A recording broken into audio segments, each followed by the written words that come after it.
You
can measure the size of an elephant.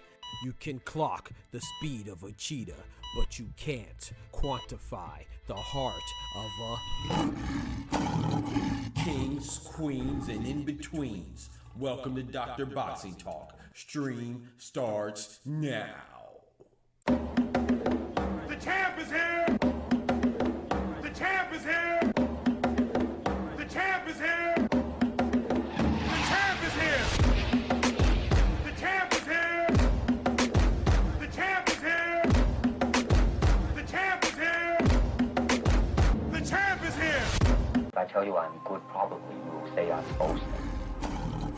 But if I tell you I'm no good, you know one line.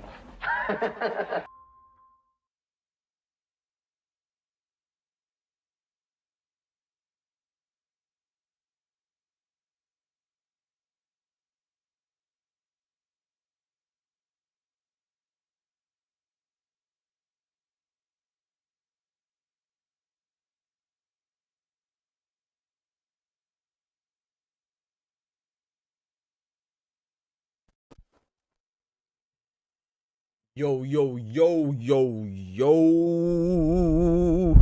What it do, great grand evening to y'all wonderful, beautiful people, man. My bad. I had a little burp that popped up, you know what I'm saying? I know y'all watched the press conference. That's what I was doing. That's why I was a little late. And then I had to eat my little food, you know what I'm talking about? So, you know, we are here, man. We are here as always, man. Good Lord willing. We gonna be here, and we here now. You feel me? God is good, man. He brought us here, so let's get right to it, man. Wonderful people, beautiful people, ladies and lads, hermanos, mi hermanas, brothers and sisters, brethren and sisters, boys and girls, kings and queens, and everything in between. Y'all know what time it is. The doctor's in the house. Yes, sir. Yes, man. We are here, man. Let's get right to it. Let's get right to it, man. We got some wonderful, beautiful, dope people in the building. That's what I like to see, man. Y'all turn me up, man. Smack that like button. Y'all turn me up, man. Let's get up. Let's get up. Let's get up. Turn up and no turning down, man. We got my boy Ty Morissette, Big Ty in the building. Yes, sir. We got Oscar Perez in the building. Big Oscar in the building. Yes, sir. We got the young Prince Omari in the building. Big Omari Thomas in the building. We got Isaiah WYD. What you doing? Wendy Williams in the building. And then we can't forget, man. We cannot forget. We got Let's Be Real. Tell me how you feel. That's the only way to be is real. You know what I'm talking about? Shout out to Let's Be Real in the building. Yes, sir. Yes, sir. Turn up. Oh, we got the Parlay King, a.k.a. he gets it in at the gym, a.k.a. all he do is win, a.k.a. boxing with 2-4 in the building. Yes, sir. Oh, we popping today. We popping tonight. Let's get right, man. Let's get right, man. Shout out to everybody in the chat, man. Appreciate y'all, man. It's always good to see the wonderful, beautiful people of Dr. Boxing Talk, the Boxing Talk family, BTF gang. We going up, baby. Let's keep it going and growing, man. But before we do, and we get into the topics of today, let's go ahead and thank the Most High, the guy that brought it, the man, the Father that brought us here to let us be able to congregate and establish fellowship with this boxing talk, man. So please join me and pray. If you do not indulge in the spirits, then the Holy Spirit, then sit this one out and just chill and have a coke and a smile while we praise the Most High. You know what I'm saying? Please join me and bow your heads. Dear Heavenly Father, Lord, we thank you for your blessings. Thank you for this wonderful Wednesday.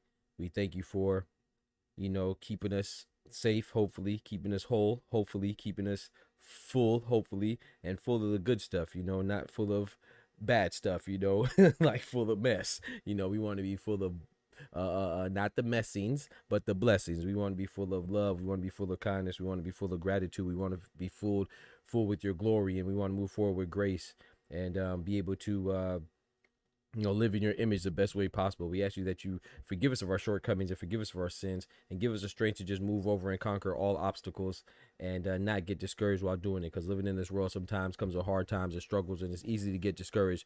But please, Lord, let us look up to you and give you all our troubles and remain steadfast in the faith and work hard and pray. Whenever we lost, let's just pray and seek your consultation and let's have confidence that no matter how dim and dark and gloomy it may seem, we know that we always have a better future for our tomorrow, as long as we stay faithful and stay prayed up and stay confident in you and your holy word and your promises. Through Jesus' name, amen. Amen, amen, amen, man. Let's get right to it. Let's get right to it. It's the only way to do it, man. So let's just get right to the presser, man. The presser was crazy.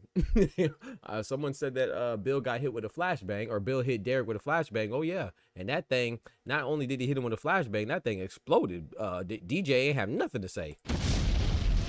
And you know what's so crazy about DJ? I'm not going to come hard on Derek James, because, there's only so much that somebody can be held accountable. You know what I'm saying? Boxers are grown. But it's just the irony that the fact that we were talking about this, right? We were talking about this yesterday and this morning in regards to, I feel like I'm a complete advocate for people to be reprimanded. And when I say that, I don't just mean the fighters. I mean that if your fighter pops dirty, which is what Bill Haney was alluding to, shout out to Trill Bill, you know what I'm saying? I'm becoming a bigger fan of the Haneys more and more on the daily, you know what I'm saying? Because the way people treat them. Shout out to my guy Boys Be Crying in the building. So we were just talking about this, right? And when one of your fighters tests positive for a PED, that means there's some malpractice going on. There's some negligence going on. There's some lying going on. There's some dishonesty and suspicious activity going on. So when that's going on in your vicinity, I think that you should be the king or queen of your domain. And if that's going down under your watch, I think that you should be punished. You know what I'm saying? When Ryan Garcia tested positive, do you know Oscar De La Hoya, Golden Boy, they got some money from that? You understand that, right? Golden Boy, we talk about how much money Devin Haney is getting or how much money the Haneys are pursuing. You know that Golden Boy was paid because Ryan Garcia had to forfeit some of his purse to them, right? So what? They Oscar didn't take any punches. B-Hop didn't take any punches. Golden Boy Promotion as a company, as a brand, as an entity didn't take any punches from an Austrian field fighter. Devin Haney did. So why are they getting paid? So this is the nonsense I'm talking about, right? So when I say that people should be held accountable and people should be reprimanded besides a fighter, I think the fighter should get the harshest punishment. I think his punishment should come with a forfeiture of some of his purse, if not all of his purse. It should definitely come with a substantial amount of time off, not paid time off, not PTO, unpaid time off. And it's non-negotiable. You should get, at the minimum, you get caught cheating, I think you should get a minimum of 2 years, because these days fighters only fight once you have if you have a huge profile, you're only fighting one time a year anyway. So Ryan Garcia, that's no problem for him to take off. So I think you should get at the minimum 2 years. You know what I'm saying? That this is just a fighter now, and I think that like I said, I think you should give a substantial amount of your purse, if not all of it. I'm talking about like 80% of your purse.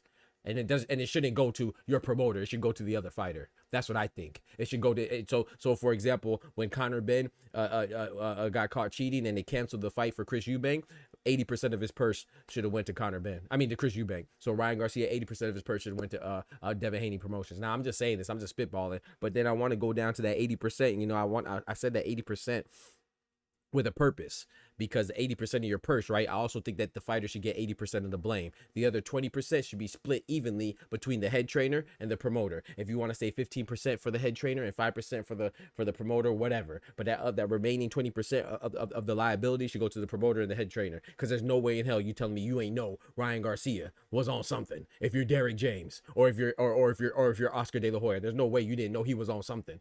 You might not have known if he was on Ostarine, or if he was on Nandrolone, or if he was on coke, that booger sugar, or marijuana. You don't know what he's on, but you knew he was on something he wasn't supposed to be on. So I think they should be reprimanded as well. They damn sure shouldn't be getting paid because their fighter tested positive. They should not. They should be the last people to get broke off. That's just my opinion, and that's what Bill Haney was saying in regards to Derrick James. He said, "Did you have something to do with his weight cut this time? Are you overseeing his weight cut this time so he can make sure that he's not doing anything suspicious? Can you make sure that his weight cut is validated?" And when I say validated, I'm talking about within the rules, matching the criteria of the rules, mean that you're abiding by all the rules, you're following all the rules, you're adhering to all the rules, and any other word that's synonymous with paying attention to the rules, and you're not being negligent. Bro, I really think you should be harsh putting, bro. People die in the ring, bro. And Noguchi, I don't remember his first name. God forgive me. I think it's Kenshiro Noguchi. Don't quote me. And Noguchi, he died in December 2023. He had a fight with Seiya Susumi, the current WBA champion at 118. They fought, and Noguchi got put in a coma. And the result of that damage ended up being fatal. He died in January 2024. There was no PEDs involved in that fight. Alexander Vazdik fought the Haitian-born Canadian former champion at Adonis Superman Stevenson. Adonis Superman Stevenson sustained brain damage, chronic brain damage. He's still brain damaged today. There was no PEDs in that fight. So if you have PEDs in your fight, I want that to be treated like you're bringing an illegal weapon to the fight, because that's what it is. You're weaponizing yourself from using external sources. You should be reprimanded, bro. So in order for people to take it seriously, maybe Derrick James can't train no more. He can't train nobody for a little while. So if Ryan Garcia gets fined and suspended for 2 years, maybe Derrick James can't train nobody for a year. So his latest addition, Alicia Bumgarner, I'm not going. Maybe she can't. Maybe she got to go seek somebody else's services for a year.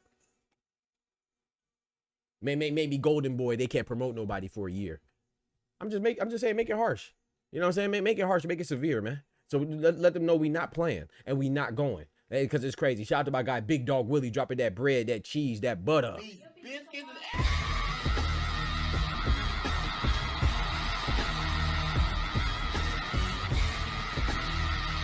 That's just what I'm saying, man. I think that people should be punished, man. People should be punished. You know, the harsher the punishment, the people will see. People will say, okay, maybe I might not do that. Maybe I'm going to stay away from these eggs, Conor Benn. You know, maybe I'm gonna stay away from the ashwagandha, Ryan, or maybe stay away from the NutriBio, Ryan, or maybe stay away from the scooter trainer, Ryan, or maybe stay away from Devin Haney's little brother's dreams, Ryan. You know what's so crazy about that though? You know, we're so open. Shout out to my guy Big Dog when he said Jake Paul versus Tank is the most intriguing fight in history. No, yeah, right. That is terrible. That is, bro. I ain't gonna lie. You know, get your money, but I do not approve of that fight at all, man. I think that fight is I think that fight is just the idea of that fight is trash. Know your fucking place, trash. In my personal opinion. But this is what I'm saying though, man. Like with the PEDs, bro, you know, so crazy. Like I saw somebody in the press conference, you know, because people want to get off their nonsense because there's no accountability, right? There's same with the PEDs. There's no accountability when you're typing on the keyboard and your PFP, your profile pic is faceless. You're essentially nameless, and you could just say whatever you want. But guess what? God is watching. I might not be able to see who you are. The other people in the chat may not be able to see who you are. We may not care who you are, because I definitely don't care, but God is watching it. You know who you are. You got to go lay with yourself at night if you can even sleep, if you even have a place to lay in, even if you even have a pot to piss in. I don't know. I mean, because a lot of these people online, they be sounding broke, insecure, and lonely, in my personal opinion. But you know, I saw somebody, that's another whole nother topic, but I saw somebody in the chat say, oh, do you think it's a coincidence that Devin Haney's brother knew that he was testing positive in a dream?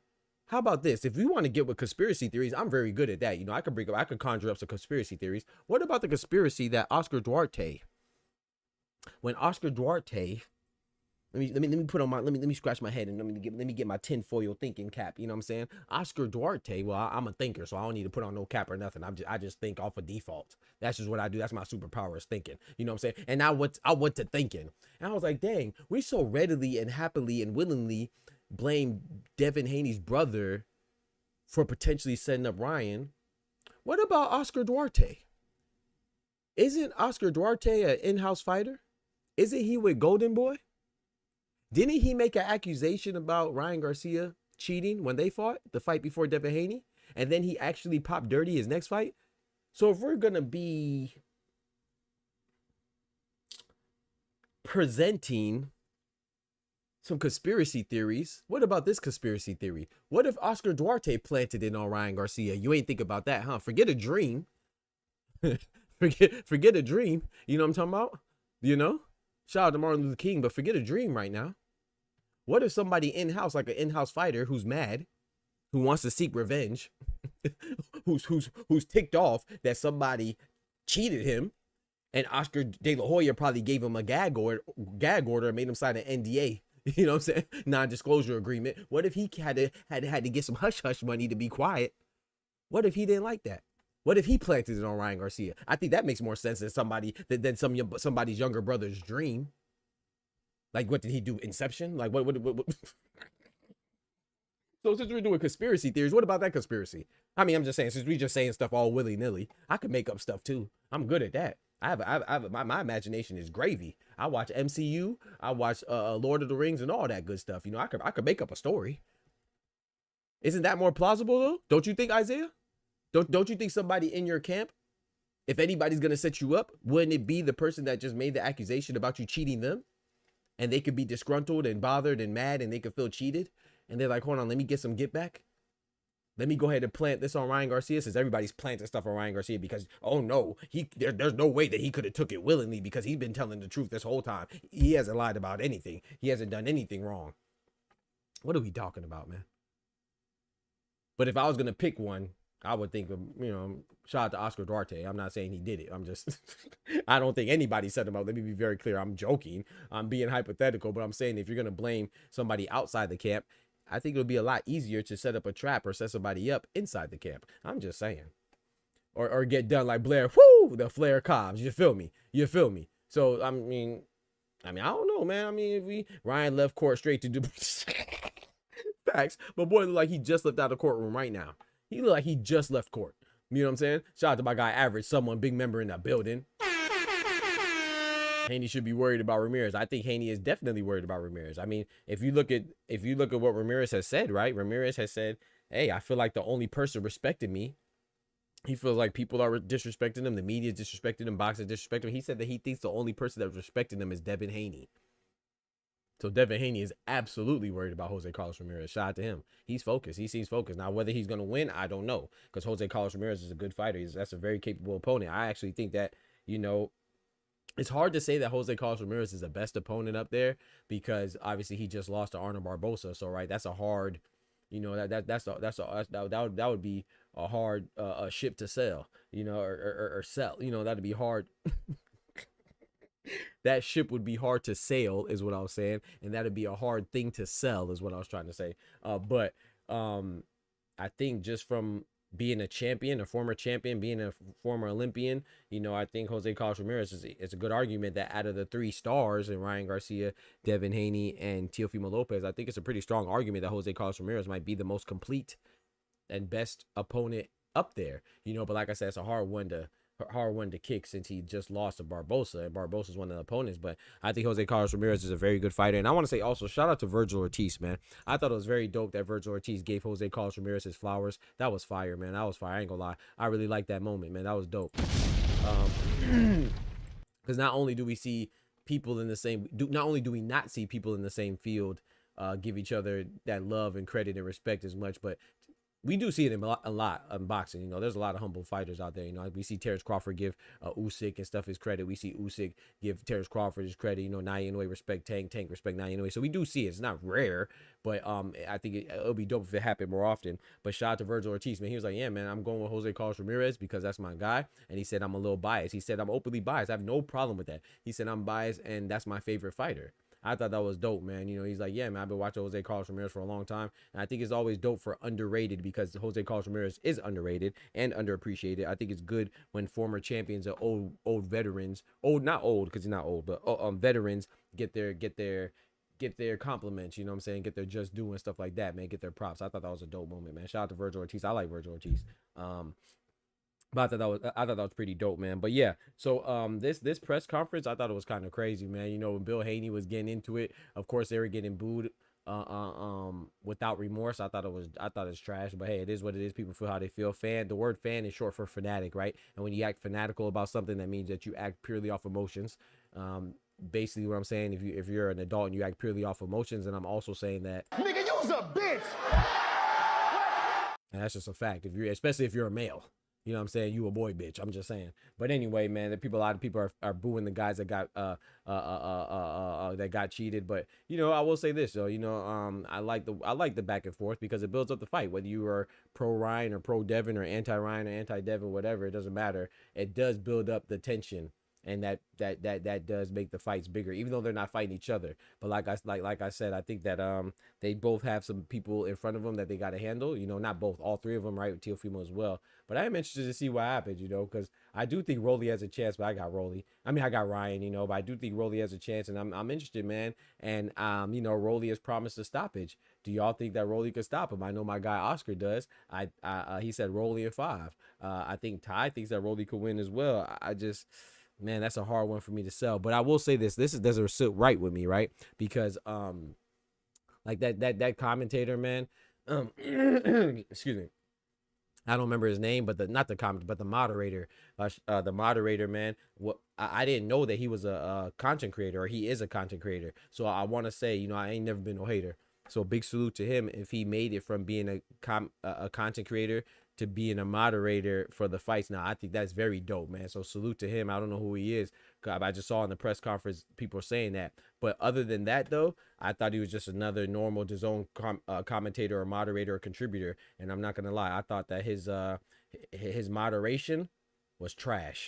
Know your fucking place, trash. I think he's a goofy, man. I don't like, he was asking Devin Haney about bouncing back and his chin and all this stuff, and trying to gosh dang interrogate Devin Haney up there in some moments, not the whole time. But I think he's garbage, man. You know what I'm saying? That's not the first time I've seen him say some goofy stuff and make it seem like Ryan Garcia is a victim in this or something like that. So he's trash. That's just me being honest as his job as a commentator. His content creation might be great. Shout out to him. Like I said, anybody that ascends to that position from doing something you love, I respect it, I salute it, but I'm gonna judge your contribution, and I thought your contribution was trash. It's not the first time, like I said.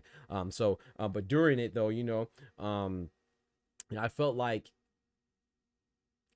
with that being said, I feel like Bill Haney, man, I thought he did a good job, man. I thought Bill Haney did a good job. I thought Teofimo did a good job. I thought Ryan did a good job, you know, for what it's worth. I thought Barbosa, Carlson, I thought they were all themselves. Like, it didn't feel disingenuous or inauthentic. Like I said, in my personal opinion, I wish that you know, if people are booing you, I wish he would be a little more meaner. That's what I would do. But you know, as far as Devin Haney goes, but you know, he did what fits him. You know, but Devin Haney, Bill Haney was very vocal. I thought Eddie Hearn was fair, but one part that did stand out to me was when Eddie Hearn was like. Eddie Hearn was like, he was saluting all the fighters, you know, that was dope. But then there was one moment when he said, what did he say?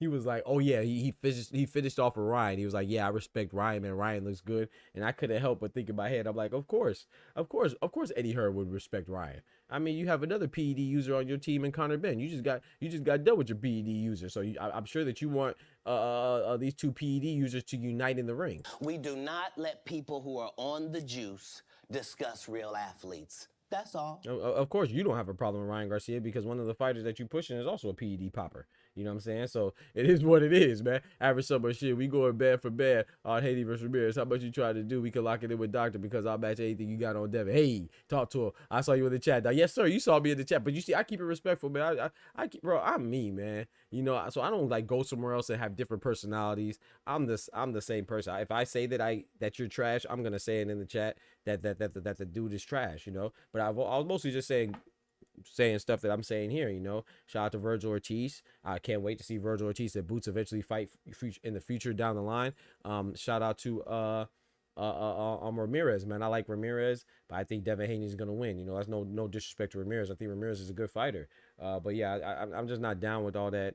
You know, in those chats, it makes me feel uncomfortable in there. Because like they be talking about so much clown stuff, so much nonsense, so much stuff centered around ethnicity, nationality, complexion. I ain't got time for that. It's just real corny. Their lives are sad. But other than that, man, I would just be in there trying to basically just big up the fighters, man. But Ryan Garcia, I don't like Ryan Garcia. Teofimo was corny. I was saying that Teofimo was so corny. But there was one part where he said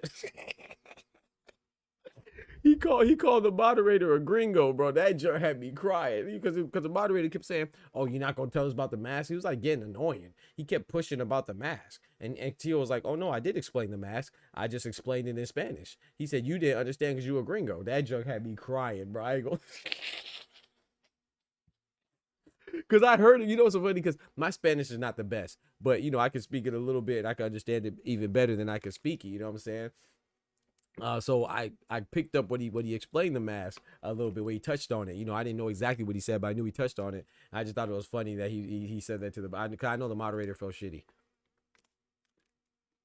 know what I'm saying? But then when it came to other people talking, like Derek James, he like wouldn't even give Derek James a chance to get his thoughts together, bro. Everybody's not quick on their feet and has a gift of gab like that. Some people gotta process things and relax and hear what you're saying and give you a articulate answer. I think Derek James is, you know, one of those people that he processes it first and then he gives a response as he thinks about it. People who respond impulsively, like I feel like I talk, I'm a fast talker, I'm quick on my feet in that regard.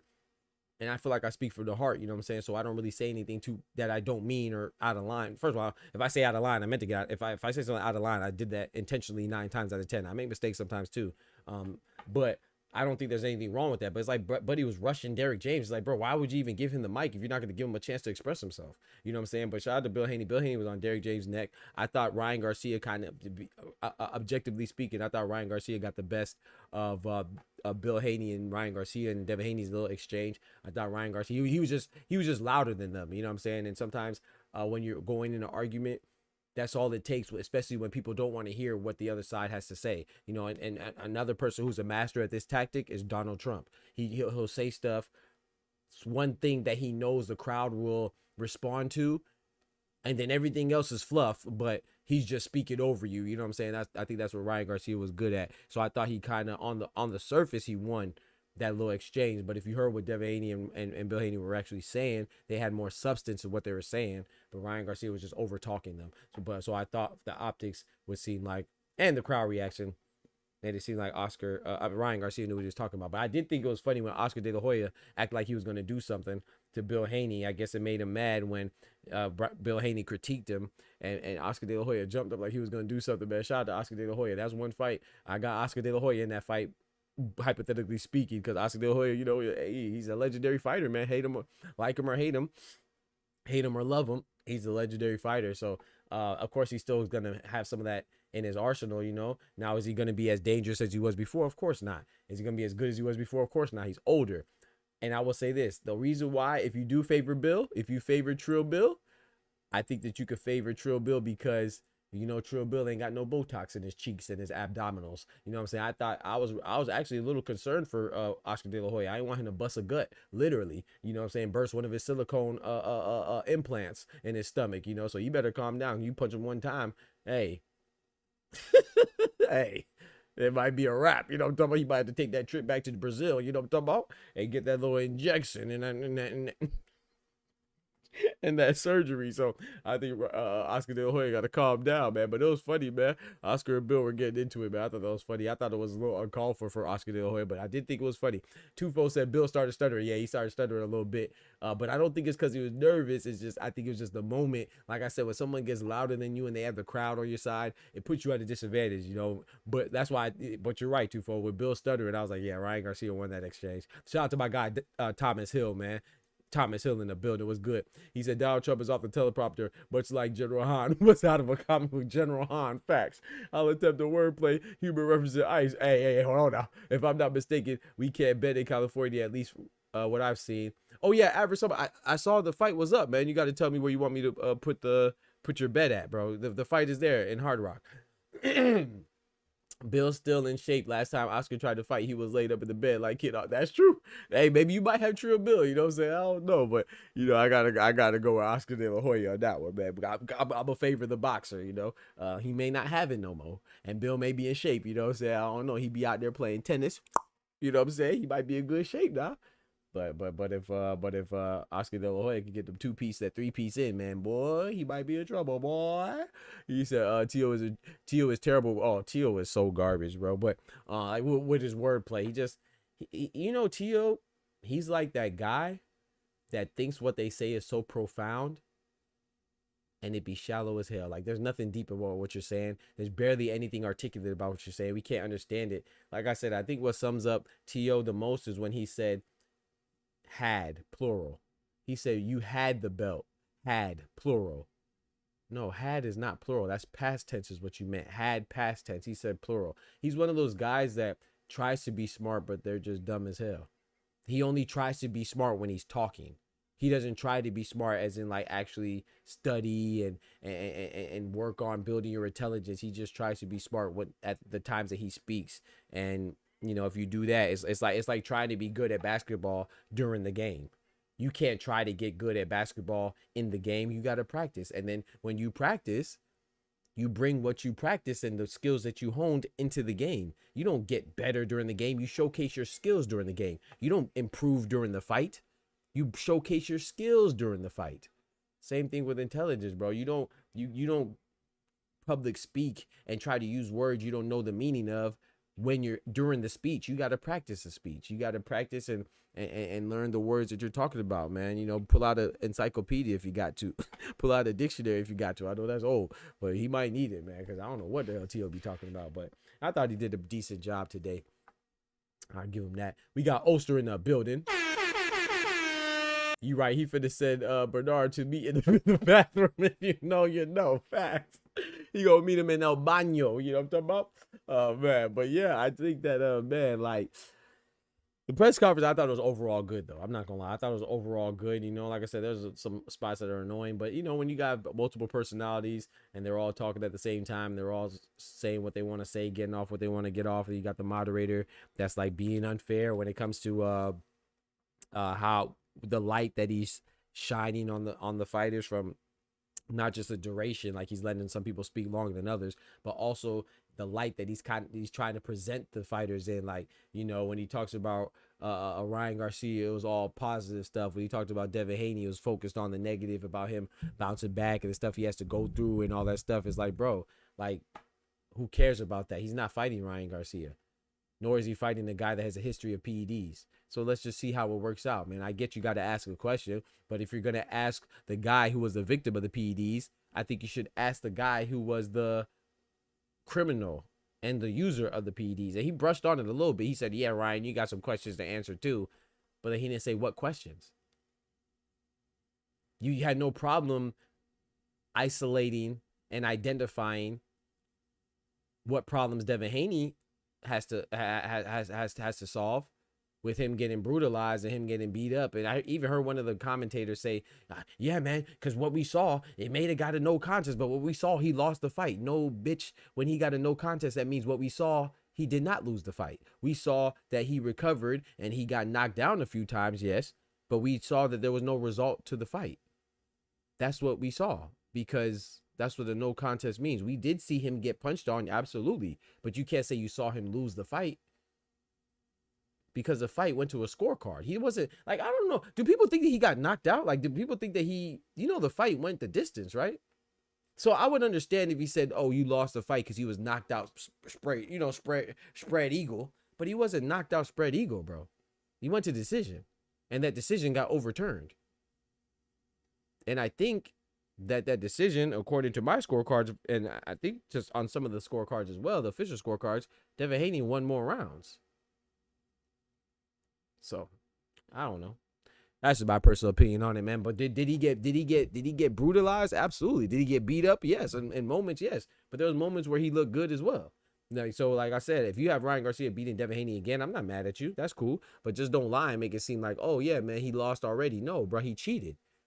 That's like with Alexander Povetkin. I don't care what we saw. Those last decade of his fights where he won and lost, they are expunged. They are wiped clean. They don't exist. So it doesn't matter what you saw. If you compete illegally, then that means that you cheated. I keep telling people that when you're cheating on a test, it doesn't matter if you pass the test or you fail the test. You get caught cheating, you failed the test. It doesn't matter what your results are. It doesn't matter what your answers were. If you get caught cheating, they throw up they take your paper, rip it up, and throw it in the trash. That means you got a 0 for every single portion of that test, regardless if you actually did well on that question or not. So regardless if Ryan Garcia did well in that fight or not, he got a 0. That's why it's a no contest. And last time I checked, we do not calculate no contest, do we? Is there a column for no contest? I thought it was just win, loss, and draw. Is there a NC column? Last time I checked, there's not. Last time I checked, Keyshawn Davis's no contest against Nahir Albright. We don't see that on his record. I'm just saying. I mean, maybe I'm tripping. I don't know. But anyway, man, I did think, I just thought the moderators and commentators, at least they kept it consistent. They're keeping it consistent. You know what I'm saying? They definitely are one-sided, you know, when speaking on the situation. So shout out to them. At least, like I said, at least at the very least, at least they're consistent. And I guess that's a minimal, you know, at least they're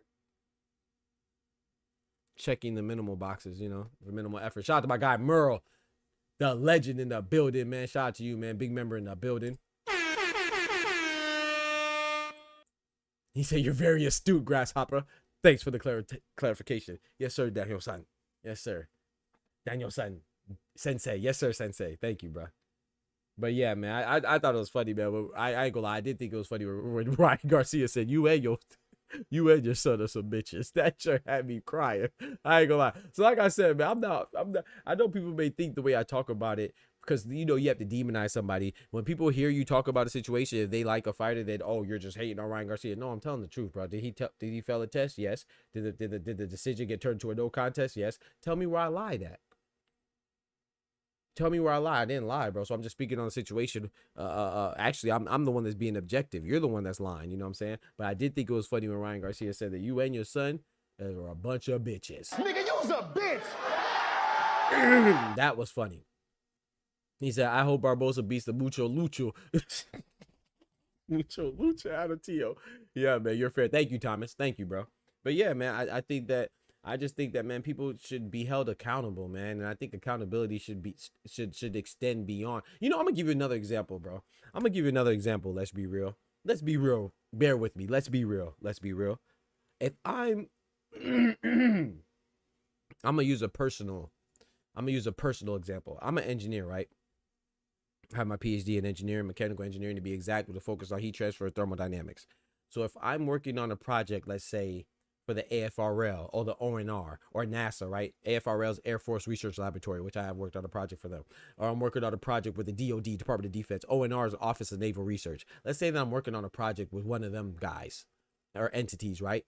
And I'm getting paid for said project by one of these entities because they're sponsoring the project, right? That means they're paying me for my research and my analysis and what I find or what I create or what I design or what I test or what I validate. They're paying for that, right? Let's say I make a terrible mistake. Let's say, I don't want to put any lives in jeopardy, but let's say that they deploy something that I designed. I'm getting fired, number one. So let's say I'm the fighter, right? I would be synonymous with the fighter. I'm getting fired. I'm getting reprimanded.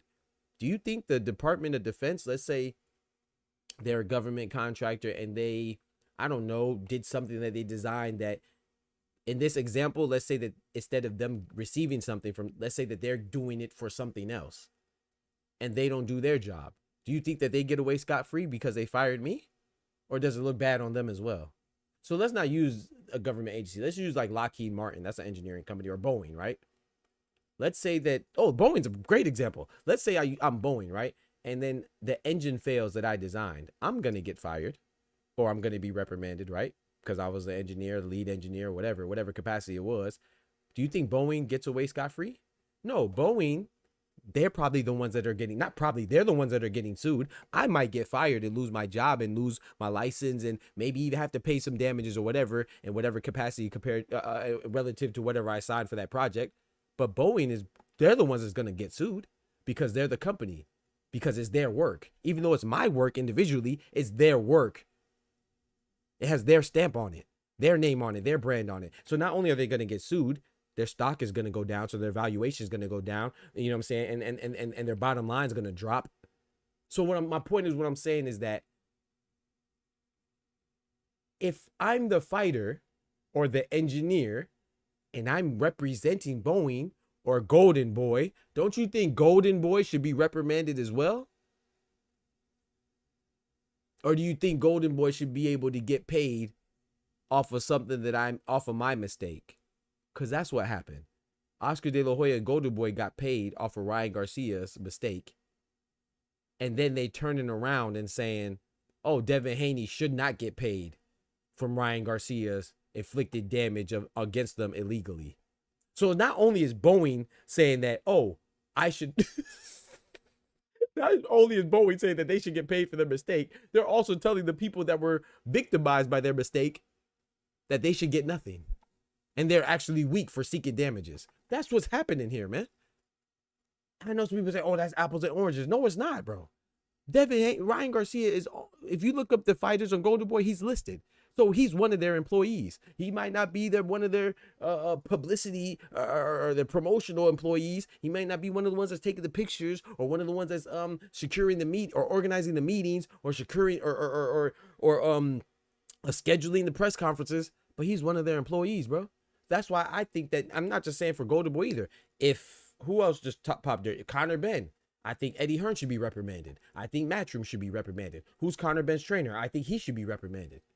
And that will make people have more accountability and be more honest and open and careful with who they work with, because they know, hold on, man. Hey, bruh. Hey, Merle.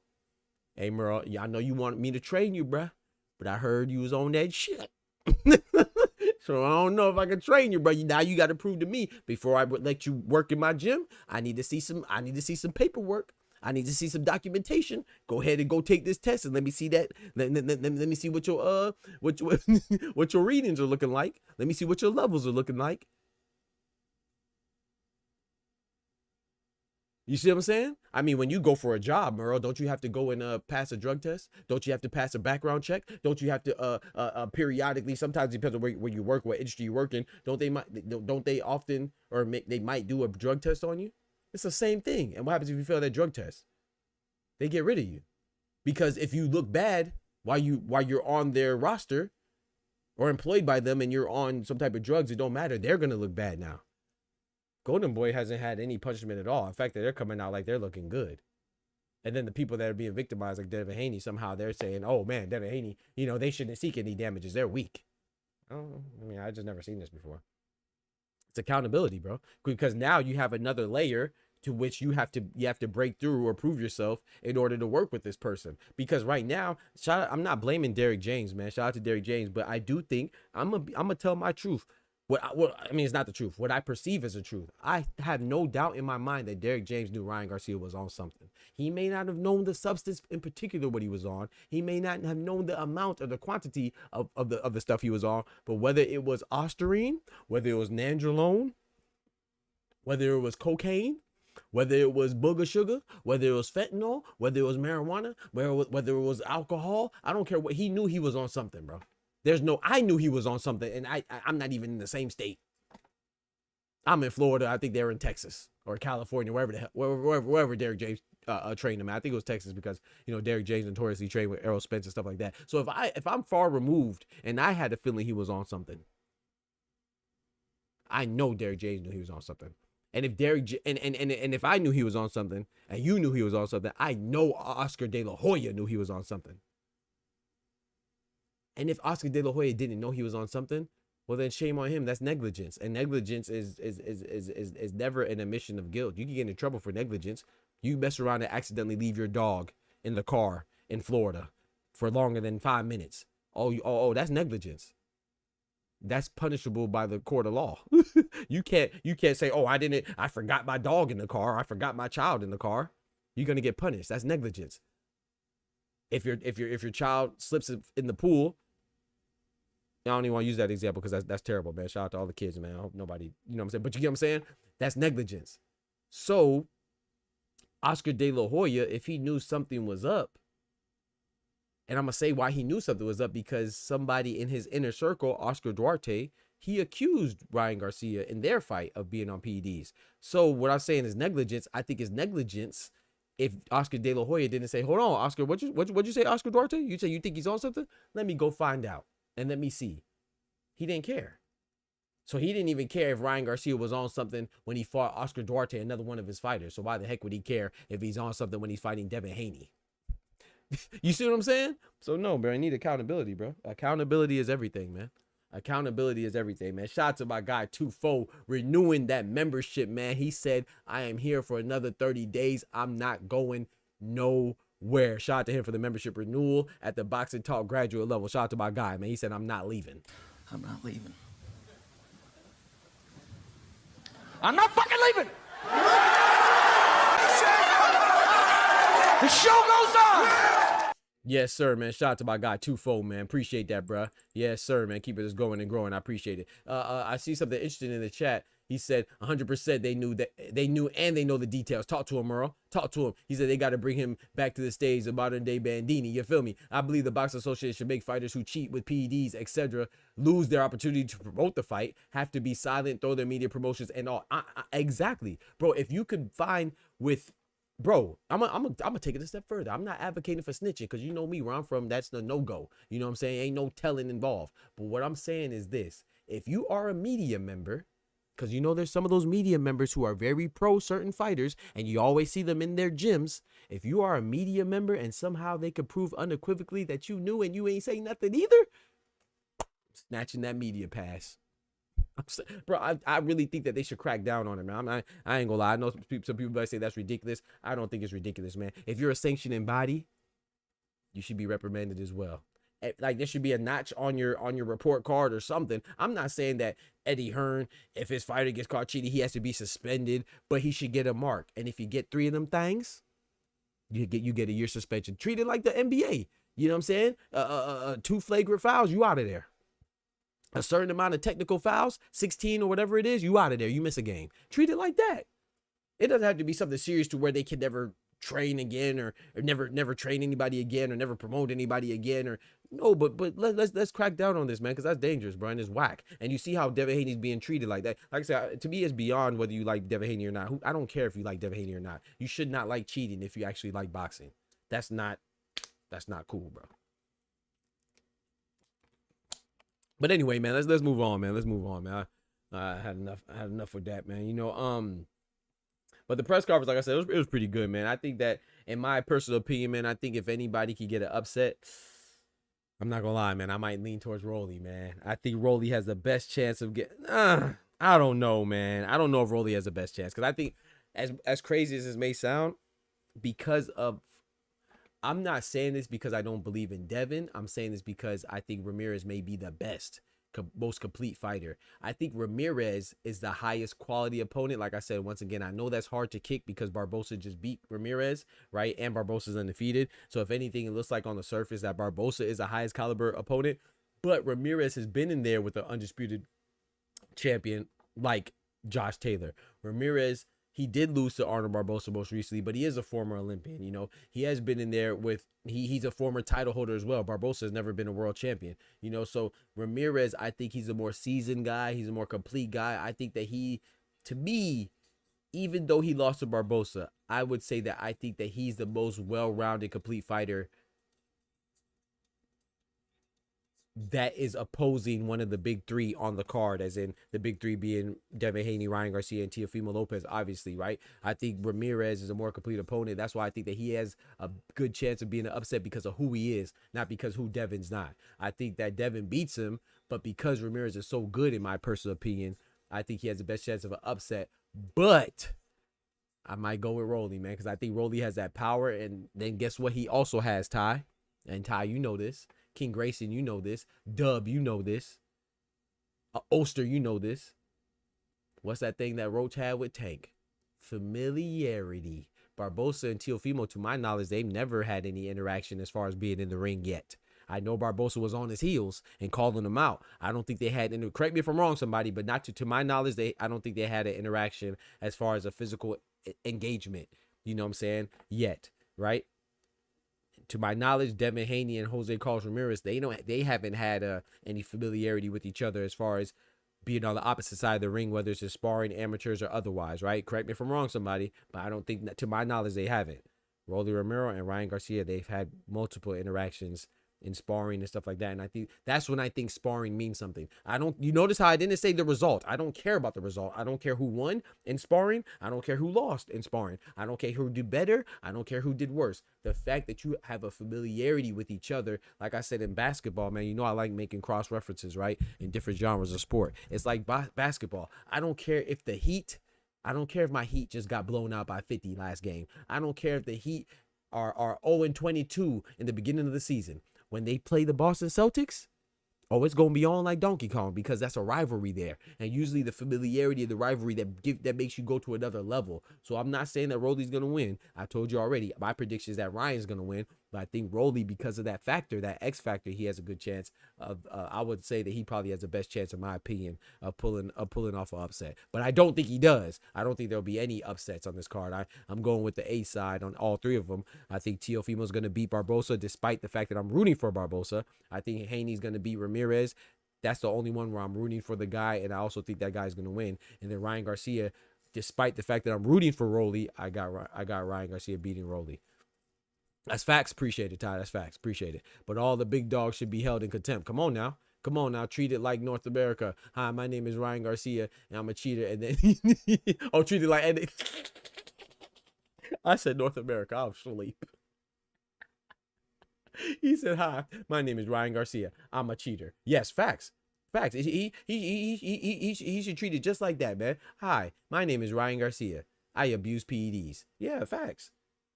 Facts, bro. Facts. Treat it like a freaking AA meeting. Treat it like an AA meeting, man. You know what I'm saying? Absolutely, man. Treat it like an AA meeting, man. Absolutely, bro. Treat it like an AA meeting, man. He said alcohol is anonymous. Ryan the favorite? Absolutely. Ryan's the favorite. Ryan's a favorite. Teal's a favorite. Devin's a favorite. Remember, it's United States of Amnesia where Ryan is, and I'm telling you, Ryan is in NYC, right? Yeah, negative 1,400 for Ryan, positive 8 plus 800 for Rolly. Shout out to my guy Dub in the building. I need to see when you snuck in here, player. So in my personal opinion, I think Rolly has the best chance for an upset, in my opinion, man. But the what I thought was also interesting, man. What I thought was also interesting, and I'm gonna open up the Discord in about 20 minutes. What I thought was also very interesting is the fact that Conor Benn has announced that he's going to be there. And according to Eddie Hearn, I saw an interview with Eddie Hearn. It seems like he has plans to potentially call out Ryan Garcia in the situation that he wins, in the scenario that he wins. I think that's fruitless, because obviously Conor Benn is talking about the rematch with Chris Eubank, which I don't think that should happen. But he has some stuff on the table already. Maybe he's going to weigh his options. But also, I think it's fruitless because, more importantly, is that if Ryan Garcia, regardless if he wins or loses, I think the rematch with Devin Haney still happens as long as Devin Haney wins. So I think that Ryan Garcia is already occupied with his business. So I don't really understand it. But I mean, it's going to be cool for intrigue because you never know what happens. You know, the boxing is crazy. You know, we might think this might be the plans, or this may be the plans, and then something might change up, you know, whether it's an injury, whether for some other reason why they're unavailable or whatever, right? So I don't mind it, but I do think it's funny because I went to wondering, I'm like, okay, is Conor Benn going to be there to call out Ryan Garcia, or is he going to support, is he there to support his fellow PED brethren? Is he there to support his brother in PED usage? What is he there for? And if they do fight, I think that's the fight we should make the exception. Go ahead and eat your eggs and go ahead and pop your ashwagandha pills. Go ahead. Let him have it, bro. Go ahead. Go ahead. What you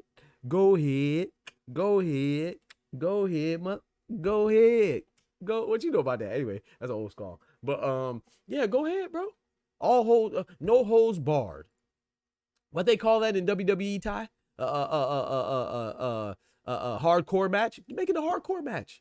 If they want to bring swords and machetes, if they want to bring machetes in there, they want to bring hammers, they want to bring a Uzi, a handgun, you want to bring a bat, you want to wear steel-toe boots, you want to kick somebody elbow, make it a hardcore no-holds-bar match, man.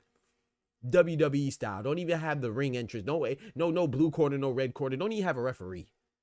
Don't even have a referee, man. Just let them fight, man. Go ahead and pop all the gosh dang ashwagandha pills. Pop all the gosh dang NutriBio pills or whatever you blame it on. Go ahead and tell Devin Haney's little brother to sleep some more so you can get more ostarine in your system, because apparently he planted it in his dreams. So go ahead and use Scooter as your trainer, because apparently he set you up too. You know, whatever other excuse you had, go ahead and do all that. If you're Conor Benn, go ahead and eat all the eggs in this country, yo country, that country, mo countries. Take all the eggs, bro. Go ahead, every hen house on earth, every hen house on God's green earth. Go ahead, find all the eggs, eat them all. I'm talking about scrambled eggs, hard-boiled eggs, fried eggs, raw eggs. Take all the eggs, bro, and go ahead and fight. You and Ryan Garcia, go ahead and fight, bro. Don't wear no gloves, no hand wraps, no nothing. Why not? I mean, PEDs don't matter. That's what we said, right? Oh, the quantity doesn't matter, right? You know, it's insignificant. It was an insignificant amount. Don't even test. We don't even care. Just go ahead. Let them go at it. I mean, I'm down for that. I'll watch it. I'll pay for that. I'll drop $80 for that. I'll drop $80 for that. Hardcore, yeah, there you go. Hardcore, unsanctioned, no holds bar. There it is. There it is. All that. All that. No, no Diddy. What I say, bro? I don't even know what I said, but I'm pretty sure I slipped up in there. No Diddy. I'm pretty sure I slipped up in there a couple times. I don't know. I just get to talking. Ryan worried about a miner's dream as well. You feel me? You feel me? Yeah. That's no Diddy. Right. That part. Talk about. Come on, man. Like we got to stop it, man. But yeah, that'd be interesting, man. Conor Benn versus Ryan Garcia. Of course, I'm joking, because as much as I don't like neither one of them like that, I don't want anybody. I don't want them to get hurt either. You know. Yeah, I don't want them to get hurt either. So, you know. But at the same time, you know, if you're going to be so dismissive and disregard the welfare of somebody else, I mean, I'm not going to be too mad at it. I mean, hey, it is what it is, you know. Y'all do what y'all do. But on another note, man, we got Hitchens and Kambosos, man. Hitchens and Kambosos is Kambosos, as in Richardson Hitchens, the IBF title holder at 140-pound division, is officially going against George Kambosos in June 14th. It's confirmed. They did say the location. I don't remember right now off the top of my head. I believe it was New York. But we have the American Richardson Hitchens, the IBF champion, the 140-pound division, taking on the Australian former champion in George Kambosos Jr. On June 14th, man. It is confirmed. So I think that's a good fight. I will say this, man. Richardson Hitchens, the other day I saw an interview. He was saying, I think it was on the Boxing Voice. I'm not sure. Don't quote me. But he was like that he thinks Keyshawn Davis fighting Edwin De Los Santos is not good, like it's trash. And I don't mind him saying that. He's a fighter, right? So but I will say this though, what gets on my nerves, and not just when boxers say it, but when like basketball players say it, whoever's a former athlete, it's like, bro, when they say this, you know, first of all, he is a fighter. So if you're going to be critical of another fighter, that's cool. But then, you know, in turn, we can be critical of Richardson Hitchens' resume as well, and everybody that critiques the resume. So I'm not saying he's out of line. I'm saying he's actually in line.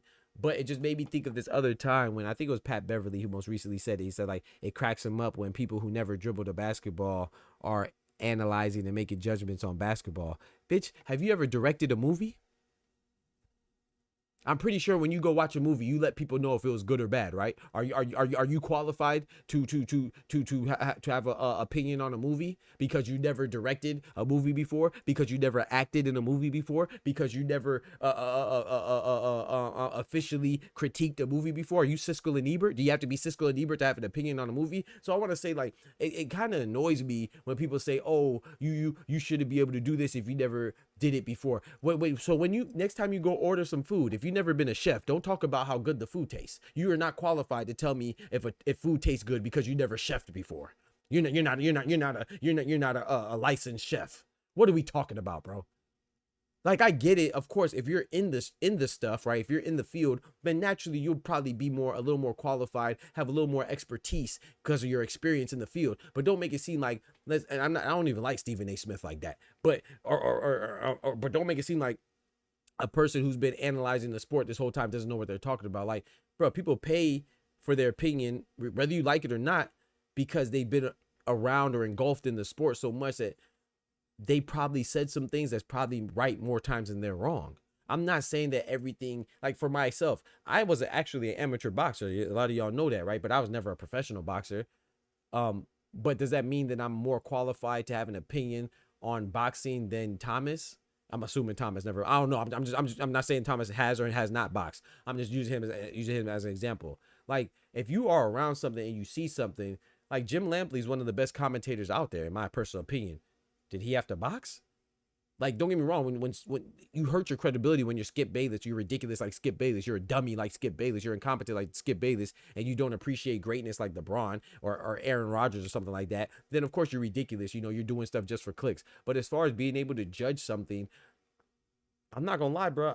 I think I'm pretty good at predicting the outcome of fights. I'm not 100%, but neither is Pat Beverly. And neither is any other former fighter or former trainer that predicts fights. Teddy Atlas is wrong all the time. Do I think Teddy Atlas knows more about boxing than me? Absolutely, I do. That doesn't mean that he's he's never wrong and I'm never right.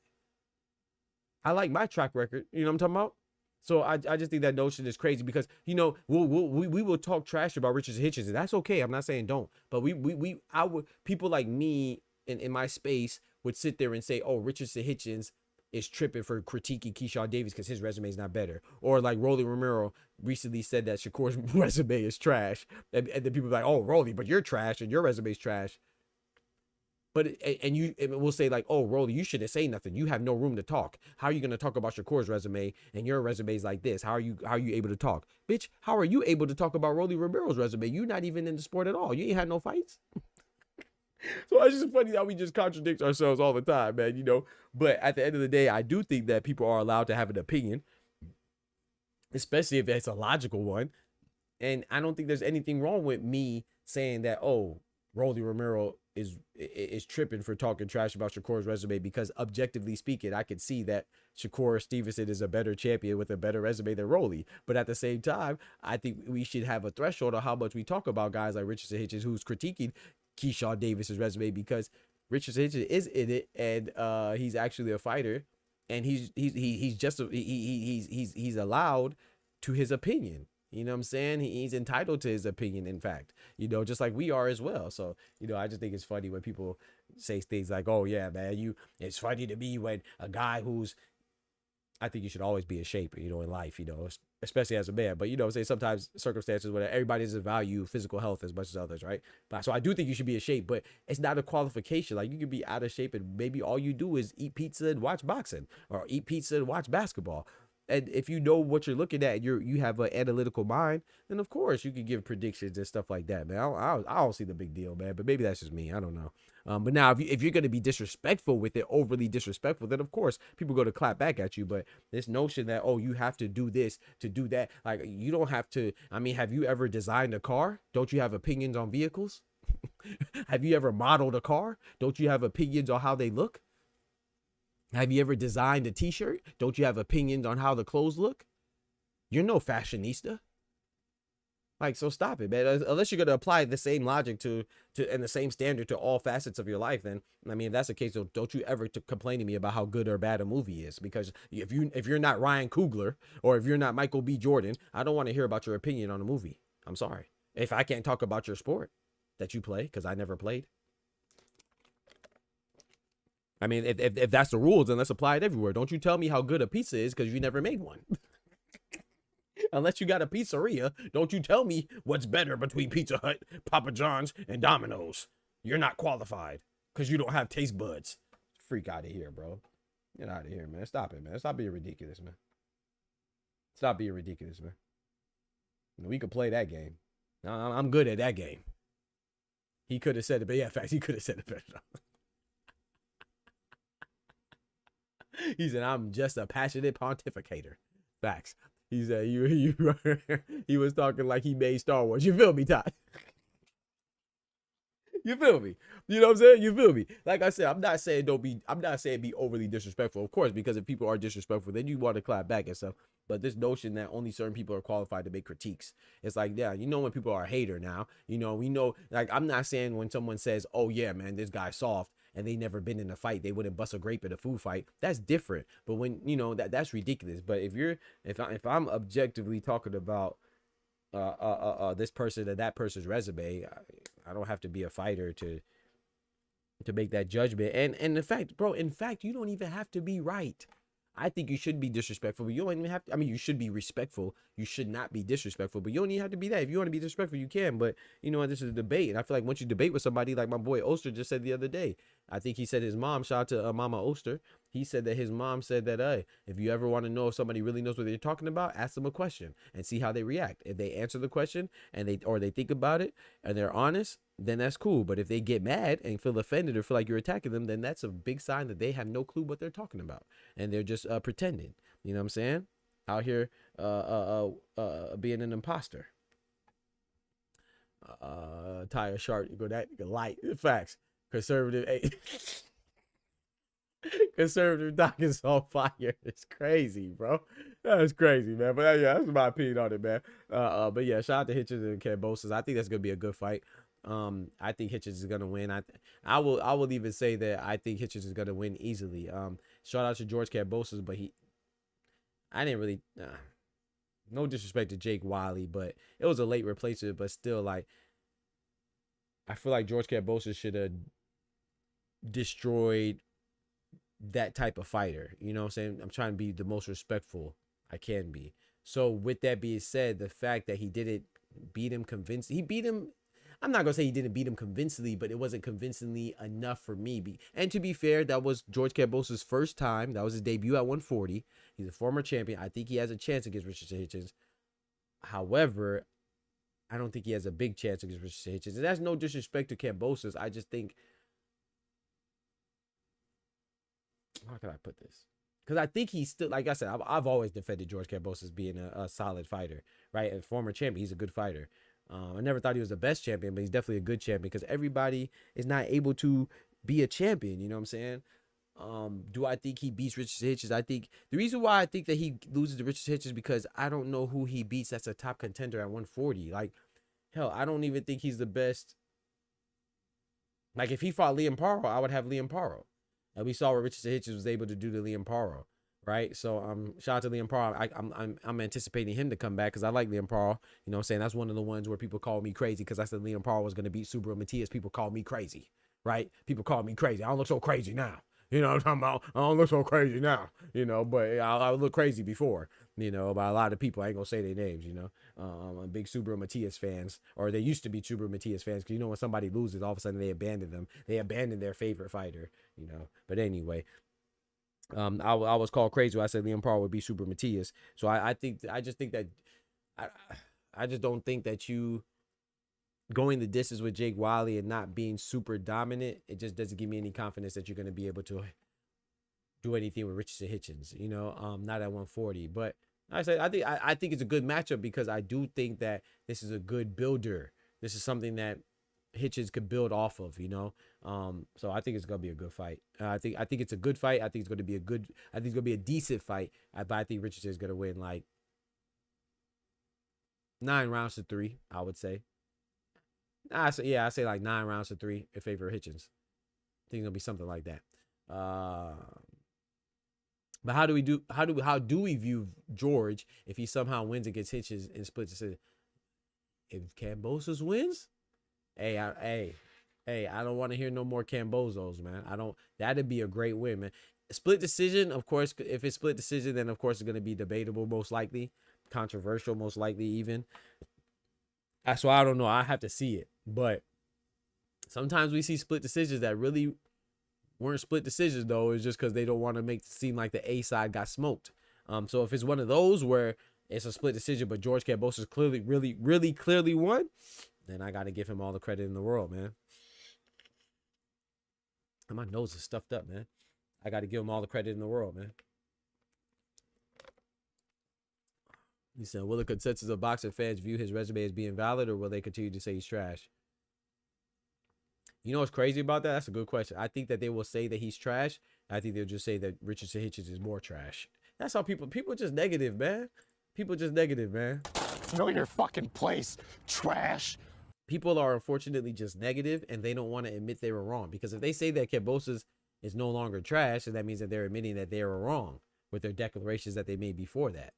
So, so if you ask me what I think the public will say, I think they will still say that he's trash, but they'll just say that Richardson Hitchens is more trash. That's all. Yeah, I don't really see, unless George Kambosos beats like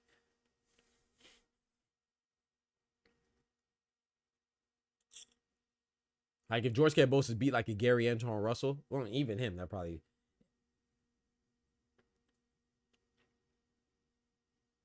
Because even if he beats Teofimo again, they'll probably just say, "Oh, he has his number," right?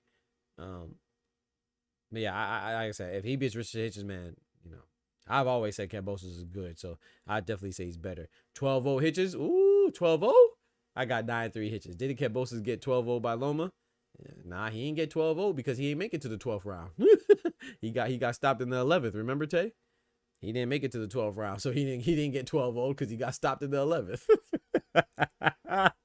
So no, but and I think Loma was the first person to stop him, right? If I'm not mistaken, he's the first and only person to stop him. So I thought that was a good win for Loma, but I just thought it was funny that we say it was a good win for Loma, but at the same time we say he's trash. It's kind of like Deontay Wilder, right? We'll say, oh, that's a great Joseph Parker. That was a great win for Joseph Parker, but then say that Deontay Wilder's trash. So how can you be trash and be a great win for somebody simultaneously? I don't understand. So that's why people just be talking. He definitely tipped Loma's out. Yeah, he was getting some good hits in, man. That man didn't hear the final bell facts. So like I said, if Kambosos could pull it off, I give Kambosos all the credit in the world. I just don't think he beats Hitchens. I feel like, I think at 140, I think Hitchens, yeah, I say nine rounds to 3. Hitchens will do Cambo like Haney did or stop him. I think so too, James, because Hitchens and Haney have a similar style, but I actually think Hitchens might do him worse because it's at 140. I'm not certain that Kambosos is good at 140. I think 135 might better suit him. But you know he's getting older, so you know older guys don't like that road work, James. They don't like that road work, man. They don't want to cut them extra 3, 4, 5 pounds. You know what I'm talking about? So get a little comfortable, you know. That's how I feel about it though. Yeah.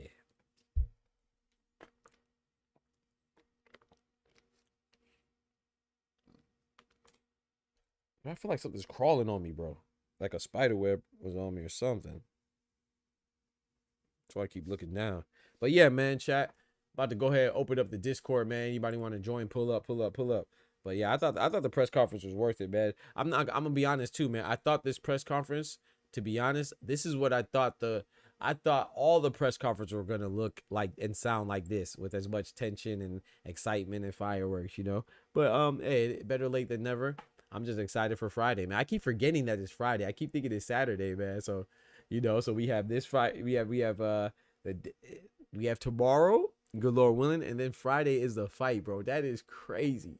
And then Saturday is Canelo, man. Oh man, we have old Cinnamon on Saturday, and then we got Naya Inoue on Sunday. Come on now.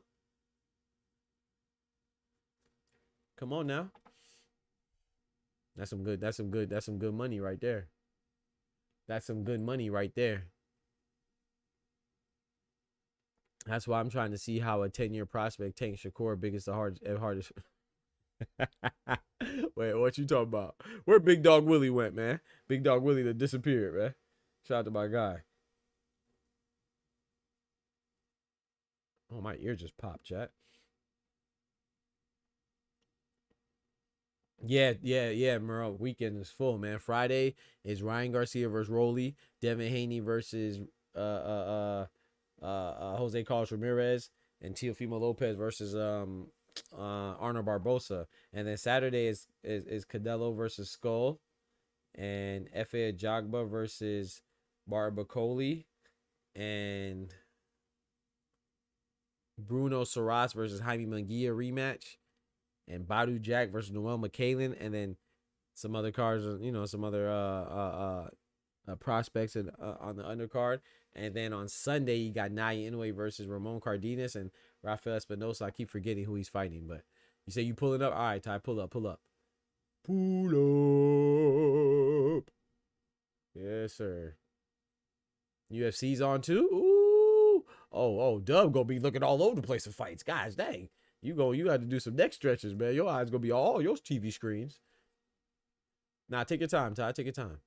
I'm not in a rush. I'm not in a rush. But yeah, man, I was yeah, I'm looking forward to like Burrow said, this weekend is full, man, full of great boxing, man. And not to mention we got basketball too, boy. I used to love this time of the year because when I was like in school and stuff, because I like to go to my office, I bring my dogs to my office with me after hours and stuff, because 24-hour access and stuff like that. I'll go to my office with my dogs and I'll just sit there and just do work or study or whatever, work or write my papers or whatever it is I'm doing, or run my simulations. And I have the game on, I have the fight on and stuff like that. It's just, I love this time because that's why I like sports so much, because it helps me, look at something while I'm handling my business as well. So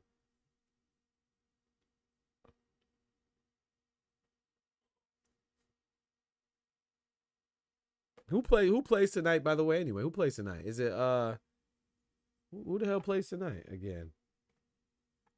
Clippers? No. Clippers and Nuggets just played yesterday. Who plays tonight? The Lakers in Minnesota, game 4 tonight, right? And then is it Rockets and Golden State? Pull it up.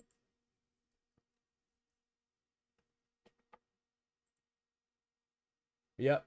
So Rockets and Golden State on right now. Ooh, Houston kicking their butt. Dang. They up by 27 right now. Golden State is down by 27, 49-76. Oh my Lord. Lakers play later. Yep, I'm gonna be tuning into that.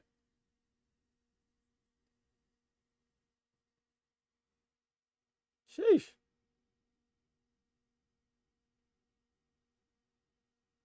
Watching Steph cook is half. Yeah, bro, I wasn't watching it, bro. I'm tripping, man. He ordering takeout. Ain't no cooking right now, facts. So yeah, he ordering takeout for sure. They about to get took the freak out. But they up 3-1 though, so. I know Inoue, Rafa Espinosa, Edward Vasquez, Rohan Polanco, Emiliano Vargas on there. Yep. Ant-Man and 5. Ooh. Don't let Shannon Sharp hear that one. Don't let Shannon Sharp hear that one, man. My boy my boy Ty said he got Lakers in 9. Oh man, don't forget to smack that like button for your boy, man. Please do that for your boy. Keep us going and growing for your boy. But yeah, that's a good series though, man. I'm not gonna lie, and I think the Clippers and Denver's a good series. Shout out to Jokic. I think Jokic is one of the best centers ever, man. But I will say this though, when it comes to Jokic and Luka, both of them, it annoys me that they just disregard their lack of defense. Like, basketball is a two-way sport. You know what I'm saying? Like, we used to kill and cook James Harden for not playing defense. I feel like we mention Luka not playing that much defense. We mention Jokic sometimes, but we don't be cooking them like we used to cook James Harden. We used to cook James Harden for his lack of defense. We used to cook T-Mac for his lack of defense. We used to cook Steve Nash for his lack of defense. I feel like it doesn't really get mentioned as much with Luka and Jokic. And their defenses terrible. Know your fucking place, trash. I don't know why. Lake Show at 12. LeBron got to go so we don't lose Luka. Yeah. He got to go off. Melo defenses. We used to kill him. We used to kill Melo for his lack of defense.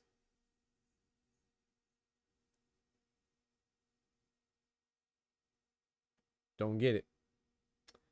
Don't get it.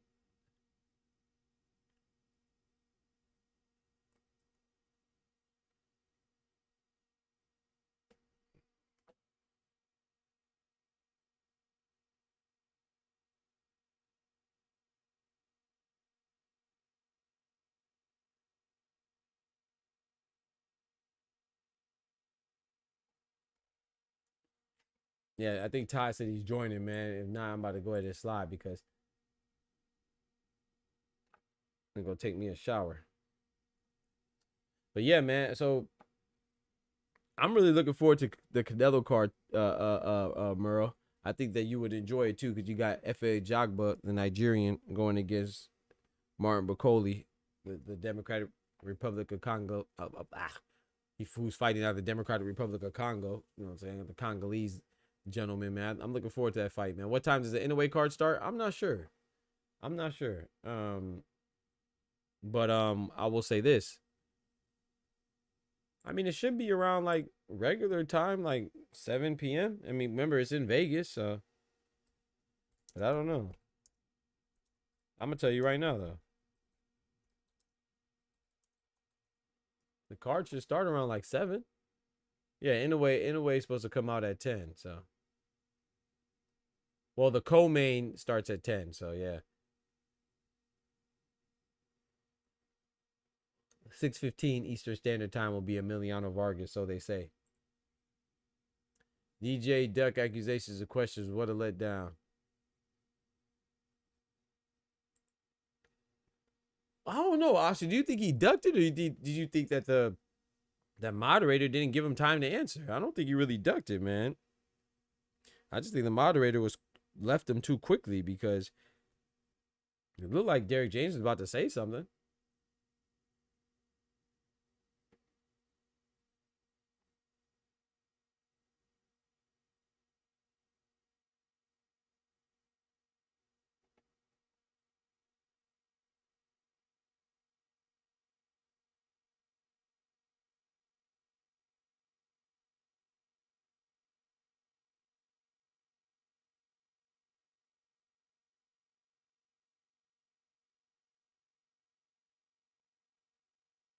Yeah, I don't know. I just felt like the guy didn't really give him a chance to talk, man, you know, in my personal opinion. But I don't know. You could be right, bro. You could be right. But, Chad, I'm about to go ahead and call it, man, because I'm going to take a shower and I'm going to enjoy these games, man. I'm gonna see Steph Curry ordering this takeout, like Merle said, because he definitely ain't cooking tonight. He getting cooked right now. So I'm going to go check that out. I'll be back on tomorrow, galore willing. Oscar, I did see your DM. I didn't finish watching it, but, you know, I was just, you know, I'm going to definitely check that out. So I appreciate it, man. Shout out to Big Dog Willie with the hit on the super chat. I'm about to go ahead and call it. I know it's a little short show. The show was on the shorter side, but I'm going to go hop in the shower, you know what I'm talking about, for about an hour, and then come back and watch these fights, you know what I'm saying? So I appreciate y'all rocking as always. My guy Ty, I was trying to wait for my guy Ty. Oh, Ty, you ready? If you ready to pull up, because I really didn't have much to talk about today, but if you ready, you know what I'm saying, I gotta chill for my dog. You hop into the correlator for the games.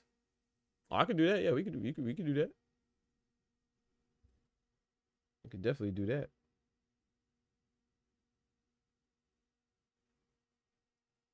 Actually, Merle, let me not say that. I don't want to commit to that, because I said my behind might be busy doing other stuff. Okay, my boy Ty in here. Give me a second.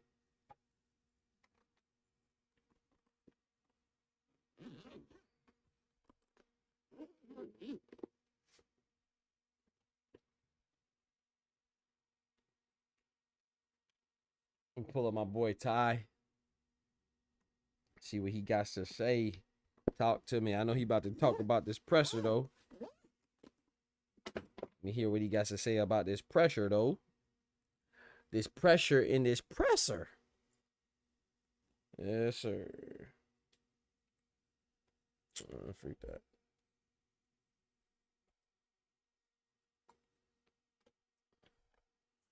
I bet. Yo.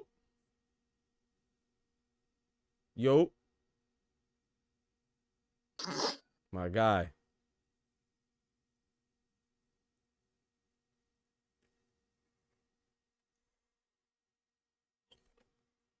Excuse me. He said, was it the core looking goofy like Tio? Yo. What's good, bro? Oh, wait. Talk to me about this pressure, man. Or anything. Derrick James ducked that smoke. He ducked. That's what Oscar said. Oscar said he ducked too. I thought the guy just didn't give him enough time, man. It could be that. I think it's like two ways to look at it. Mm-hmm. It's either Derek couldn't gather his thoughts quick enough, or he just didn't know how to respond. and then that guy stepped in and changed the topic. Yes, bro. Yes, I was like, bro, why he do that? I was like, man, let the man talk. But once the guy was like, man, because of PEDs and stuff, so I figured he was trying to protect Ryan. But you could be right. Maybe he's just because he was stalling so much, and maybe he thought Derek James didn't want to address it. Oh no. I feel like he was. And you seen when it was time to go, Derek hopped up on that phone and got up out of here. Bill was walking over there. Security was like, Hey, Derek ain't want none of that smoke. Hey, Bill said, man, hey, I love you, man. You're a great trainer. I got love for you. But you got to make sure you're there, man. I need to answer. I need these questions answered. Facts, though, man. I love that, bro. I love what Bill did, you know. That was nasty work. Then you got Teal over there. Oh, my God. That was a weird alliance. I witnessed IRL. Well, in real time. Right. Yeah, that was. It was like, yeah, Oscar, what you trying to say over there? Mm-hmm. Yeah, I heard him in the background. Teal was just trying to stir the pot. Goofy out there offering the ad libs. Teal didn't really bother me too much this one. You know, he was saying some dumb stuff, but when does he not? He said, Labrina don't play defense? You're crazy. Come on, bro. Stop it. You don't even believe that, Oster. I think the moderator, he was probably already informed to probably change the pace if like Devin or his father spoke on the PEDs. Right. I don't think they expected Tio to speak on it when it was his solo time to speak. Wait, what did he say? Maybe I missed it. You know, like right when they were doing their closing remarks, Tio mentioned that shit. He flat out asked Ryan. Bro, how did I didn't hear that, bro. I missed that. How the heck did I miss that? I did not hear that, bro.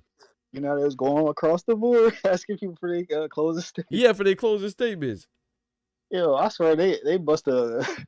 I don't know if they cut his mic, but they went straight to the next nigga. That's probably why I didn't hear. I gotta go back and go catch that, bro. I did not hear Tio say that, bro.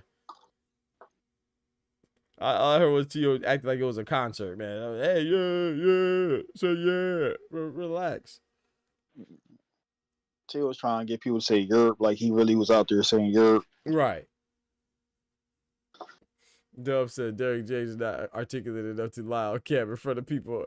I feel like he was trying to gather his thoughts, man. But maybe Ty is right though. Maybe he was hesitant, and then the guy was like, maybe he got something in his ear, like, okay, go to the next person, switch the topic up. I think Derek was about to keep it a beam. I think so too. He was not in camp the whole time. Exactly. I think he was gonna say that too. That's what I was hoping for. I wasn't around him the whole time. That's what I was hoping for. That's and just like with Scooter situation. Yep.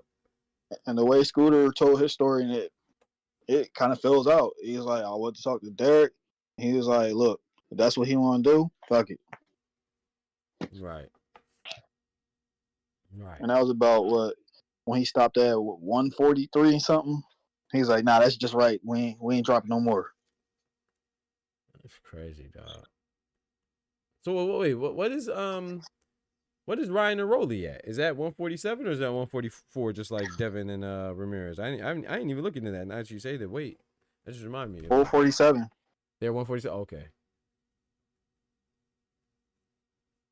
So T.O. Barbosa 140, Devin Ramirez 144, Ryan and ROLLY 147. Okay. Mm-hmm. Okay. I didn't know the cop and the fireman was 3 rounds. I thought it was a little more. Bro, me either. Bro, I didn't even really peep. Like, I thought it was a joke. I didn't know they were serious until like yesterday or the day before. I thought they were just joking. Said Derek James is like a ninja scheming all the time. He be looking like he wanted. I'm telling you. Derek James, man. Me with Alicia Baumgartner, man. I think that's a pretty good link up though. Yeah. It works for her now. She out there in Texas. Hey. She ain't gotta really travel far to get to the gym. Or her boot thing. Ain't she with Dez? Or I don't know if they were, but Or they are. Yeah, something like that. You know what I Something like mean? that. Something like that. Something like that. Catch her at the Cowboys game. Hey. Yeah, that I just stumbled upon that. You know, I don't be knowing that stuff, but I stumbled upon that by accident. I don't know if it's Barboza's personality or maybe the weight cut was getting to him because he was sitting there and he's just like, I think he dazed off at some point to that presser. Mm. And I ain't like how his face looked. Mm. And maybe he was just dry. I don't know. Tired. It just didn't look right to me. Uh-oh. See, I wasn't Or he just didn't want to be there. True. I didn't even pay attention that much because I was doing something else. I wasn't like fully locked in and looking at it. That's probably how I missed that freaking T.O. comment, bro. How bad I missed that, bro. That would have been funny. It's like, I don't know if it was from the microphone in front of him or the fact that they was panning the camera across. Right.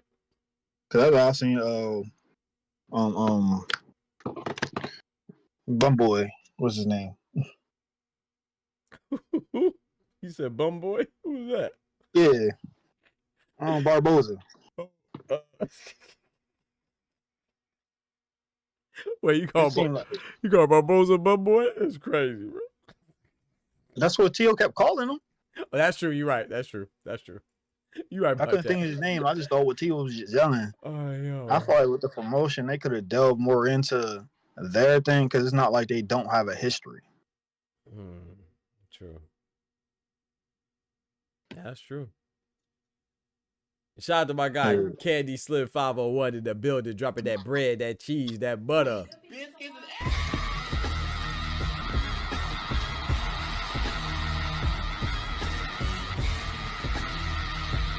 He said, I think it'd been funny.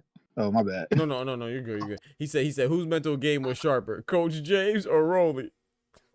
He goes, at the presser, Rolly. Oh man, I gotta go Rolly, man.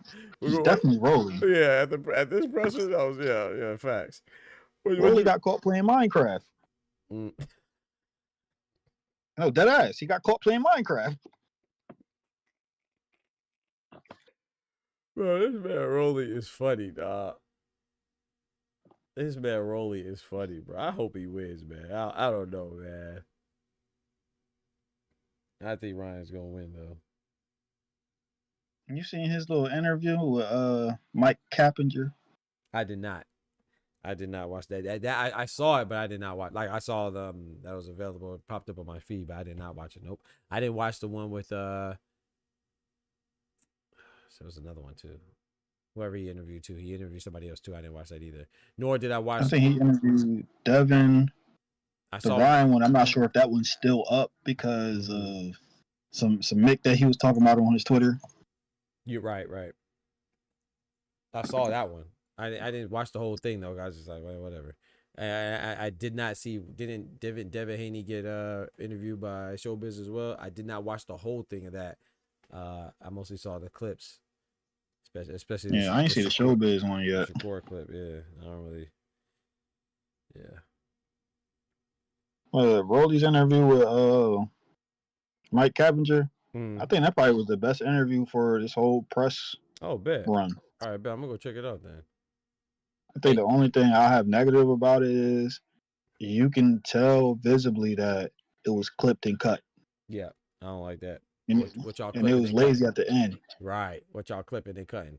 Hey, I'll be right back. Hold it down for me, bro. I gotta go use the bathroom real quick. All right. Appreciate it, bro. Let me go check the comments. Yes, sir. Thank you.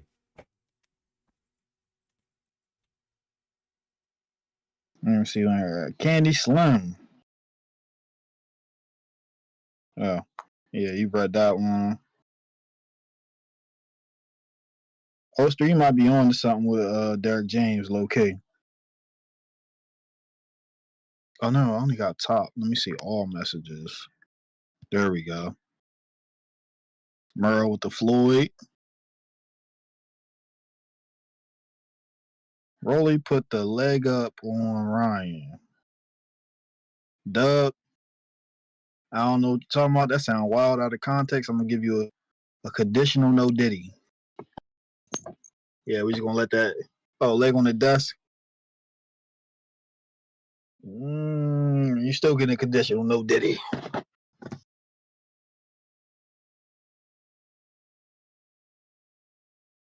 Yeah. He isn't articulate enough to sit there and try to lie. But then again, he's like one of them dry, monotone, long speaking type guys. What else? Shit, low key, Derek James might be the spook that sat by the door. Because he's sitting right there in the middle of a bunch of the Mickey stuff.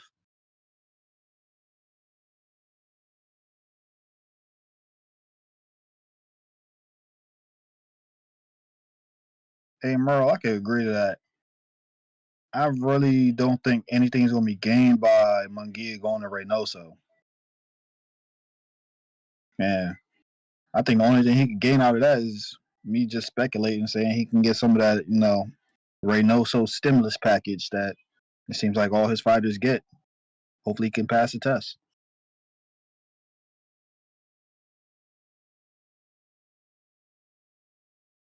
Oh, wow.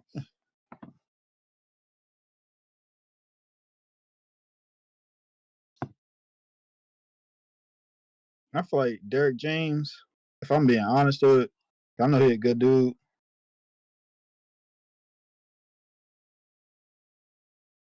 Oh, wow. Okay, Barry. But with Derek James, I feel like he tried to put himself in a position where he had plausible deniability, especially with the scooter situation. He trying his best not to be anywhere near any remnants of Ryan cheating. Whole bunch of finger pointing.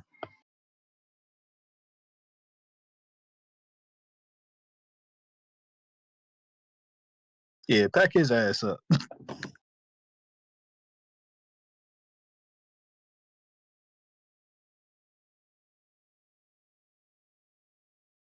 Coming in here with that first account like that.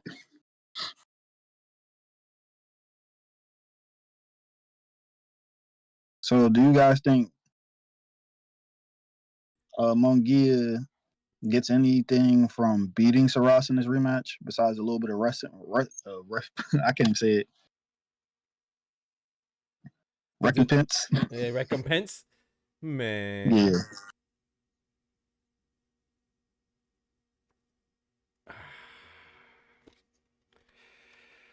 I think Jaime McGee is gonna win. I'm rooting for Jaime, man. I'm rooting for him. I think that's when that's one where I'm going with my heart over my, because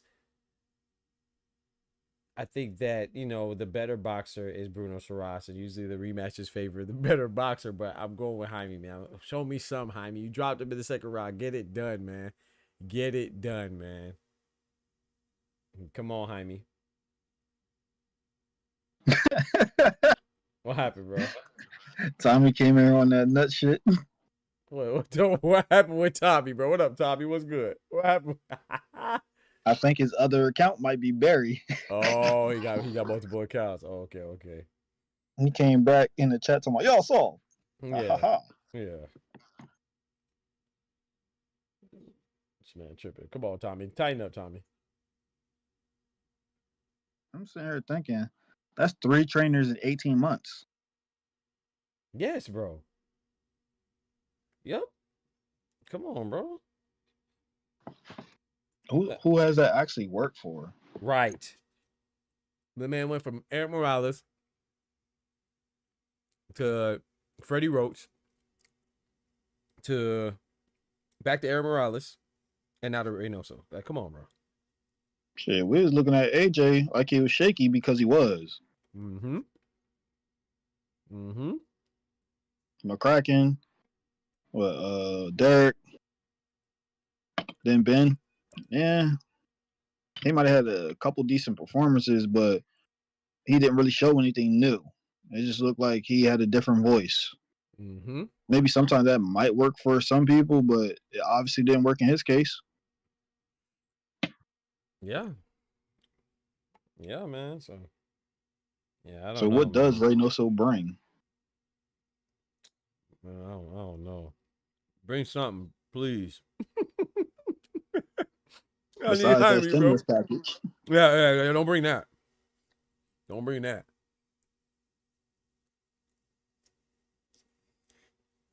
It's that I He told you I fighting was watching Bruno channel steering Saraz. there. Maybe watching my channel steering there. Just I'm telling you.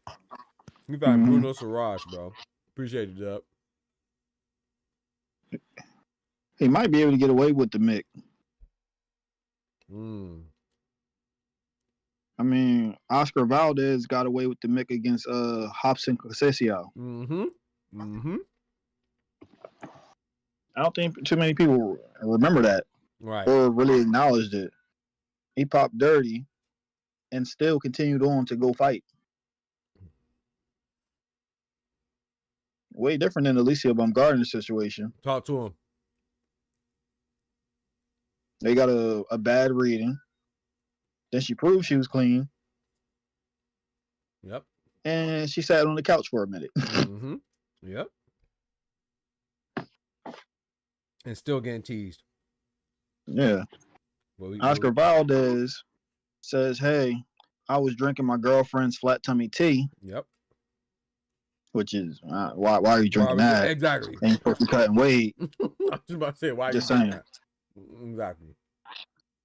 They still allow you to go out to continue to go fight Conceição.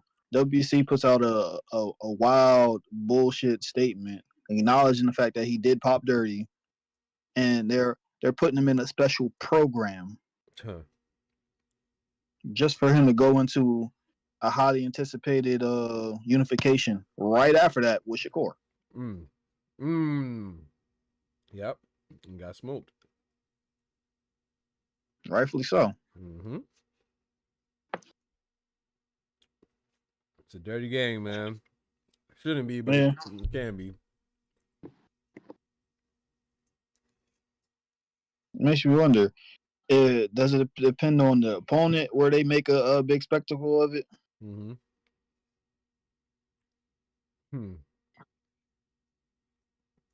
I think so. I think it might be other stuff too, man. Unfortunately. With Louis Neri, he got a slap on the wrist. Then they lined up the fight just for him to do some bullshit again. Yep. Exactly. Yeah, I'm a knocker. Yo, shout out to YD, man. What's good, bro?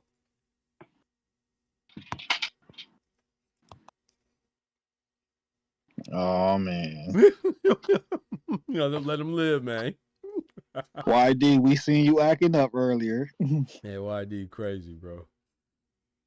Shout out to YD. But yeah, I will say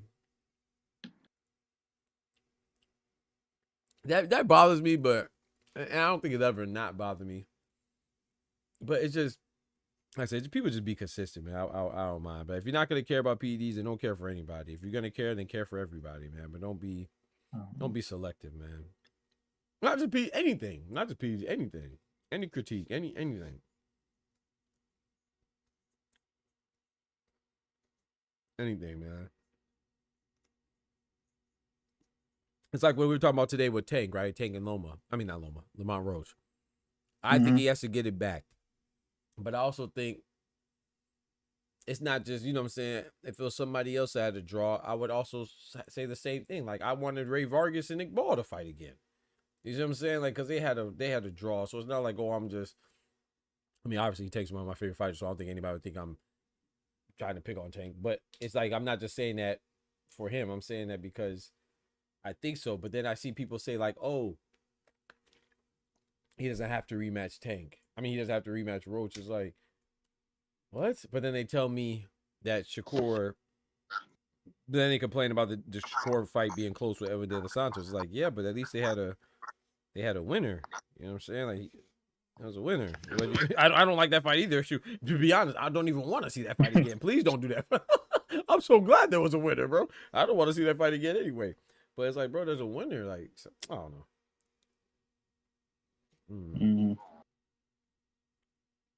People just fucking. I don't know why I'm stuck on the fact that they won't let ROLLY answer if he will fight Devin. During the presser. Yeah, like Yep. during the presser, it just made me. It reminded me of that nasty cut that they did. They did in his interview. I gotta go watch that. Damn, I gotta watch it. You talking about the Mike Coppinger one? hmm Okay, I gotta watch it. Damn. It's like he goes to answer, and then it just flips over to the other camera where it's on Mike Coppinger, Wow. and then I guess he closes out, but in the midst of him closing the thing, Mm-hmm. it lets the video run for like another 20 to 30 seconds with that shot frozen. Like yeah. Oh yeah, they know I'm what they're like, doing. man, they botched this. Yeah, they know what they're doing. Yeah, pull up, Oster. Oh, you are there. My bad. And I think that interview's only like 12 or 13 minutes long versus the 30 pieces everybody else got. Right. I'm gonna check it out though. I'm gonna put it on while I'm in the shower and listen to it. Yep. Yes, sir. What's good, bro? Oh no, just make sure you hear me. Mm-hmm. He said Smurf Derp. Yo, this is Tommy. Why'd you ban me? I was joking. This is my only other account. Are you good, bro? You're not banned. Are you banned? Yo, this is my only other account. My only other account. Come on, Tommy D. You wildin'. Come on, bro. You just got tossed out twice back to back. What'd you say, bro? Let me see what you said. Oh, the y'all soft. Now let Tommy chill. He can say soft now. Come on, man. We gotta let people live a little bit, man. Nah, he was in here as Barry first. Oh, yeah, that's right. You said that. I forgot. Blah, blah. In the middle of us talking, this nigga was like, articulate, bro, and then wrote some weird stuff. And it was like, speak English. And he got clipped. Oh, okay, my bad. And immediately came back as Big D Tommy talking about some y'all soft. Ha ha. That's probably how he said it, too. Lock in, man.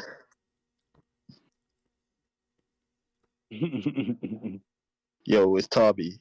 Why y'all ban me? You know this my only account. Like my only other one. Nah, like not the other one though. Mm-hmm. Here's the other one, not the other one. Not the other He about to one. pop back up like, y'all still soft? He said, you walked in my line of fire. Hey, fire on him. Fire on him, Dub.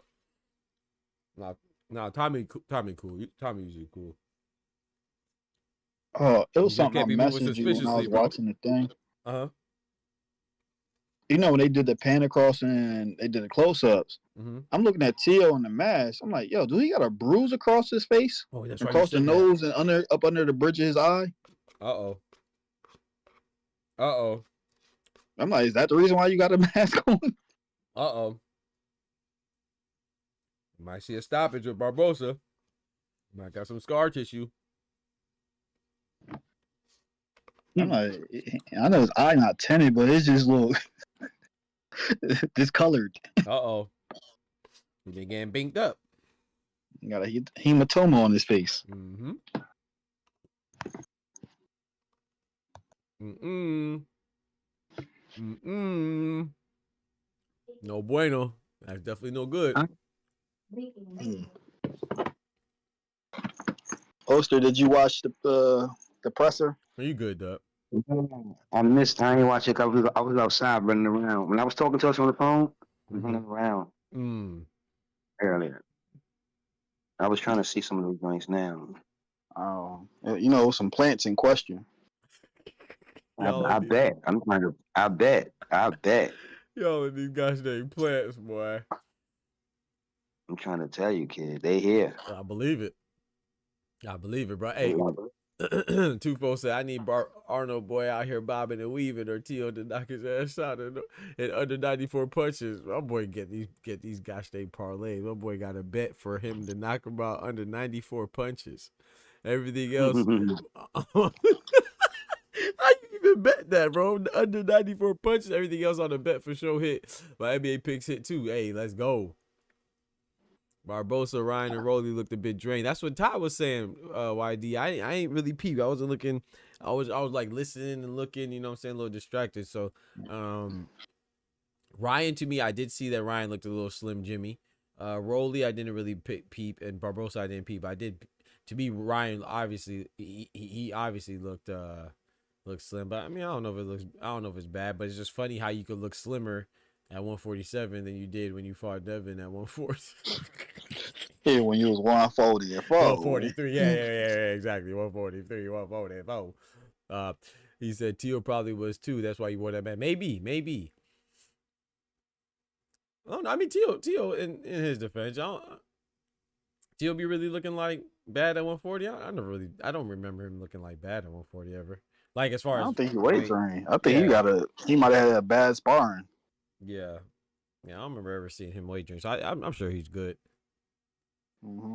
I'm hoping everybody is good, man, because I want this to be Mick free, like my boy said. I don't want no Mickey stuff.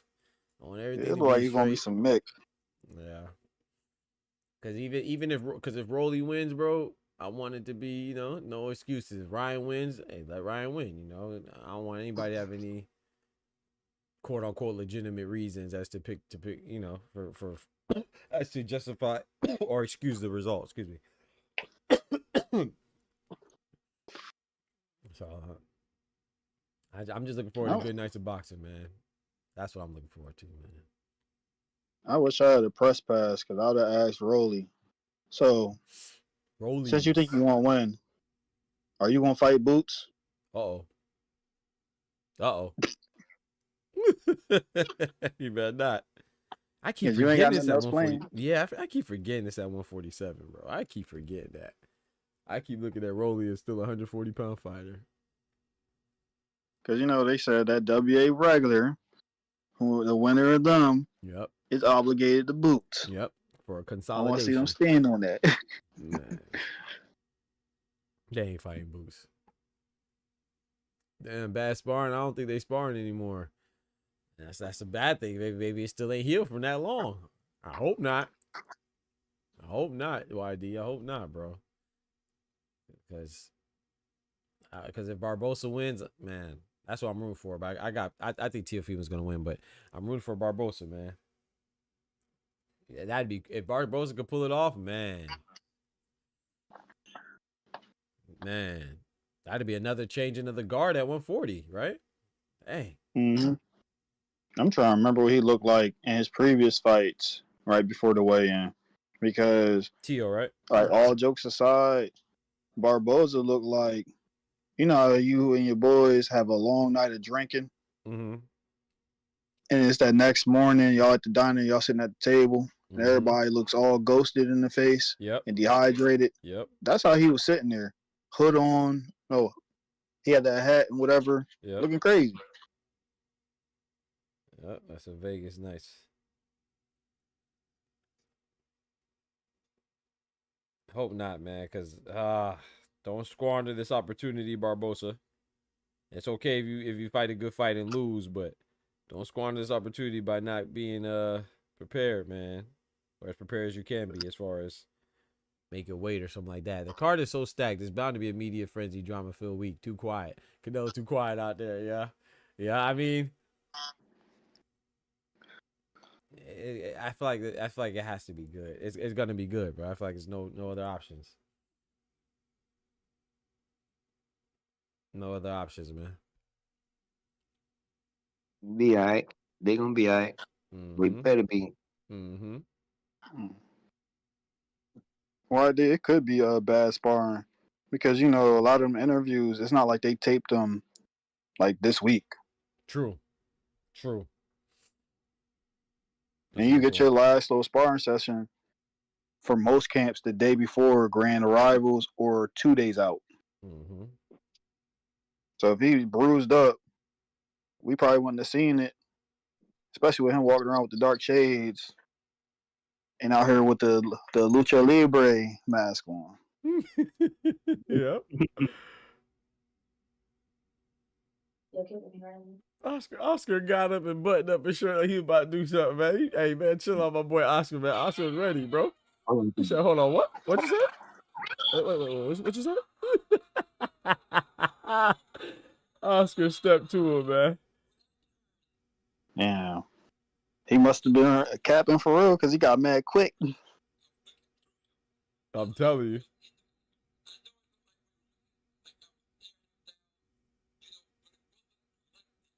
Yeah, he definitely looked the worst. I think the person that looked the healthiest up there was probably ROLLY.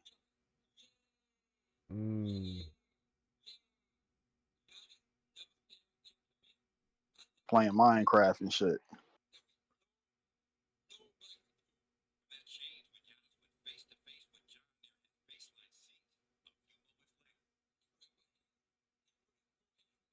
Damn, did I lose connection? Now you hear my fault. I was listening to the. Oh, it got super quiet. Got my Like, fault. No, I was listening to this guy today. Tyrese Halliburton's dad explained his side of the. Yeah, what happened with that? What it looked like to me, it looked like he was in the wrong, but according to him, he's saying that there was no verbal altercations. Like so after Giannis and them, after the Pacers won, Giannis was sitting there on the court, just distraught and like in shock because they blew like a 7-point lead or something like that. And then the father came with the towels, like taunting him. He said he was saying, yeah, he was screaming, he was moving, he was saying something, and he was had his towel.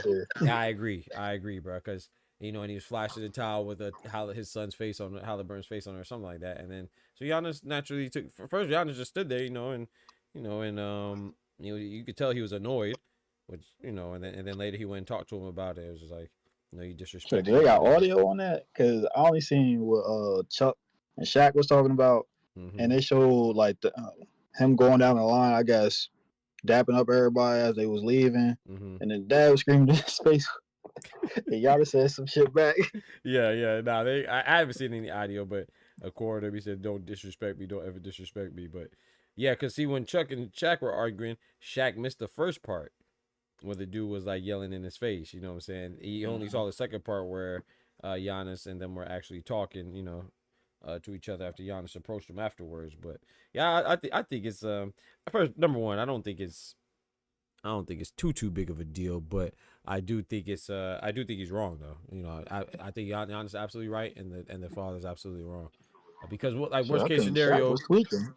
Yeah, I think Shaq was tripping. I don't know what Shaq was talking about. I lost. Shaq, but yeah, get off the court. Yeah, exactly.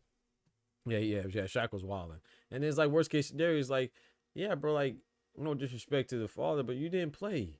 You weren't playing. It's like how we get so hyped when our favorite fighter wins or something like that. I tell people all the time, it's like, bro, just because your favorite fighter may look like y'all come from the same place, you ain't kicked my ass. You know what I'm saying? So that ain't got nothing to do with you. I know you might feel like Superman because your favorite fighter won. You feel like you have something in common with your fighters, so you feel like that I don't know, that you Superman now, but they ain't got nothing to do with you, man. So I don't know. So with the father, shout out to him. I know emotions run high, but let's say Giannis would have got physical, then we would have said, oh, Giannis, I can't believe Giannis would do that. I don't know. I just don't think it. I don't think he was about to choke him. Right. So let's say he would have choked him or something. Then we would have been, what happens then? So it's like I think that not just a father. I just think as a fan, man, I think that they need to restrict, be more strict, and be more restrictive of who they allow on the court when. Like I don't mind you letting people on the court, but make sure that the opposing team is gone. I think that would be the best thing to do, at least, just to mitigate any potential altercations, man. We see Malice in the Palace, bro. Giannis, he a big dude, man. He got some good restraint. But shoot, if he didn't, man, he could have boomed his. What's Tyrese Halliburton? Tyrese Halliburton would have got boomed too. Yeah, he got his full ass out there too. You feel me? Like, come on, man. I just don't think it's good, He said Barbosa looked worse for sure. He didn't even want to be there. Yep. T was looking like brawling in other press conferences. To be honest, I never seen him look as built. Obviously, he was covered up today. Weigh-ins tomorrow. Yes, sir. He said Oscar De La Hoya versus Bill Hader in the bathroom. Referees be guest referees. I have given him no Diddy. No Diddy. Yeah, you wildin', bro. No Diddy, bro. You wildin'. No Diddy. No Diddy. Ramirez, I don't know how to really feel about it. Because I'm not gonna hold you. Mm-hmm. Him and Oscar sitting up there look like they was the same age. I don't know what the Come fuck on, bro. happened You to know Ramirez got an Ramirez. old. He got an old face, man. He got an old face. That's all, bro. He got an old face and an old soul. I agree with ID. I thought Ramirez looked good though. I thought he pause. I thought he looked like I thought he looked healthy and I, bedtime I'm said. I'm just thinking of what they gonna say. Like in the event Devin beats him, Oh it's no no gonna be no! like They're not gonna say shit. another old smaller guy. Oh no hell no. He definitely. I'm definitely not going with that. I know that they like to say that Devin says it all the time, which I get it, but I'm not buying into that. I want to hear he's small. No sir, no sir. There's nothing to complain about this for the victor on either side. And when Devin Haney wins, full credit. I don't want to hear that Barbosa suddenly. Oh, we remember that he suddenly lost his last fight, or he's suddenly old, or he suddenly this is debut at 144. He never been this high. I don't want to hear no excuses, because I don't want to hear no excuses. If Ramirez beats him, I don't want to hear no excuses either. That's a good win for Ramirez. So this is a guy that Oscar De La Hoya said is gonna beat Devin Haney. This is what he said repeatedly. So, and not just him, other people as well. So this is that to me that's the best.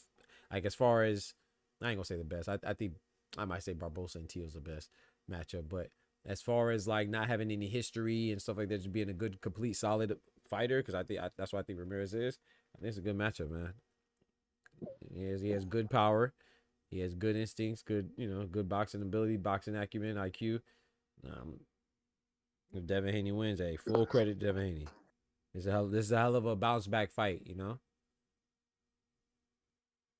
Tim Tszyu bounced back and fought. No disrespect to Joey Spencer, but Joey Spencer's not a former champion. You know what I'm saying? Who else just bounced back from a L? I don't know. Or perceived L. Let me say, yeah, fact, trash. That's called facts. Perceived L, I should say. Excuse me. I think this is for somebody that's coming off of the situation he did with the long layoff. I think this is a very good opponent. I feel like Jose Carlos Ramirez is a very strong opponent. So I don't see no complaints. Ramirez going to legs again. Yeah, facts. Nah, Devin beats Ramirez. He gets credit. Talk to him, YD, because that is a tough fight. Yes, sir. Ramirez going to let his hands go. Yes, I think everybody on this card deserves credit. Even I know a lot of people counting out ROLLY, but even Ryan beating ROLLY, you know what I'm saying? Obviously he cheated and stuff like that, but I think that's a good win too. I think Ramirez would be a better win, because I think Ramirez is a better fighter, more respected fighter, but I think that's a good win. Even Barbosa, I think that's a good win for Tio if Tio wins, but Barbosa wins, that's definitely a good win for him. He's been calling out for that fight, so for me, everybody, if they win, they get good credit. They get full credit. I do think that, no disrespect to ROLLY, but I do think ROLLY is the guy that comes with the least credibility, whether that's right or wrong. I think that he comes with the least credibility, but I still think Ryan will get credit. I would still give him credit, because, especially if he beats him in a decisive fashion. But if if ROLLY beats Ryan, oh boy. Oh boy. That boy might be on the pound for pound list. No, I'm just playing. I'm playing.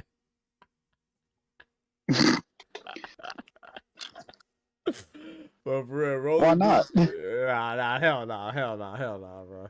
Ryan, shout out to Ryan, but this gonna sound crazy.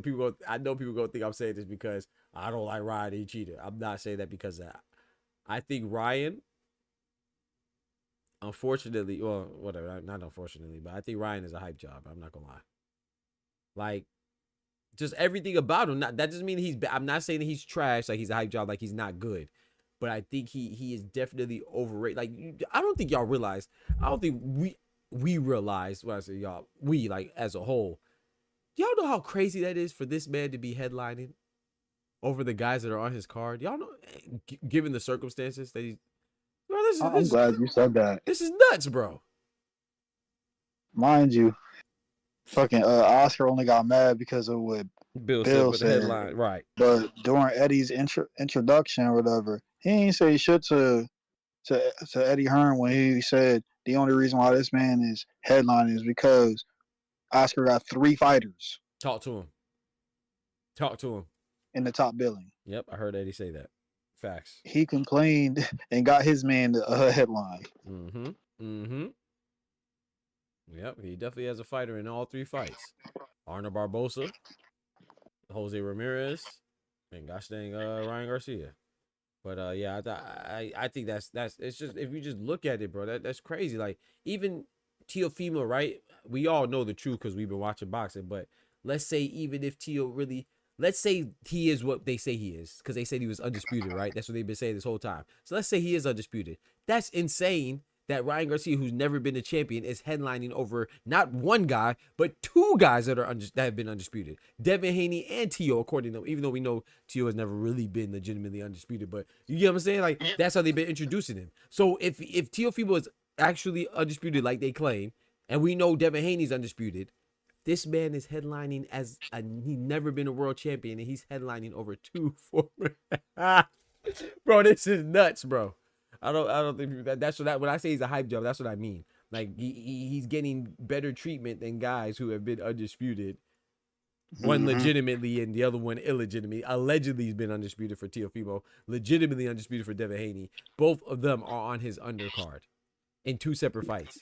Come on, dog. Sound like a plant. Where Ulster at? Yeah, facts.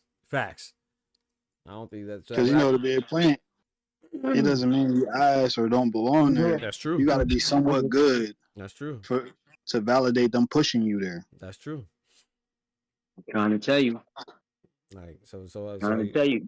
Yeah, I'm not saying that Ryan Garcia is trash, but when I say he's overhyped, but he is overhyped, bro. Like I think this is, in my opinion, this is unacceptable. Like, but then again, I will also say this too. I am the same person who thought that Gabriela Fedora versus Gabrielle Lanes for undisputed at 112. I thought that should have headlined over Floyd Kid Austin Schofield versus Renee Tellez Garone. So, should have. Appreciate it, bro. Appreciate it. You know, I thought. Yeah, I thought. Yeah, it should have, bro. Like so. Maybe I'm flawed in that thought process, but yeah, I it should have, bro. They had a great fight, and then we saw some boo boo afterwards. Come on now. Beck the Bully, freaking versus no disrespect to Beck the Bully. Oh, that's who it was. Remember I said somebody else had a fight coming up. Somebody who was fighting Beck the Bully, Beck the Beer, which is Aliev, Mezakuziev, whatever his name is, Melakiviev. You know what I'm talking about? Yeah, you know what I'm talking about though. Somebody who's fighting him, bro. I was like, wow, I think it's a pretty good fight. I can't remember who's fighting him, bro. Oh, who the heck is fighting? I just saw it. I can't remember. It's a pretty good fight though. Shout out to Doc K-Part in the building, man. Big member in the building. He said, "Yep, he's a hype job, but more importantly, he's a cash cow. Be popularity king these days." Yep, I agree. Yep, boxing never really been a cash cow though. Yep, yeah. Is even that part is a hype job, the cash cow part. Facts. Because with plants, they don't have real numbers. They finesse it. They give you little instances here and there, but none of that shit real. I gotta try to Google this, bro. Because now it's gonna bother me. I gotta see who is Beck. Because prior to Tank, what was Ryan Garcia's numbers? Exactly. His biggest we laugh at Teofimo for the amount of comp seats he has. Yep. Name a fight that Ryan has had where he headlined and there weren't comp seats, where the average ticket was $40 and under. Yep. But he's a star. He's a draw, right? Mm-hmm. He only been on pay-per-view with Tank and Devin. Yep.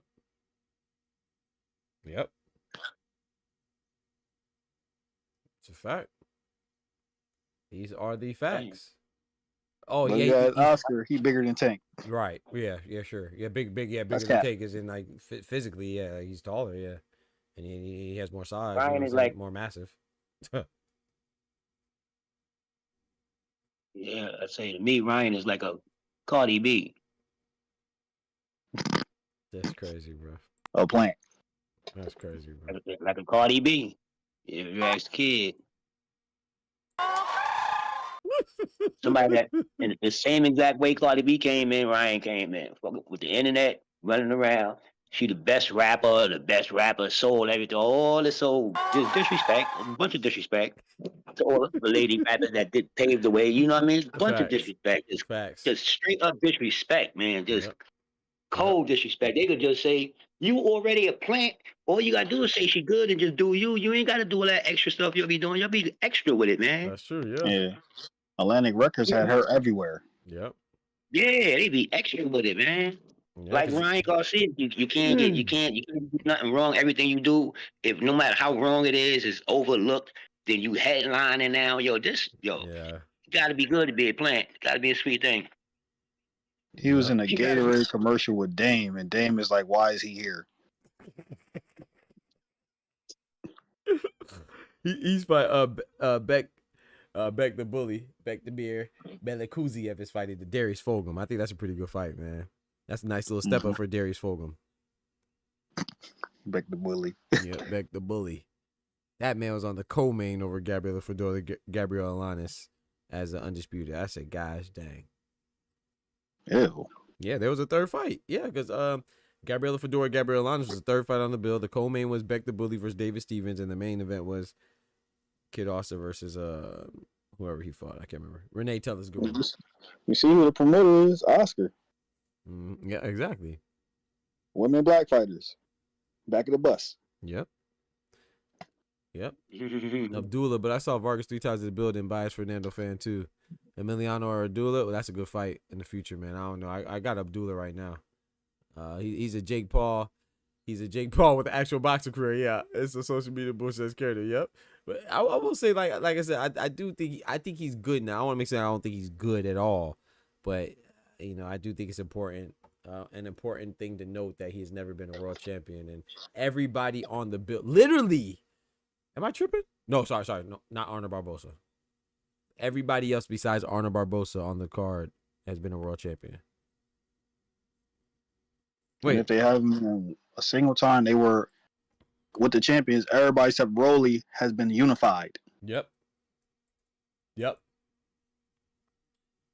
Barbosa, he was never a champion, right? He was never like 135 or nothing like that. I'm trying to make sure.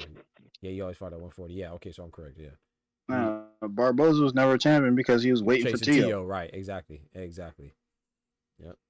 And that's a disrespect to Jake Paul with the comparison to Ryan, because you can say what you want about Jake Paul, but his numbers are real. Okay, I see you. Them tickets sell. I see what you did there. Them pay-per-view sell. Ryan, nah. Yeah. He do Tio numbers. Ryan got the internet. He ain't got the pay-per-view. He got the internet. You get what I'm saying? That's his draw. That's his ace in the hole. That's why you think he stay on the internet. That's why you think he stay up there doing all that. He knows that. You know what I mean? He like a 50 cent on the internet. He don't get off it. That's his main troll. If he get off that internet, you probably wouldn't even know about Ryan Garcia no more. Mm-hmm. He got pop up every now and then. You won't even you like you see ROLLY. You don't be seeing ROLLY till he fights. Sometimes ROLLY got on the internet too, was wilding out for like a year, and then somebody told him to sit down. And he sat his ass right down. Word up. He sat his ass right down. ROLLY called a case. That's why he calmed it down. Okay. Yeah, something happened. Yeah, somebody gave him a snicker. Somebody said, yo, get the snicker, sit your ass down, man. You gonna be here for a while. That's the reason why he got pulled out of the tank fight. He called a Shay Shay case. Oh, Lord. I didn't know that. I knew. Lord. You see, it be going on. He got accused of doing something, and then he got exonerated from it, and that's the reason why he went back into fighting the tank. Right. That's why he was pulled off that card. Yeah, I knew he was pulled up. I didn't know. I didn't pay attention as to why. I knew something. I didn't know it was that. That's crazy. What ROLLY look like stealing some of the ussy? Ryan hasn't been. Yeah, that's what we're saying. That's the whole point. We said, KD, he's not been a champion.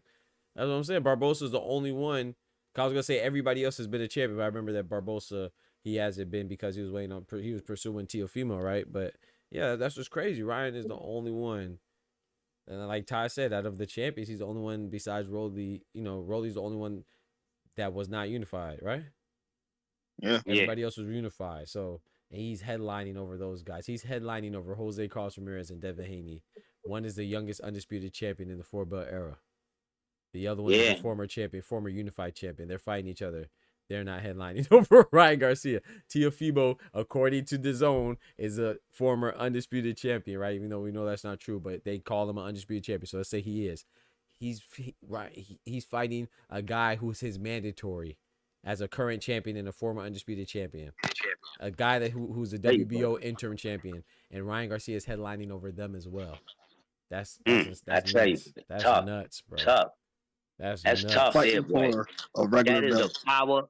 That is the power of the plantation plants, boy. I'm I'm telling telling you. you, the power of the And, plantation PRs. Y'all think it's a right, game? right. This is right in your face. Like they Bro. broadcasting it. It's not. It's no secret. Nope. It's no nothing. You ask them a Nope. question. You know what they're gonna do? They're gonna act stupid. They're gonna have to answer for you because this is the plantation PR. They got to answer for everything. You can't Everything, get bro. past them.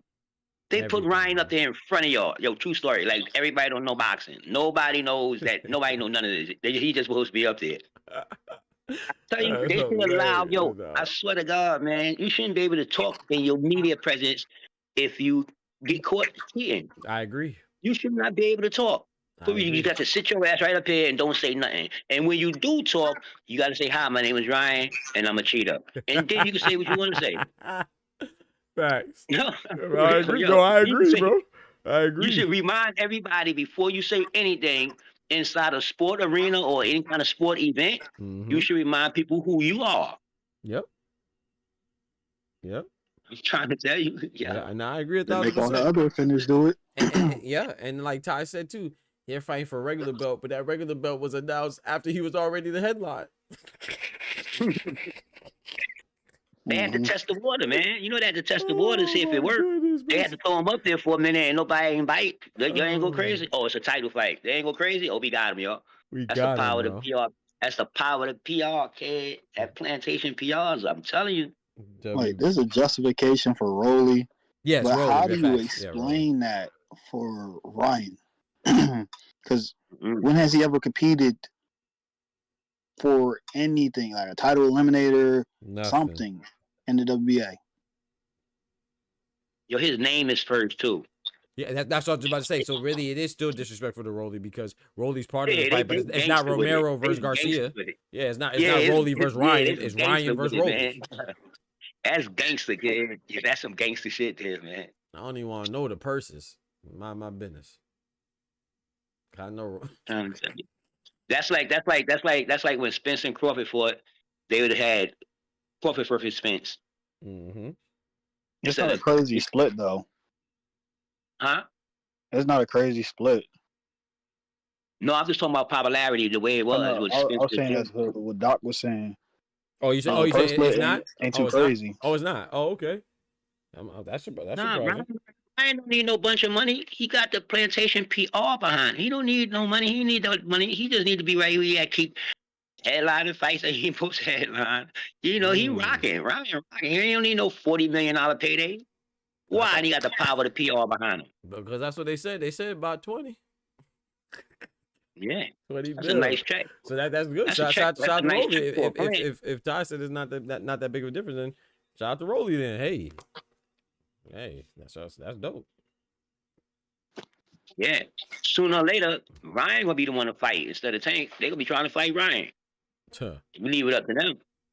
I remember ROLLY got a Tank pay-per-view, too.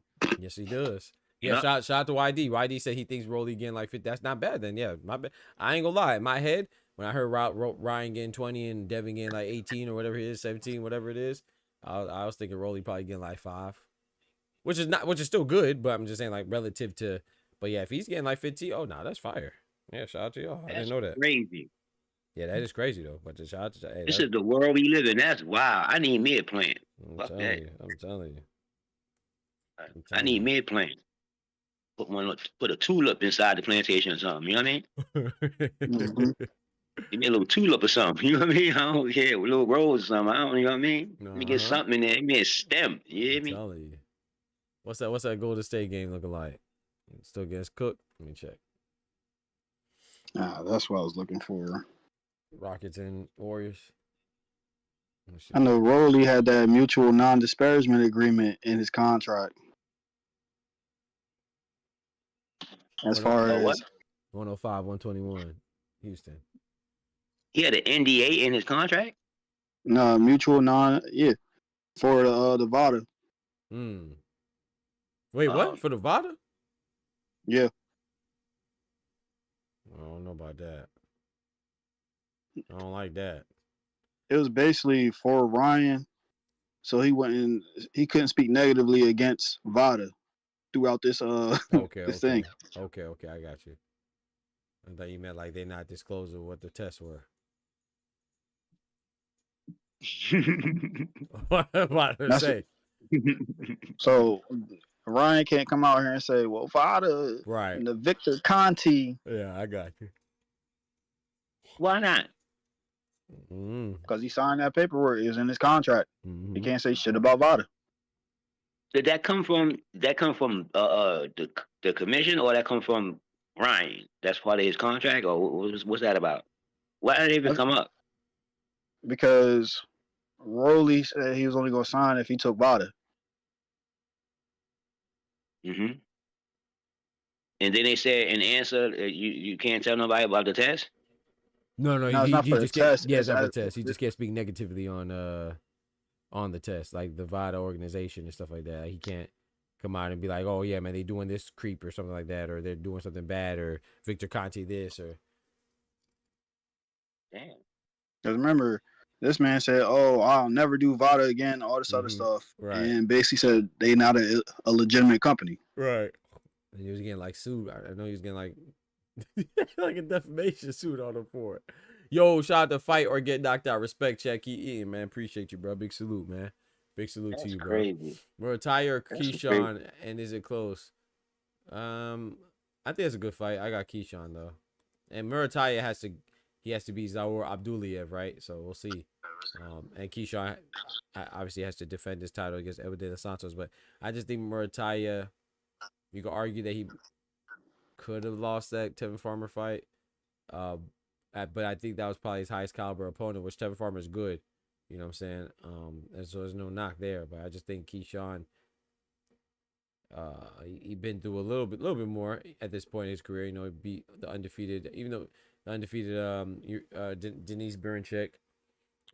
Gustavo Lemos, we know he came in out of shape, so it's not too much love there. But you know, Gustavo Lemos also been in there with Richardson Hitchens, and Edwin De Los Santos been there with Shakur. So Raymond Murataya, you know, his best opponent is Tevin Farmer, and Tevin Farmer is a very good opponent. Don't get me wrong, but what was the thing? A lot of people thought he lost. You see what I'm saying? So I would say that Keyshawn's a little more seasoned.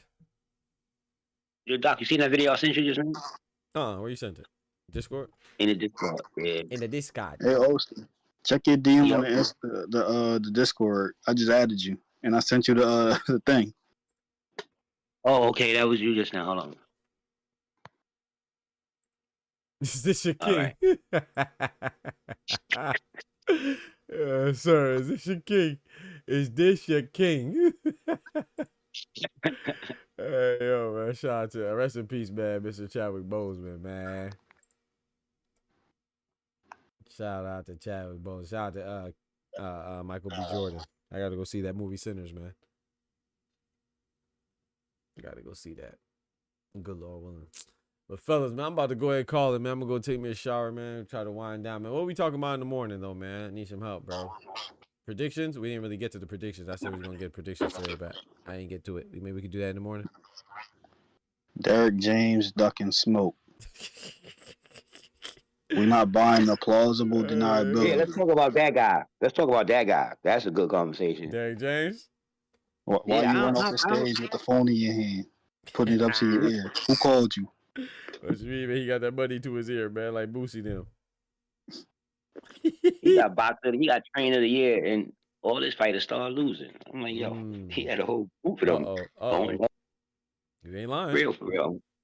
I'm trying to tell you, that's for real, for real. All those hyped up, they was getting beat up too. Not like just they was getting fucked up. Yo. Yeah, Errol Spence, Frank Martin. Yeah, I'm telling you, they was getting for real, man. But Derek James look like every time I look at him, I be needing one of those double cameras because he be looking around there like somebody want him, man.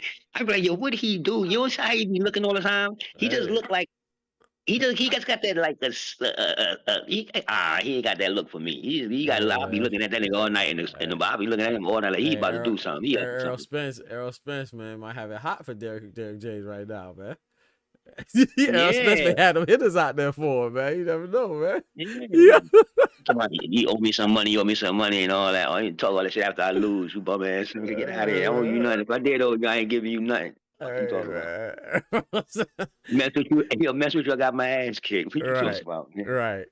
Derek James was Eddie Hearn's a disaster in the making. Lakers or the Wolves? I got the Wolves, man. I mean, I feel like it's not really even fair to make a prediction right now. You know, they have 3-1. So, but you never know. You never know. LeBron came back from 3-1 deficit before, right? In the finals at that. So, but yeah, I got the Wolves, man. Anthony Edwards not playing. You know what I'm saying? The other young bulls doing Jaden McDaniels doing their thing. Nas Reed doing his thing. Julius Randle doing his thing. So might be a little too much, man. And it's crazy because it's LeBron, Luka, and AR, right? Austin Reeves. But Yo, as soon as LeBron get off that team, LA gonna be way, way, way better. LeBron, he can't play with a Luka. Nah, he can't treat Luka like he treated Cat Love. He can't do that. Luka gonna fire that rock. And LeBron I sitting don't there. know, LeBron, man. Oh no, huh? I don't think they get better without LeBron, man. You They're think not so? even good with LeBron. You They're said not even they're not good with even him. good. Yeah, I remember, They bro. about to mess with Jokic. This season wasn't good though, man. You know they But got the LeBron Luka is out of on there, nowhere. though. LeBron is on there. Man, LeBron LeBron is on 40, there. man. Come on, bro. Come on, man. I think That's why they should give him a Snickers on the next game. Sit down, man. Calm down, LeBron. Sit down. It's gonna be all right. let me sit out. It's over with.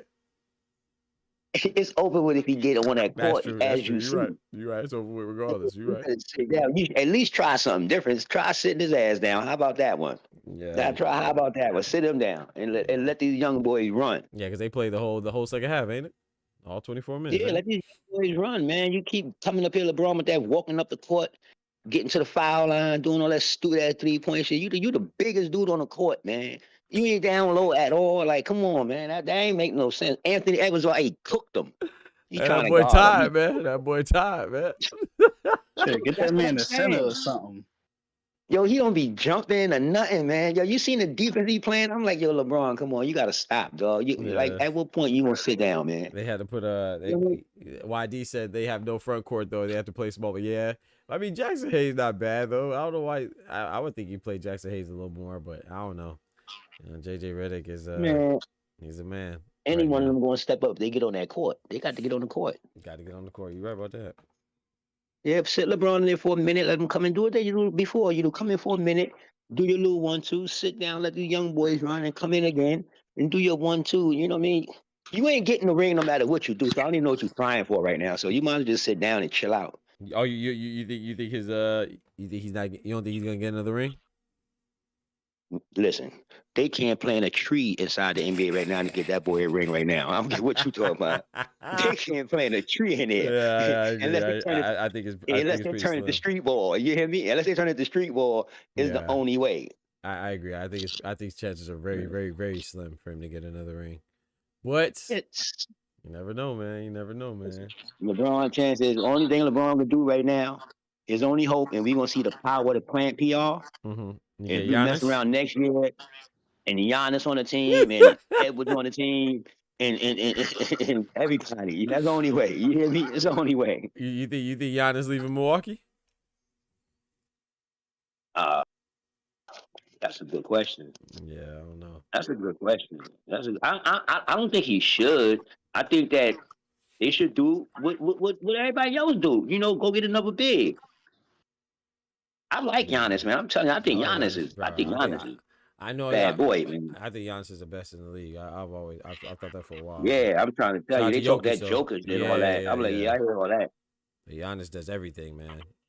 As far as I hear defense all and that. offense, you know, he don't have no. He started shooting the three a little more, but yeah, I don't get me wrong. I think Jokic is up there too. If you think Jokic is the best, I'm not mad at that either. You know what I'm saying? I definitely think it's 1 and 2, but I got Giannis over it. Nah, I don't think Jokic. I don't think Jokic. I think Jokic is good, but like when it comes down to these centers, I like Jokic, but I would pick Giannis over Jokic if you Me ask too. me. And the reason why I'm so hard on, not really hard on Jokic, is just Jokic offensively is you can say he's the best. But it's just, bro, I value defense, bro. I'm sorry, I do not like a player that doesn't play both sides. This is not football, bro. It's not a wide receiver and then you switch up and get a cornerback. It's not a safety and a linebacker on one time and then a running back and a quarterback. No, yeah, you ain't got no choice, but you have to play defense. But if you don't play defense, to me, you play 50% of the game. So I really that's what all my favorite players. I'm trying to think they're at least decent at defense. Remember back in the days on the game when they get down to the wire? Remember they used to bring the ball down and switch in and put the defensive people in, and then go down. They used to have the dude coming in and give you a foul. Just give you a foul to stop the play, and then put defensive dudes in. Yep. That's how I used to play back in the day. You know what I mean? They'd come back, throw the shooters back in there. You know what I mean? But they be wilding right now, man.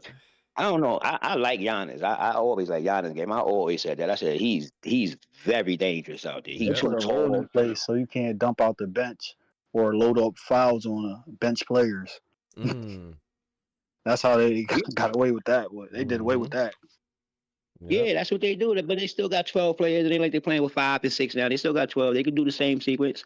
They just out there shooting a bunch of 3-pointers and ain't no defense in the game no more. Right. That's why all these people get all this old flag for all the offensive stuff that they doing.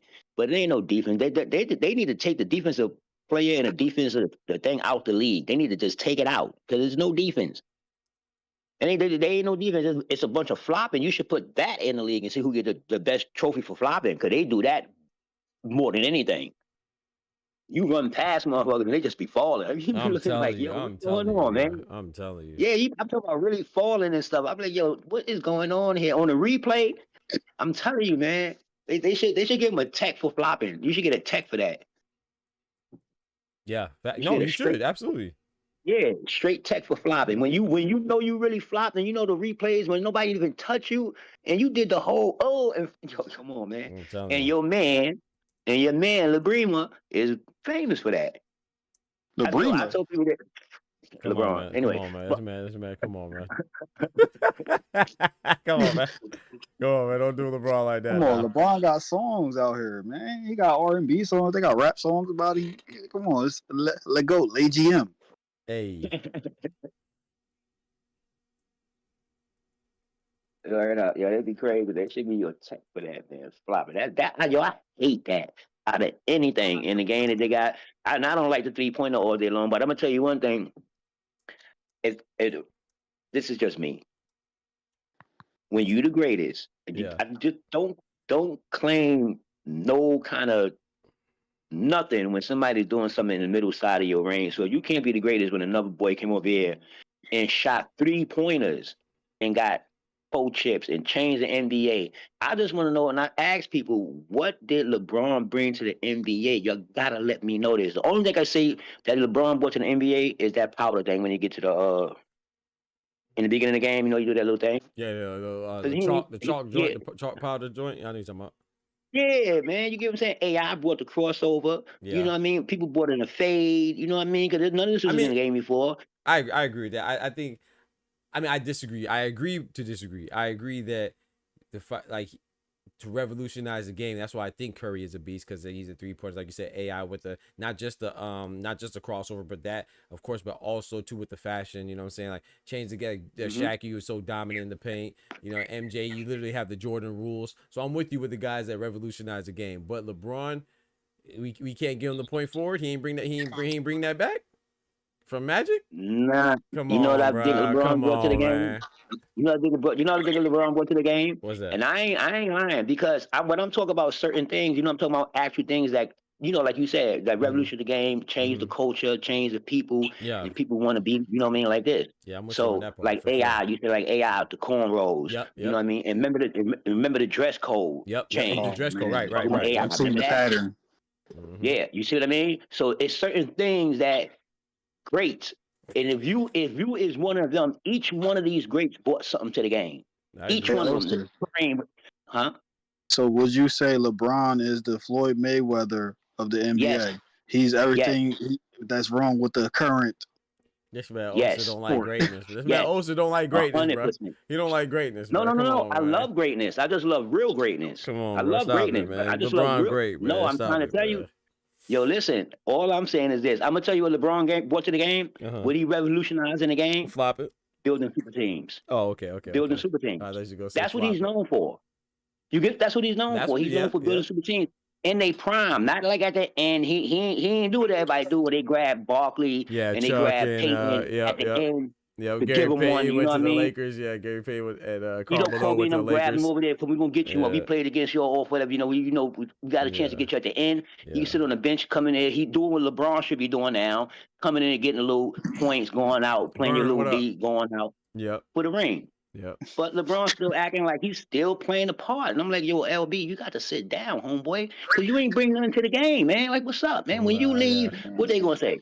LeBron, what you brought to the game? Longevity? Or everybody gonna be in this motherfucker trying to play 22 years? That's gonna be whack. You know what I'm saying? That's gonna be. Man, Bro, hey, nah, 40 bro, you dropping come on, bro. Yeah, 44 like he the snub not nose. right. You act like he not effective though, bro. Come on, bro. Don't do LeBron like that, man. Don't do LeBron like that, He man. effective while he there, and when he's gone, he ain't Kevin people gonna be Willis like- out there. No disrespect to Kevin Willis, but he ain't like 40 and not doing nothing. Like, come on, man. But he gonna be like a Mayweather though, when he leaves. He ain't got nothing to do. Come on, All this bro. it was when you leave, you ain't got nothing to do. It's obvious, man. You ain't got nothing to do. For real, that's what I think about LeBron. I'm trying to tell you, he ain't got nothing to do. That's why he can't leave. Come on, bro. Hey, nah, you wildin'. Come on, Osu. You wildin', bro. Come on, man. You wildin', bro. Y'all gonna see. Y'all think I'm crazy? Y'all gonna be like, yo, wasn't going crazy. Oh, for real. Oh, ain't going crazy. He might be waiting for the shorty to get in there. I'm telling you. Yeah. Bryce or is it Bryce? Hey, Yeah, Austin, Bryce. For guys my age, we would say to you, we are done with the 90s. Come on, man. Come on, man. That's right. We done with the 90s. Come That's on, that man. shit that happened back then. Osu wildin', man. I'm Osu trying to tell you, wildin', man. Don't get me wrong. I'm LB, an MJ over LeBron too, but LeBron's a beast, man. LeBron is a beast. I ain't taking nothing from his game, nothing from none of that. He's all that above. When he lead his joint though, I ain't gonna see nobody doing a crossover, doing a layup. He do, doing a. I want to be. I seen Steph Curry come while he was the king, right? And everybody shoot 3 pointers. Even him. It's crazy though. Yo, Man, the game is out of control. Man, ask you something. The niggas wasn't doing the chalk. Not even just that, but bro, what do you think Zion Williams is, bro? Zion Williams and Ben Simmons, them LeBron clones. I like Zion. I ain't for you. Okay, I like Zion. That's not LeBron. That's not LeBron's blueprint right there in Zion Williamson. You know what I'm saying? I mean, nah. Because you know why? You know I'm gonna say this? Why? Because Zion tried them early in his career. He tried those PR people. He came in the league wilding.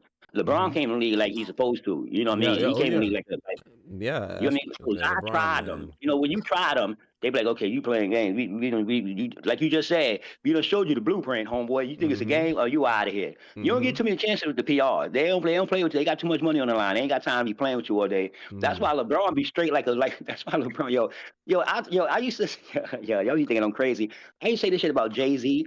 I'm telling you, I should be like, there's no way in the world that you the top rapper and all this and all that. And you ain't got no motherfucking scandals, no propaganda, nothing at all, nothing.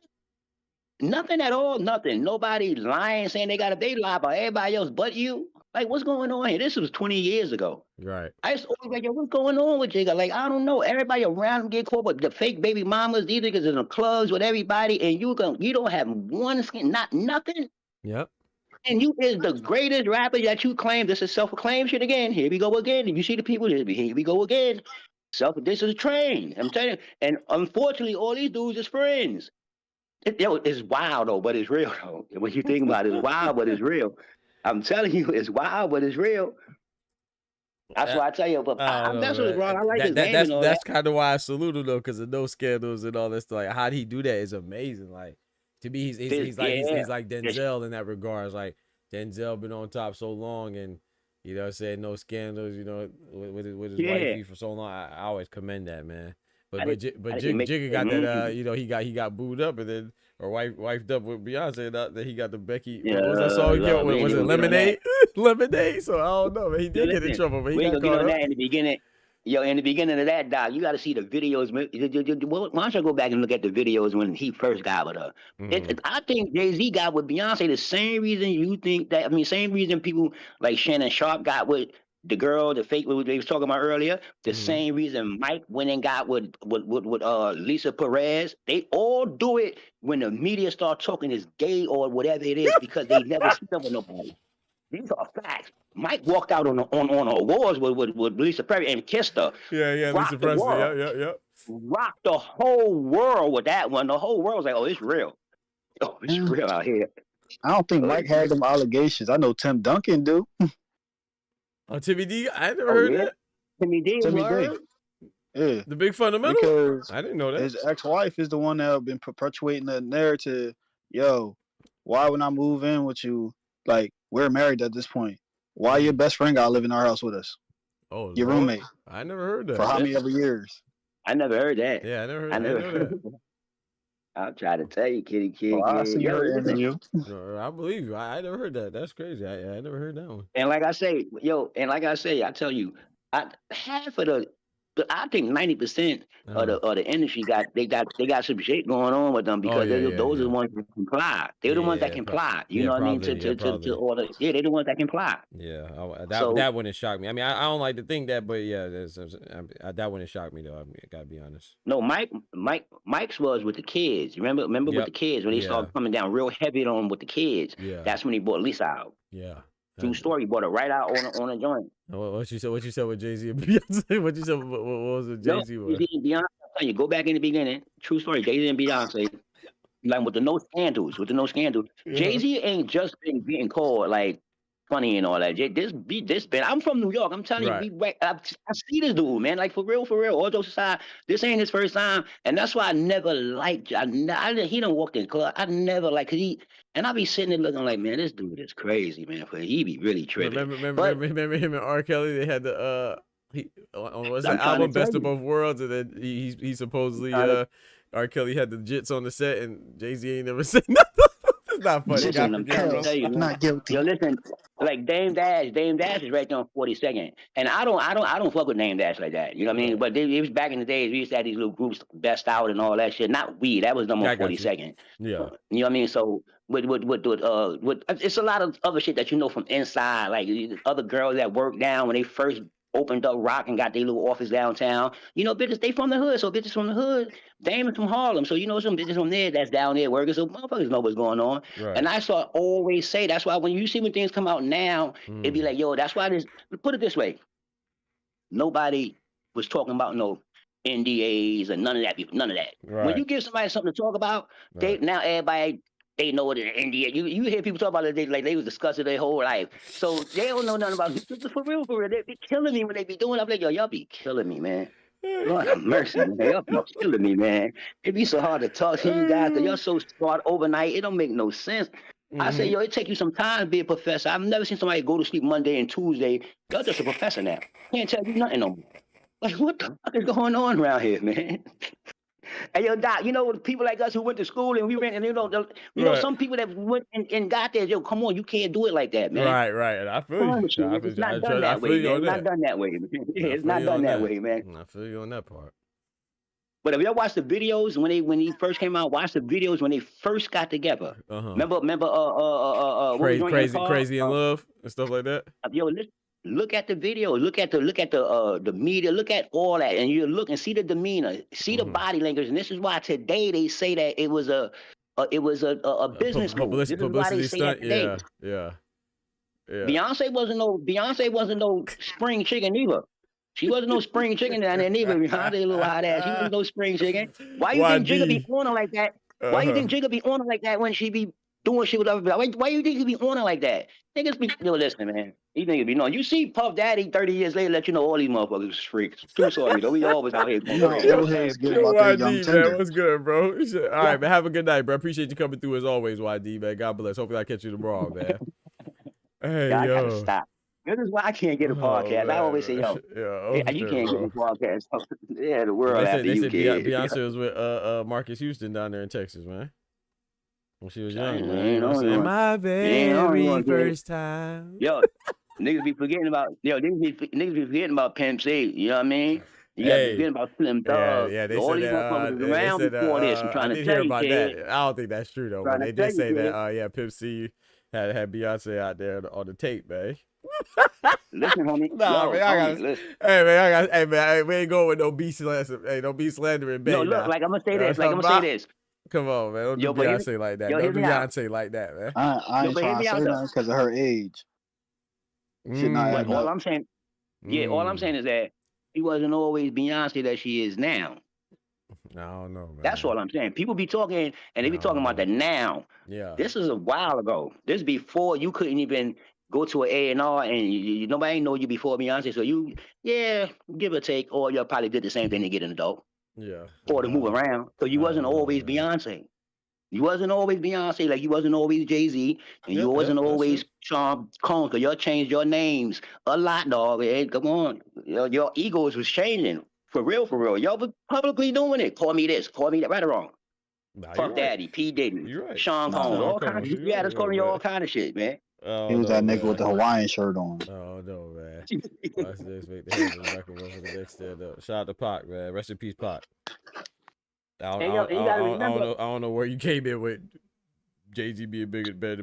That wasn't even part of the discussion, but we talked about Jay-Z and I don't know how you inserted Pac into there, but y'all be trying to dictate You know, the they got conversation. pocket everything. Right, shout out to Pac. remember, but no one even made a yo, comparison. remember when so I don't- Jay-Z, I don't know how you came remember to that Jay-Z and Nas did that, right? Remember when Nas stomped on him with that either? You see what Jay-Z did? What He put him down with him. Come here, man. Come here. He put him down. Come here. I'm gonna give you. I'm slow you right now, homeboy. I need a little control of you. Remember he put him down with him with when Jay-Z came with Def Jam. Yeah. When he was the president of Def Jam, he signed it. Yeah. Yeah. Remember when they gave Nas that little meal? Yeah. And And Nas still shelf his said, ass. Yeah. and shout. I'm trying. You see, you peep game.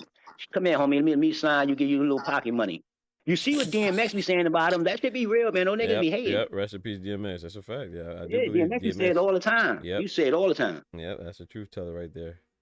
And that's why if Yeah, you listen, Big LL L, said the Big- same thing too. LL was like, that's why he left Def Jam, remember? Because he was like, how am I gonna? Yo, man, Why would I be it's- signed to a guy that's also rapping? I'm competing with him. How's you gonna push my how you gonna push my record and promote my record when he out here trying to promote his own record? I'm not. Yeah, And he's trying to shove him. And LL real problem was I made Def Jam. Yeah, That was LL real. He's like, yo, how the hell you ain't offer me to? I made this joint. Like for real, it won't even be no Def Jam without LL. All right. And that's halfway real. You know what I mean? Give or Right. take Run DMC, but without LL. Right. Now LL held that thing down. I ain't gonna hold you. For real, for real. No homo, but Rock the bells. for real, for real. That's why I say when it comes down, you be like, yo, yeah, that's why today shit makes so much sense. You know what I mean? Because motherfuckers be forgetting about who was around. That's why when they say Jaguar Wright, she be bugging out and all that, but or whatever the case is. But listen, everything that's how they say, sometimes the truth sound like a lie. Yeah. Oh yeah. Yeah. Jaguar. I don't really listen to her much because she, like you said, she be wilding. She say, but hey, sometimes when people say some stuff, man, I'll be like, I don't think it's all just for the, it might be some truth to it, maybe a little exaggeration here and there, maybe. But it's just like, man, I don't know. But that's why it's so important to keep a good reputation too, man. Not saying it's just her, but it's just important to keep a good reputation because if certain people say stuff, more people will listen if they have a good reputation. If you don't have a good reputation, you have a reputation of a little lie here and there, then people might not take you as seriously. But yeah, I don't think all she says is a lie though, for sure. I'm with you on that. Like, she be saying some wild stuff. I'm trying to tell you. What she say? What she say about Mary J. Blige? She said they ran a train on her. Yo, but yo, listen, but Jaguar, listen, See, it's why. See, when it comes to that part of the rap scene, that part there, not the whole entire rap scene, but that part there, yeah, I'm more in tune. My brother got them. I tell you, my brother was in there. You know, Big L and all that. We know Big L. That's my little man. He younger than me, but you know, they all right here, like across the street. Yeah. Big L from 39th from 40th. It's all across the street. Yeah. You know, all the old Rucker, on 39th and Lennox, where it started at. You know what I mean? It moved to 55th after that. You get what I'm saying? So all that's right there. That's why they keep talking about 40th and Lennox, 42nd and Lennox. All that's right there. Right. And then so they affiliated with Dame and them affiliated with them. So Jigga and all them, they keep coming through. You know what I mean? But this is before when you was able to come through and stand up. You wasn't Jigga the way you is now. You was just like one of us. You get what I'm saying? Right. You just was rapping. You get what I'm saying? You wasn't You get what I'm saying? It was back then. This is years ago. You know what I mean? But that's why motherfuckers be normal, and that's why this is why you think with Dame and Jigga. See, we from there, so it's like, yo, cause they from Brooklyn. Brooklyn and Harlem got two different styles. You know, like in Philly or Jersey, it depends on where you at. It's two different styles, like the North and the East. Right. I mean, the North and the South. You know what I mean? Right. So it's like that everywhere. You get what I'm saying? So, so that's how people in Harlem look at it, and this is why you see Jigga smooth the way he smooth, because he was in Harlem fucking with a bunch of Harlem niggas. That's why all this raps be about so slick. This is all this Harlem shit. You get what I'm saying? Right. That's why most people saying and then you see what he did. You see what he did. Whatever happened, you see how it happened with him and Dame. It ain't turned out the way it turned in. Dame did all that. That's one thing I can give Dame. I can give him that. He definitely did. He definitely put that together. I can give him that for sure. I can't take nothing from that. Right. Because he employed everybody in Harlem, all his people. He had all the people you used to see back in the day. All that was the best out, and all that shit. They used to throw the bus rides and all that based on all this. This is how all that shit was, you know, big and about. That's how Jay-Z could be safe, right, and move around. You know what I mean? He wasn't the businessman. Dame was the businessman. Jay-Z is the creep. He do it to the day. Everybody that deal with them tell you that everybody deal with. Like I told him, I said, yo, listen. I said, listen to this, right? Every rapper back then, right? We going from M to Jermaine Dupri and whoever, Puff, all of them had a protege. Name Jay-Z protege that he brought up. Every one of them had one. Jay-Z, he always did it for himself. Or they all say it, the beats, everything. Kanye West even made a whole fucking album about him. He made the whole album. He made the whole album about him. So he had to come back. Remember, he had to come back and make it up with him. That's real. That was real, though. That was real deal. But that ain't his protege right there, Kanye? Nah? No. Okay. No. Okay. I'm talking about like a crisscross with Jermaine Dupri. Right, but I'm saying, like, okay, so who would 50 be? Who's with 50s? Who is his G Unit. Nah, come on, man. Remember what 50 did. Remember 50 came out. Man. Hear me out. Remember what 50 did? Remember they came in as a group. Yeah, for sure. Yeah. Lloyd Banks. Yeah, for sure. Yeah, Lloyd Banks. 28 was locked up. But remember in 50 contract it was, you know, they had a little contract. If I got to go platinum, whatever it is, to get my crew. That's why G Unit was performed. That's why 50 didn't stay there. He put it in the record. I'm not doubting that. What I'm saying is that if you're gonna give him credit for that, then how you not gonna give Jay-Z credit for all the state property and even, or I mean, I guess you give Dame, maybe you give that to Dame. State property. You give that to Dame, no, then I guess. He didn't do state property. He didn't do that. That was Big Siegel and them. Jay-Z ain't do state property. What you mean? That's his everybody know that. Those are the people that was on his label, though. If you gonna give him credit for, it came to him with the project, like Rihanna. Jay-Z ain't produced nothing. He ain't produced nothing. They all can't name one. Everybody came to them with what they project. This is facts. This is 100% facts. They even told you just now how he got Rihanna. Right or wrong, bro? He just told you. Okay, but you said Eminem and 50 though. So Eminem may make. I mean, he found 50, right? So 50 had this stuff going on too. It seems like you picking and choosing to me. Okay. No. I understand what you're saying. So Eminem was a bad thing. But what I'm saying is this. This is what I'm saying. Okay. With Puff Daddy, right? Yeah. We watch Puff Daddy make stars. Regardless if you're a piece of nothing, but Puff Daddy actually made stars. Regardless of all your wrong and whatever, all that BS. But whatever he did, he paved the way for a lot of the stuff. So he we got Jermaine Dupri, right? With Criss Cross. And then wasn't it with Usher? You know, they brought people up, and they had the talent, and they brought people up. Jay-Z did not do that. He never brought nobody up. He never had no to be who he is. He did wrong in the game. But so look, so you're saying Jermaine Dupri? He's more of a producer though, right? Yeah. That also rap. Okay, so Jay-Z is more of a rapper. That's why I said I would give him credit for Kanye, and I would also give him credit for Bleak, even though he didn't get big. But if we're gonna give 50 credit for G Unit and Lloyd and Banks and even if you want to say Game or if you want to say Young Buck or whoever, he found them too.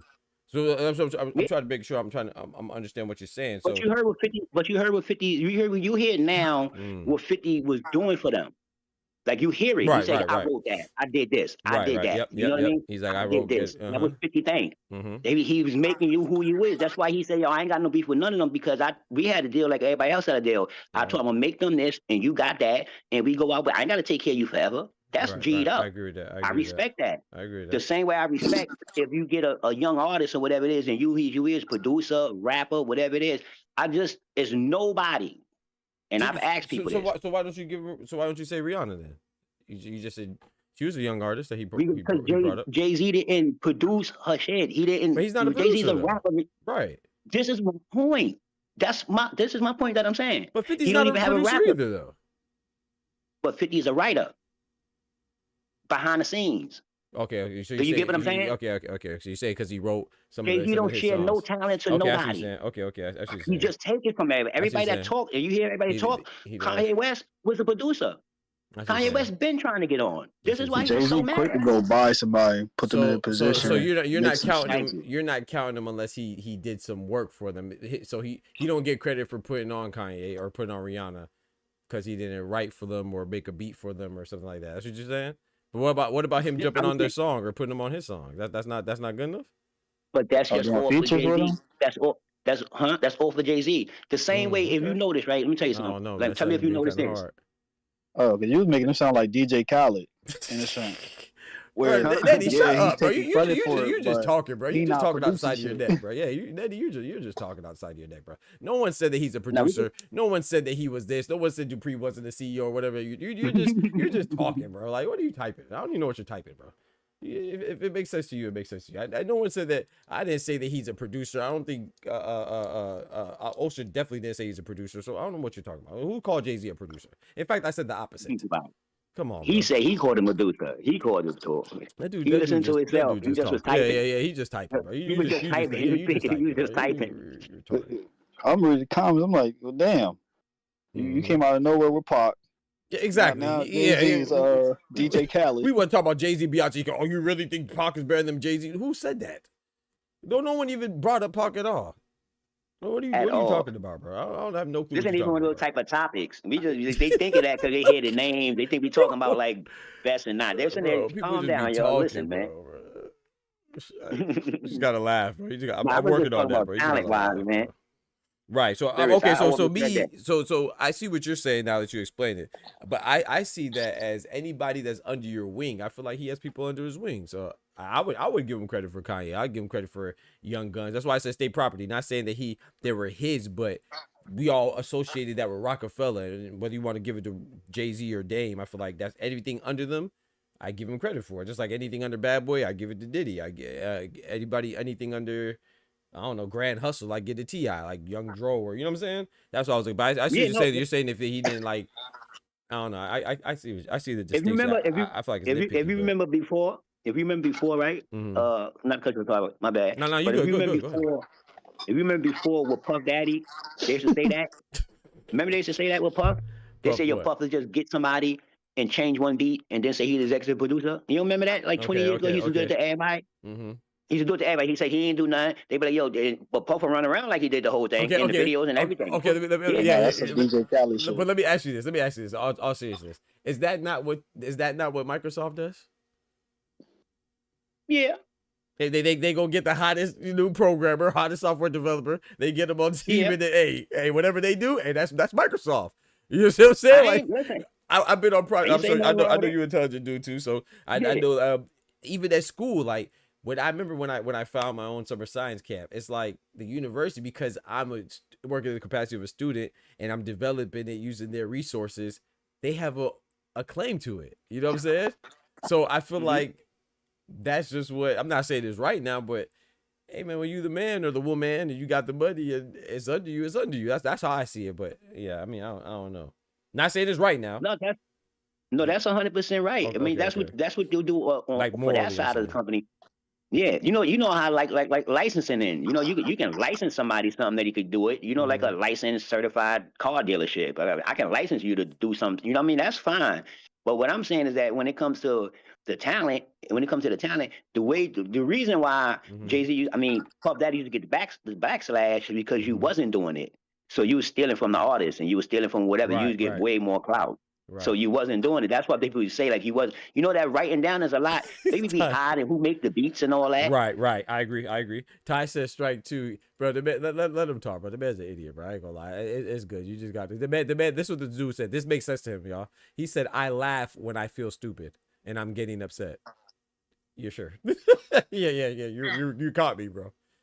Bro, these people are weird. These people are weird, bro. Ask him if he's gonna be here next week for the Doc. Yes, ask him if he's gonna be here next week for the next appointment since he's your psych. I guess so. Yeah, yeah. Say, what time I gotta be here next week? Bro, these people are weird, bro. They that's how they do, bro. I'm telling you, dog. Some of these goofies on the internet, man. I don't think that they exist in real life, bro. I think that they're just, like, I don't know, bro. They project their feelings on the others, dog. Yeah, bro. I'm telling you, bro. They can't be real, bro. Like, it's crazy. You know, you have to be a lonely individual, bro. You want attention that bad. Let them stay though, bro. We gotta, because I don't want people to get yeah, let them stay, bro. As long as you don't say nothing crazy, then you're discriminatory. Let him stay, bro. He just bothering himself. do this, bro. You're weird, man. Between Pocket J, everybody sleeping on Snoop Dogg. You know what might be wrong with him? You know, his team might be losing.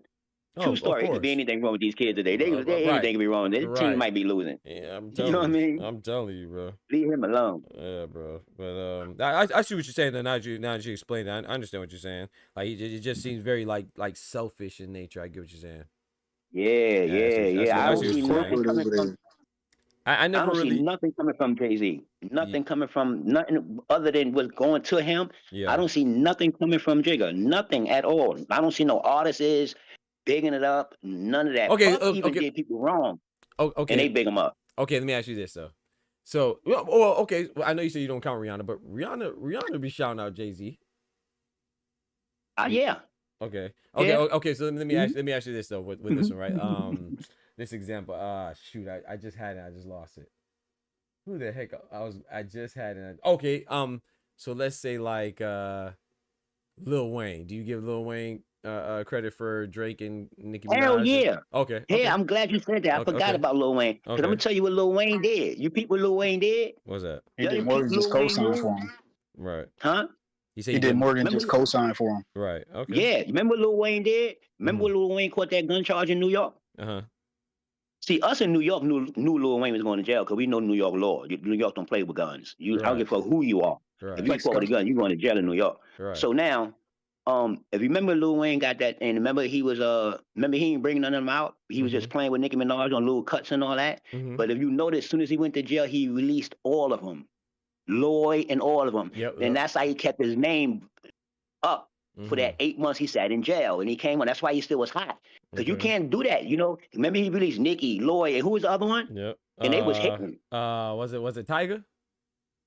Tiger, yeah, they was hitting. Tiger, when Tiger came out with that, what's the joint he had? That's the coconut, the first joint. Something, the coconut, or whatever the heck it was. Yeah, that was lit. That was lit. But if you remember that, right? Rack City and all when that he stuff, came back out, and that's what I mean. He did that and came out and still worked with them.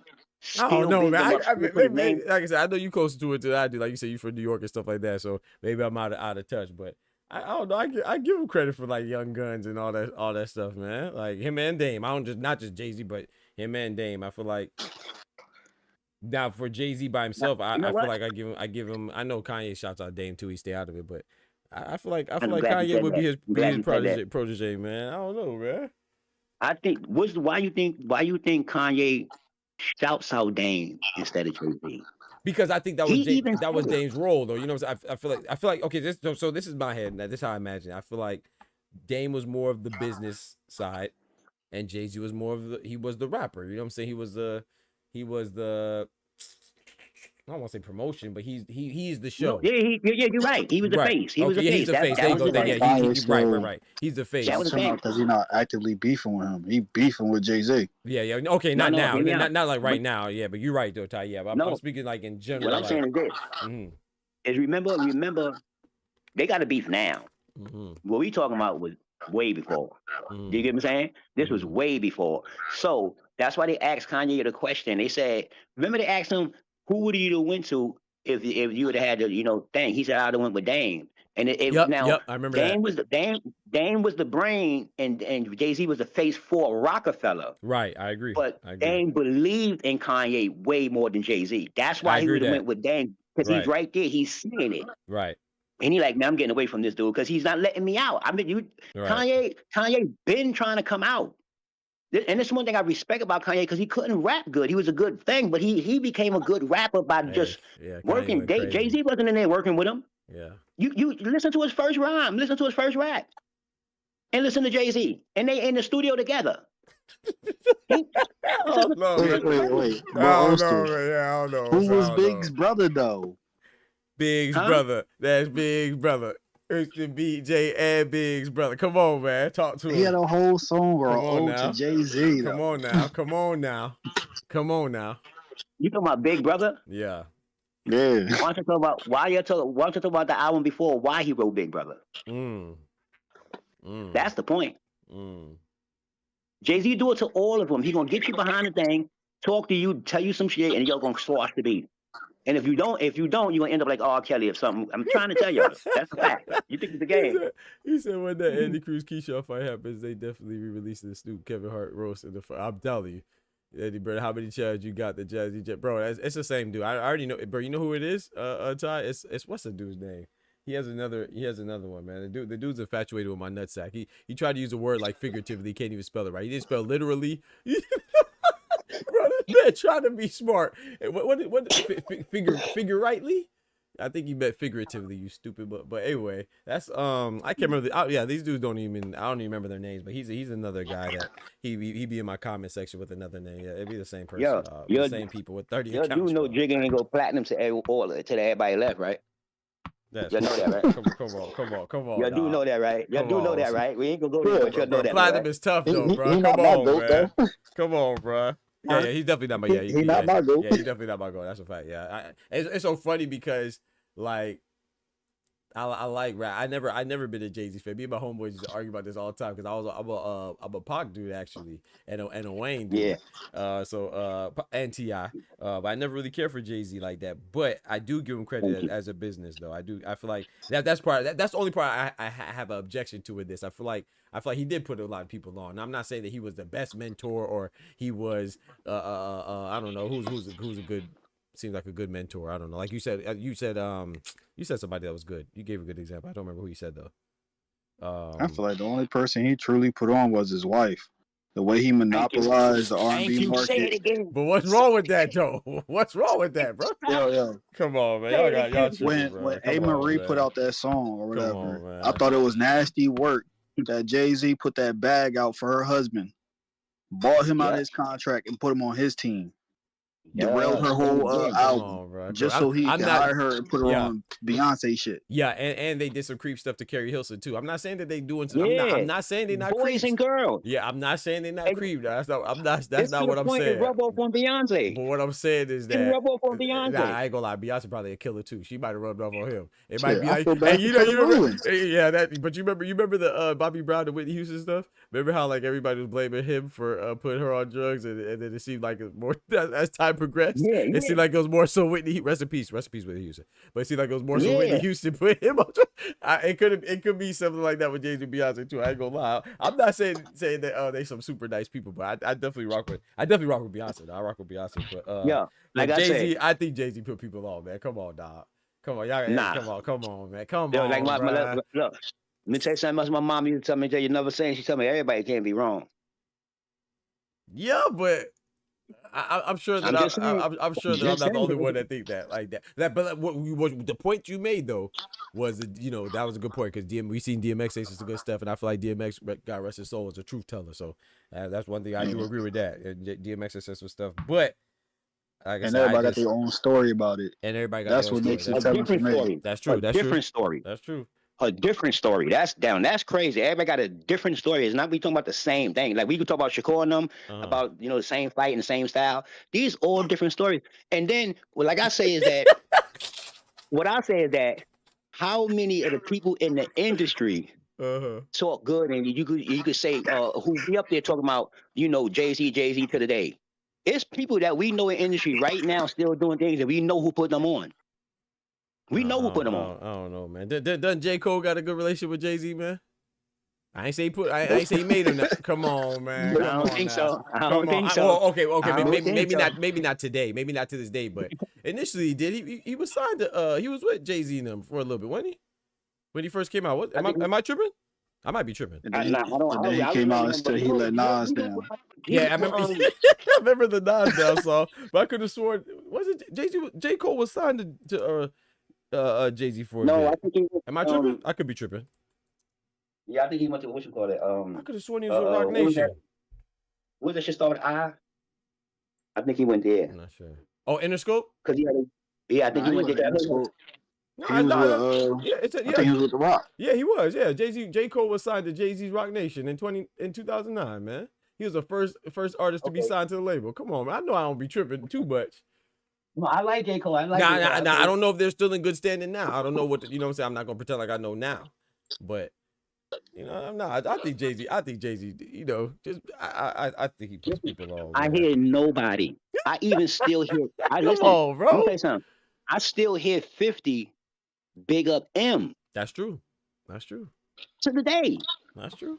Hey, you know why? Hey, sometimes put things him fall on. out though. Eminem definitely did. And just like Eminem always He put him salute on, Dr. helped him Dre. out. That's a fact. Another thing about Jigga, and tell me if this wrong.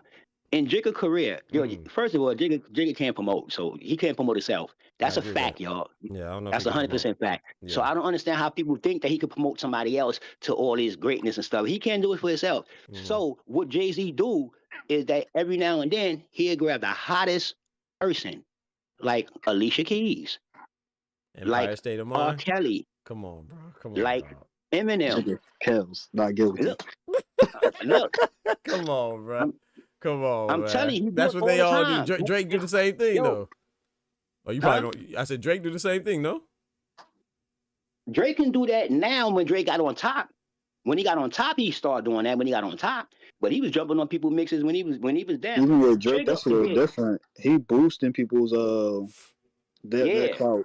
You don't think Jay will find you after the fact? Ah, come on. Thank come you. on. Nah. Y'all wild. Come on, man. Jay-Z be Okay, let me ask you a question. Let me ask you one question. Come on, man. Who ever seen Jay-Z on the video with that you didn't know? You be like, yo, who that?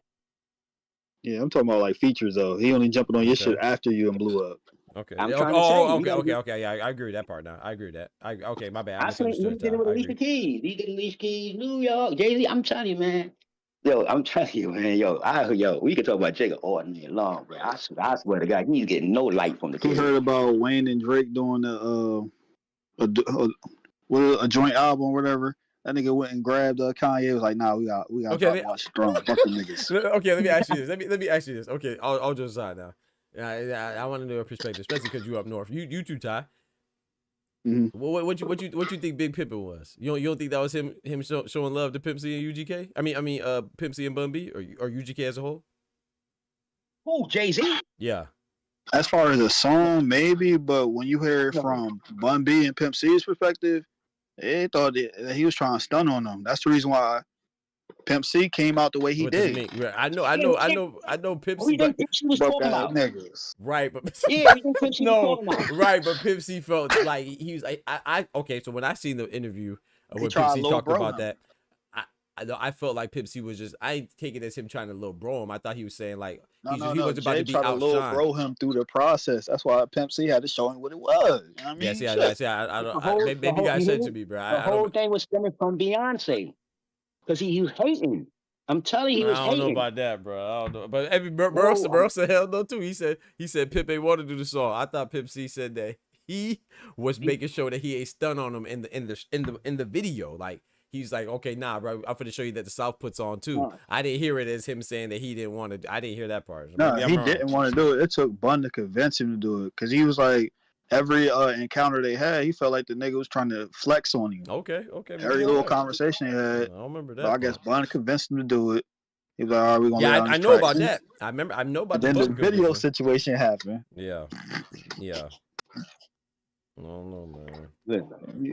Bitch ass city slickers. Yeah, I gotta show you that, man.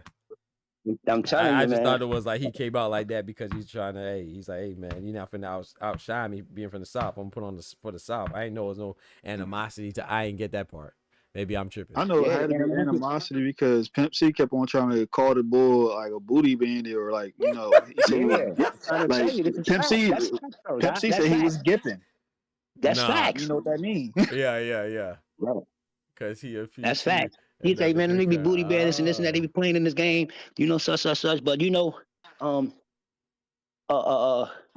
he beat on that. hairy asshole. You see, the boys from Philly. You see, Freeway and all of them. Yep.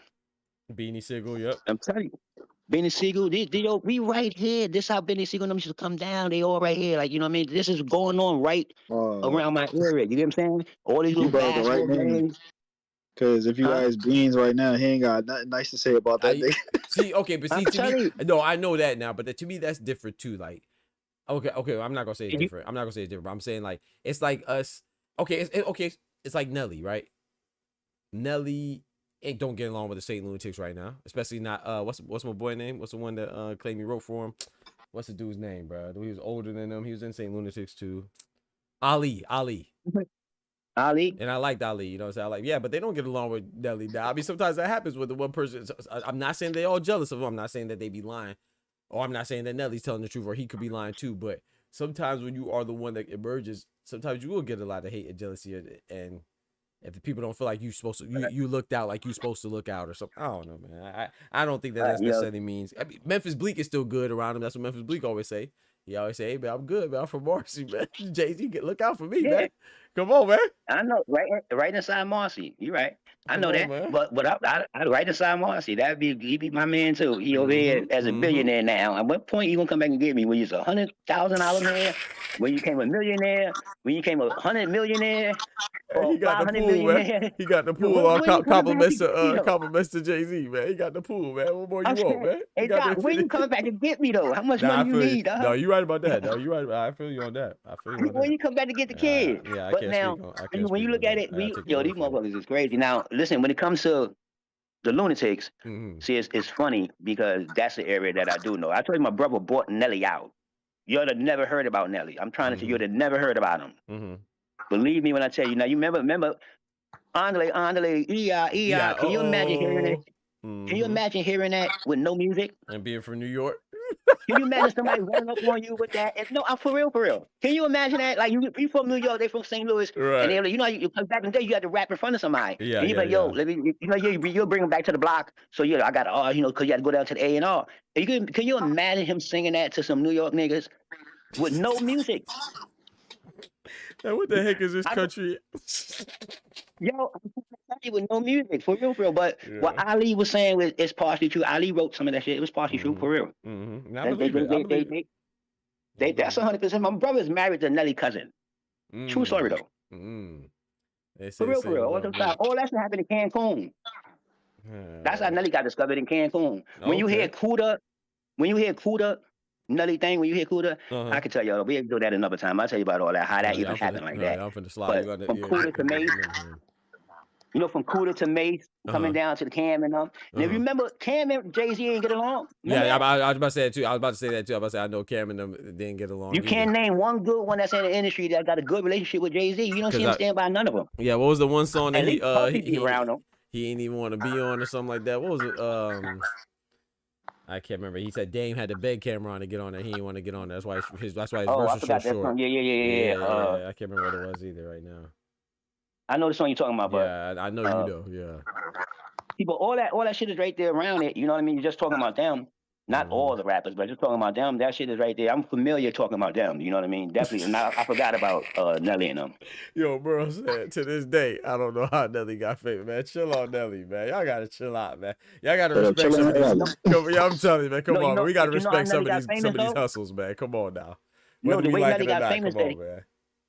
But you gotta remember though. What's that? You got to remember at that time they was running from state to state. Remember, rap was only coming from certain places. Yep. Yeah. So at that time, remember the South? Yep. They did the same thing to the South. Yep. They did the same exact thing to the South when they started coming up with Ludacris and all of them. They started really getting up, Outkast and all of them. They was trying to shit on the South music, remember? Yep. And that's why the South changed their music to that twerk music. And you see everybody start going down that motherfucker. Yeah, you see everybody start going down to Atlanta. Niggas start going to Atlanta. Yeah, niggas going down there now. Bet that.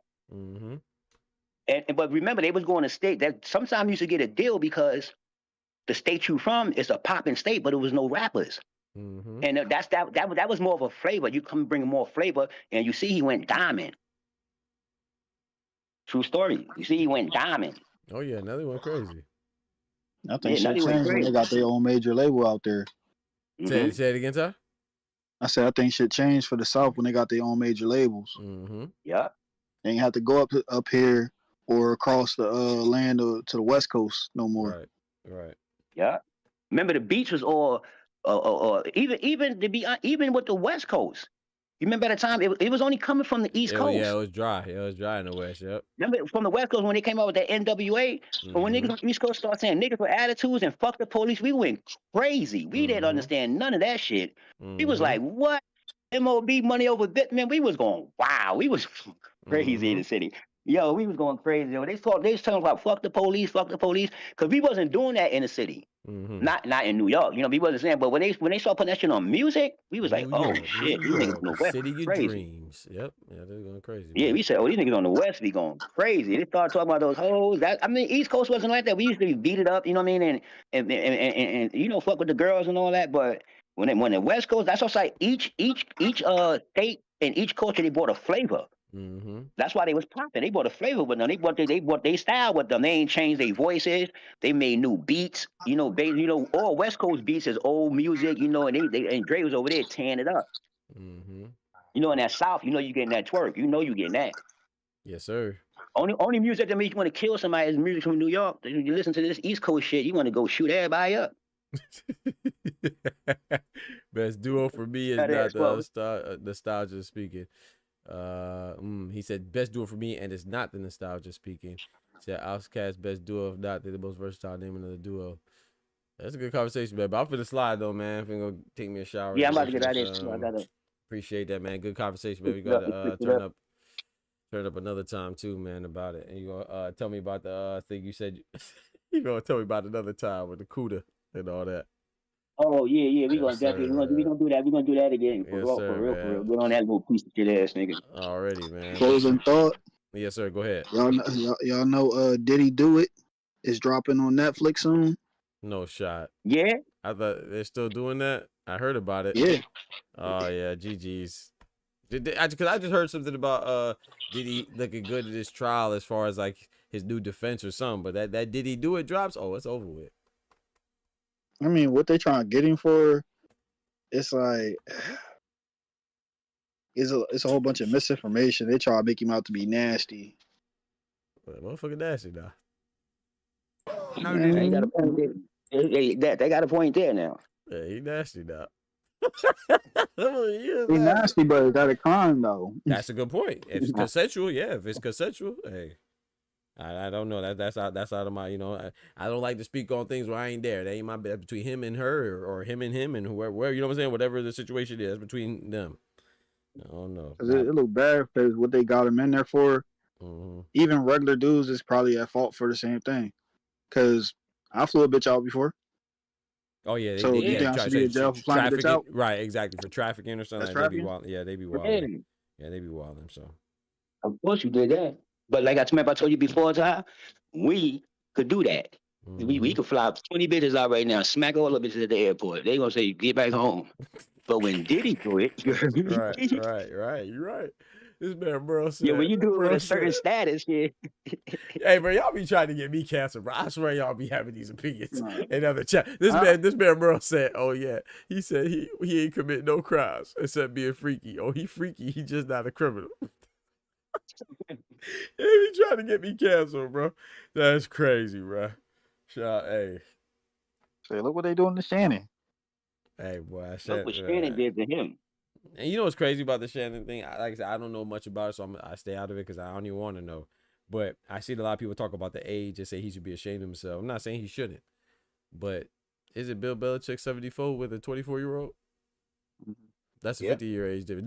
Now, if there was something more than just the age that they're talking about, then I'm sure I don't know. And then I've been seeing people comment on the age. I'm like, since when is as long as you're an adult? Now, if she wasn't an adult and there's a big age gap, then that's different. But if she was an adult and they have what would be like a 30 age gap, 25-year age gap? I mean, Bill Belichick has a 50-year age gap with his. What are we doing? They question the age, but not her occupation or the content. She was 19, but she on OnlyFans. These young niggas is not paying them prices. Who do you think her core audience was? Oh, she was 19 when she started her. You know what I mean, doing what she do. Right. She's 23 now. Right. You just got, like I said, man. I can't relate. First of all, I'm not in that tax bracket, so I can't relate to that. But I definitely can't relate to anybody paying like bro, you know how many women would probably do that for the free ski? But I mean, I guess I don't know, man. I don't know, man. You know, just because, and this is what, you know, the one thing we got to learn too is that just because you're a hooper or you're an athlete or you're an artist, that don't mean that you got game either. You know what I'm saying? Just because you're rich don't mean that you know how to interact with the opposite sex or just interact with people too. That don't mean, you know what I'm saying? You can be a player and not be a player. You know what I'm talking about? Paying the wrong hole. So maybe you're supposed to pay the league. Mm-hmm. Yeah. Right, that's the whole point. Trying to tell you, kid. Yeah. Trying to tell you what you should have did. If I could have got fucking with y'all want to run around and do all that old fly. Shannon is just an idiot. She's stupider than a lot of them. Because you really tripping. You could have went and did your thing any way you could have did your thing, but why you do it off of OF and why you leave receipts? That's all I'm saying. You a sneak to the store?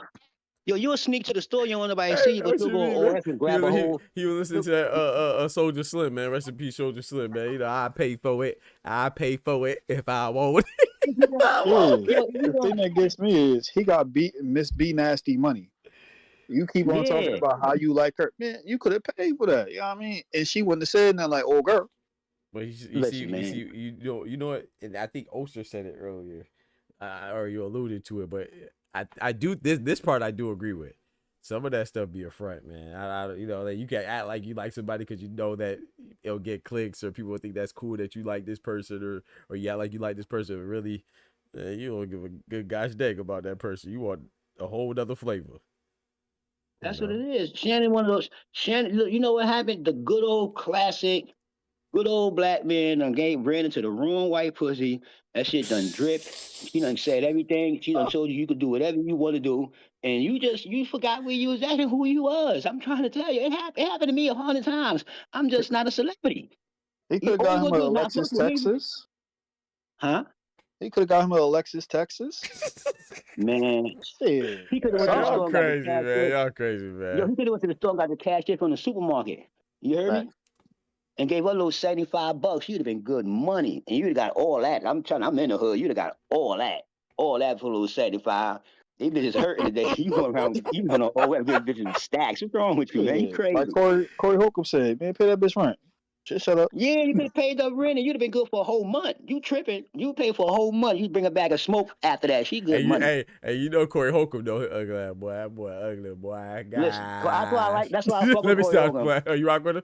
$40. I ain't gonna lie.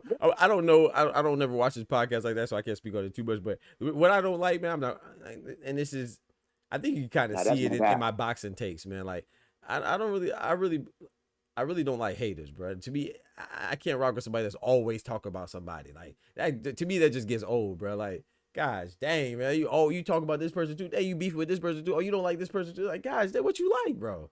I can't get with that, man. I can't rock with somebody. Some motherfuckers be mad at themselves though. That's true. You're right. Yeah, motherfuckers be mad at themselves, man. I just can't listen to somebody that just talk about somebody all the time, bro. I can't get with that. Like, I bet you don't like that person. Like, gosh, dang. He got one of the best shows. Oh yeah, it's fire. Yeah, I met the Corey because he keep it 100. I don't care. He keep it 100. Some of these niggas need to be talked about, Doc. For real. That's true. Yeah. It's a lot of motherfuckers like on some. You know what I mean? I talk about boxers, so I mean it's just different. But like, I'm gonna tell you something. I just try to. If nobody jump up on that show, if nobody jump up on that show and debate it and all that shit, like I say, silence could be mistaken as the truth. Oh, it's like a debate type stuff. It's like a debate type shit. Nah, he just be up there. People like he be talking about. He was talking about a lot of celebrities because they be capping, right? And they be doing shit. Then if you do something crazy, he don't be talking about really like randoms. You know what I mean? Because it be right. Like he don't be talking about a lot of random. It's not like that. He be capping on people like real people. He'd cap on David Chappelle. He'd talk to David Chappelle. He'd talk to. He'd talk on all of them. He be like, yo, he said he don't think David Chappelle is a good comedian. Nobody else want to say that, but he said it. See, I don't Oh, he didn't say he didn't think he was a bad Not a good comedian. comedian. Yeah. He said he's more of a, you know, his crowd is beefing with more breakfast. gentrified. Right. Yeah. But see, I don't mind. Like, Okay. It's like my bad. Ty, go ahead. I didn't mean to cut you off. I thought you was done. My fault. Oh no, I was good. Are you sure? Yeah. Okay. I was gonna say, I don't mind you having your opinion, but okay. So I'm gonna give you an example, right? I'm not saying that Spike Lee talks trash about people all the time. I like Spike Lee, but I did not like when he said about what did he say about Tyler Perry? He said like something about Tyler Perry. He said something about he don't make good movies. He don't make good movies. All he do is put on a dress. He said he trying to see that, and I don't mind you not liking it, but to me, it's just different than you, bro. I'm not a big Tyler Perry fan either, but I know somebody like it, bro. I feel like don't go out your way to knock another person, bro. Like especially if it's unnecessary. You know, it's one thing to say your opinion. It's another thing to shit on somebody, dog. I don't think you should really shit on people for nothing unless y'all got some type of bad blood. Even then, it's still like so with the Corey Holcomb time. Like I said, I'll be honest, I never watched the show, so I can't speak on it too much. But every time like a clip pops up on my feed or something, and I see it. Like you know, sometimes when you play videos and then it'll go into the next one, and when you're doing something you can't get to it, stop it. Every single time this man he's talking about somebody doing something that he don't like. Like it's more than just saying. You feel me? Remember, come on, bro. You know he just went at. You know he just dog. He killed her too. Who? Just hilarious. You see what I'm talking about? You gotta remember. Less hilarious is crazy. Hey, that's funny. Yeah, I ain't gonna lie, that's funny. Less hilarious is crazy.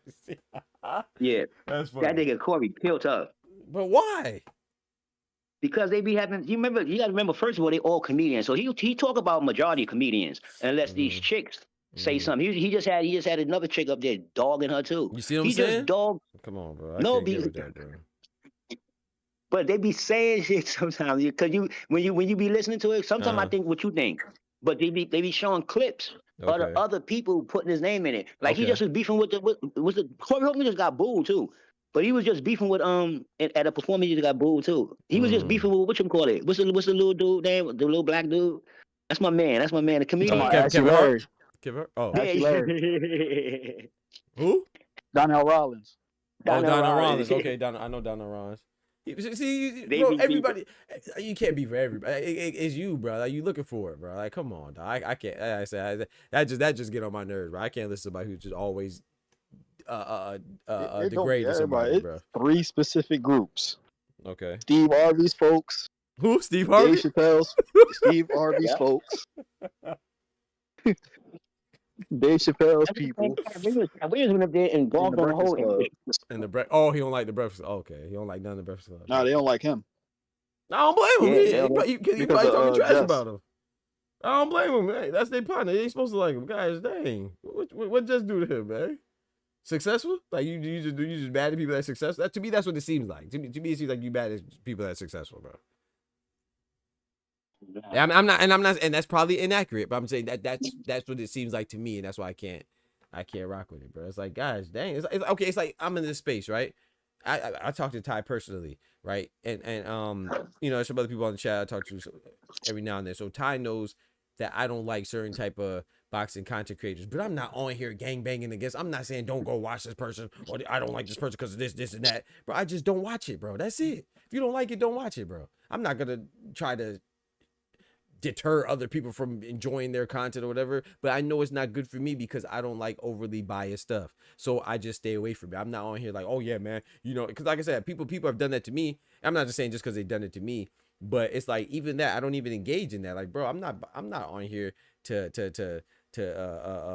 beef with you or who makes the better boxing content, bro. I take it as a compliment. So hey, please make another video about me. You know what I'm saying? There's 3 people that have done so. Please make another live and another video about me because that's just gonna help me regardless. But I would never respond. But if I see you, then I'm gonna ask you about it. You see what I'm saying? But I'm not gonna go and make a video about this person because I don't like their boxing content or they think that Naya in the way is good and I think Canelo's good. Like, what type of shit? That's corny. You know, so that's why I don't really like that stuff, because I feel like at some point it's just hating, bro. You just hating. You just hating, bro. My video dropping. I got my video dropping about you next week. Yeah, this Post and everything. Hey, bro, you be easy, bro. God bless, man. Appreciate you. I was supposed to been out too, man. These guys ain't conversations, man. I was supposed to been out, man. Corey explains everything to Cam Newton. I'm telling, bro. I just can't. Damn, my bad. I joined mad late. You ending the LP? Hell yeah, I'm about to end. But I've been ending for about 30 damn minutes, man. 45 minutes, bro. That Cam Newton interview was fire. I didn't see that. Because he addressed Dr. Cheyenne Bryant. Yeah, that one. That's people cool. like her because he be exposing shit. Yeah, he dogged her too. You see what I'm saying? Everybody he dog, bro. Who he bigged up, man? Who he celebrated, man? Huh? I said who he celebrated? Bernie Mac dead. Shout out to Bernie Mac. You know, he got some people. That's my favorite comedian, man, all time. Bernie Mac. I don't know if y'all know Michael B. Jordan. Y'all know Bernie Mac right there on my screen. The bottom, what's this? It's my bottom left, but for y'all looking at it's your bottom right. Bernie Mac right there, man. 85 South. Okay, that's what's up. That's what's up. You talking about Cat Williams? Nah, you talking about Corey Holcomb. I like Corey Holcomb. Funny as hell sometimes. I think he just be keeping it a little too raw for some people. I don't need like I like his comedy sometimes. You know, I think he's a little. Yeah, like I agree with that. He a bit over the top with his vulgarity. He unked at the barbecue. Right, sometimes he might cut one too loose. Yeah, he a little extra vulgar. Bro, he had me dying about Shannon Sharp. He was like, man, why he always with that? There you go again. See? Guy? You see? Who that dude he always with? You see? Then now you talk about that. That's why that's what I was saying, Clone. I was saying that I don't care for him because he always talking about somebody. To me, that just get old to me. Yeah, he is always talking about always, somebody. bro. Always, bro. Like, I can't Would you take a nigga to the game? Say it again, Ty. Would you take a nigga to the game?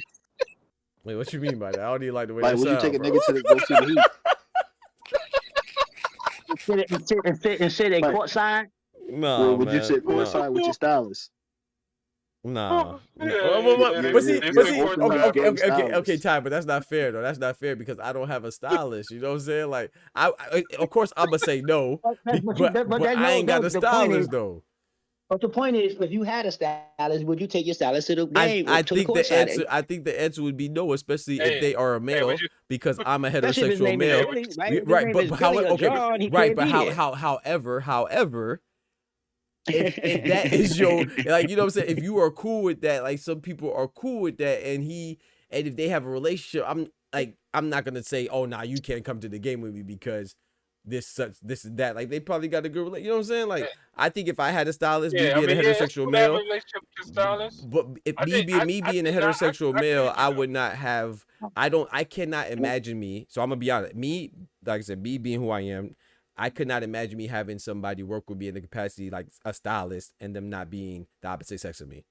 I'm not saying it's wrong. So I'm just saying that's just me. So if I go to the game with my stylist, it'll probably be a woman. So now what I am saying is, hold on, let me finish. What I'm saying is, though, if I did for some reason have a male stylist, regardless of his sexuality, and I had an extra ticket or whatever the case may be, I'm not gonna be like, nah, you can't come with me because I'm worried about how it looks. F that, you my partner, let's go. Yeah, I would go. So that's why I'm saying I'm struggling to answer the question, because in my current capacity, I would say no, but I also don't have a stylist, and if I had a stylist, I think it would be a woman. But if it was a male, for whatever reason, you know, maybe, I don't know, maybe I'm not gonna put Oster in this, but like, I'm not gonna put y'all. But let's say I had a friend who had a stylist, because I don't want y'all to beat me up. So let's say I had a friend that had a stylist that they recommended, and it was what's his name, Billy or whatever you said the dude's name was.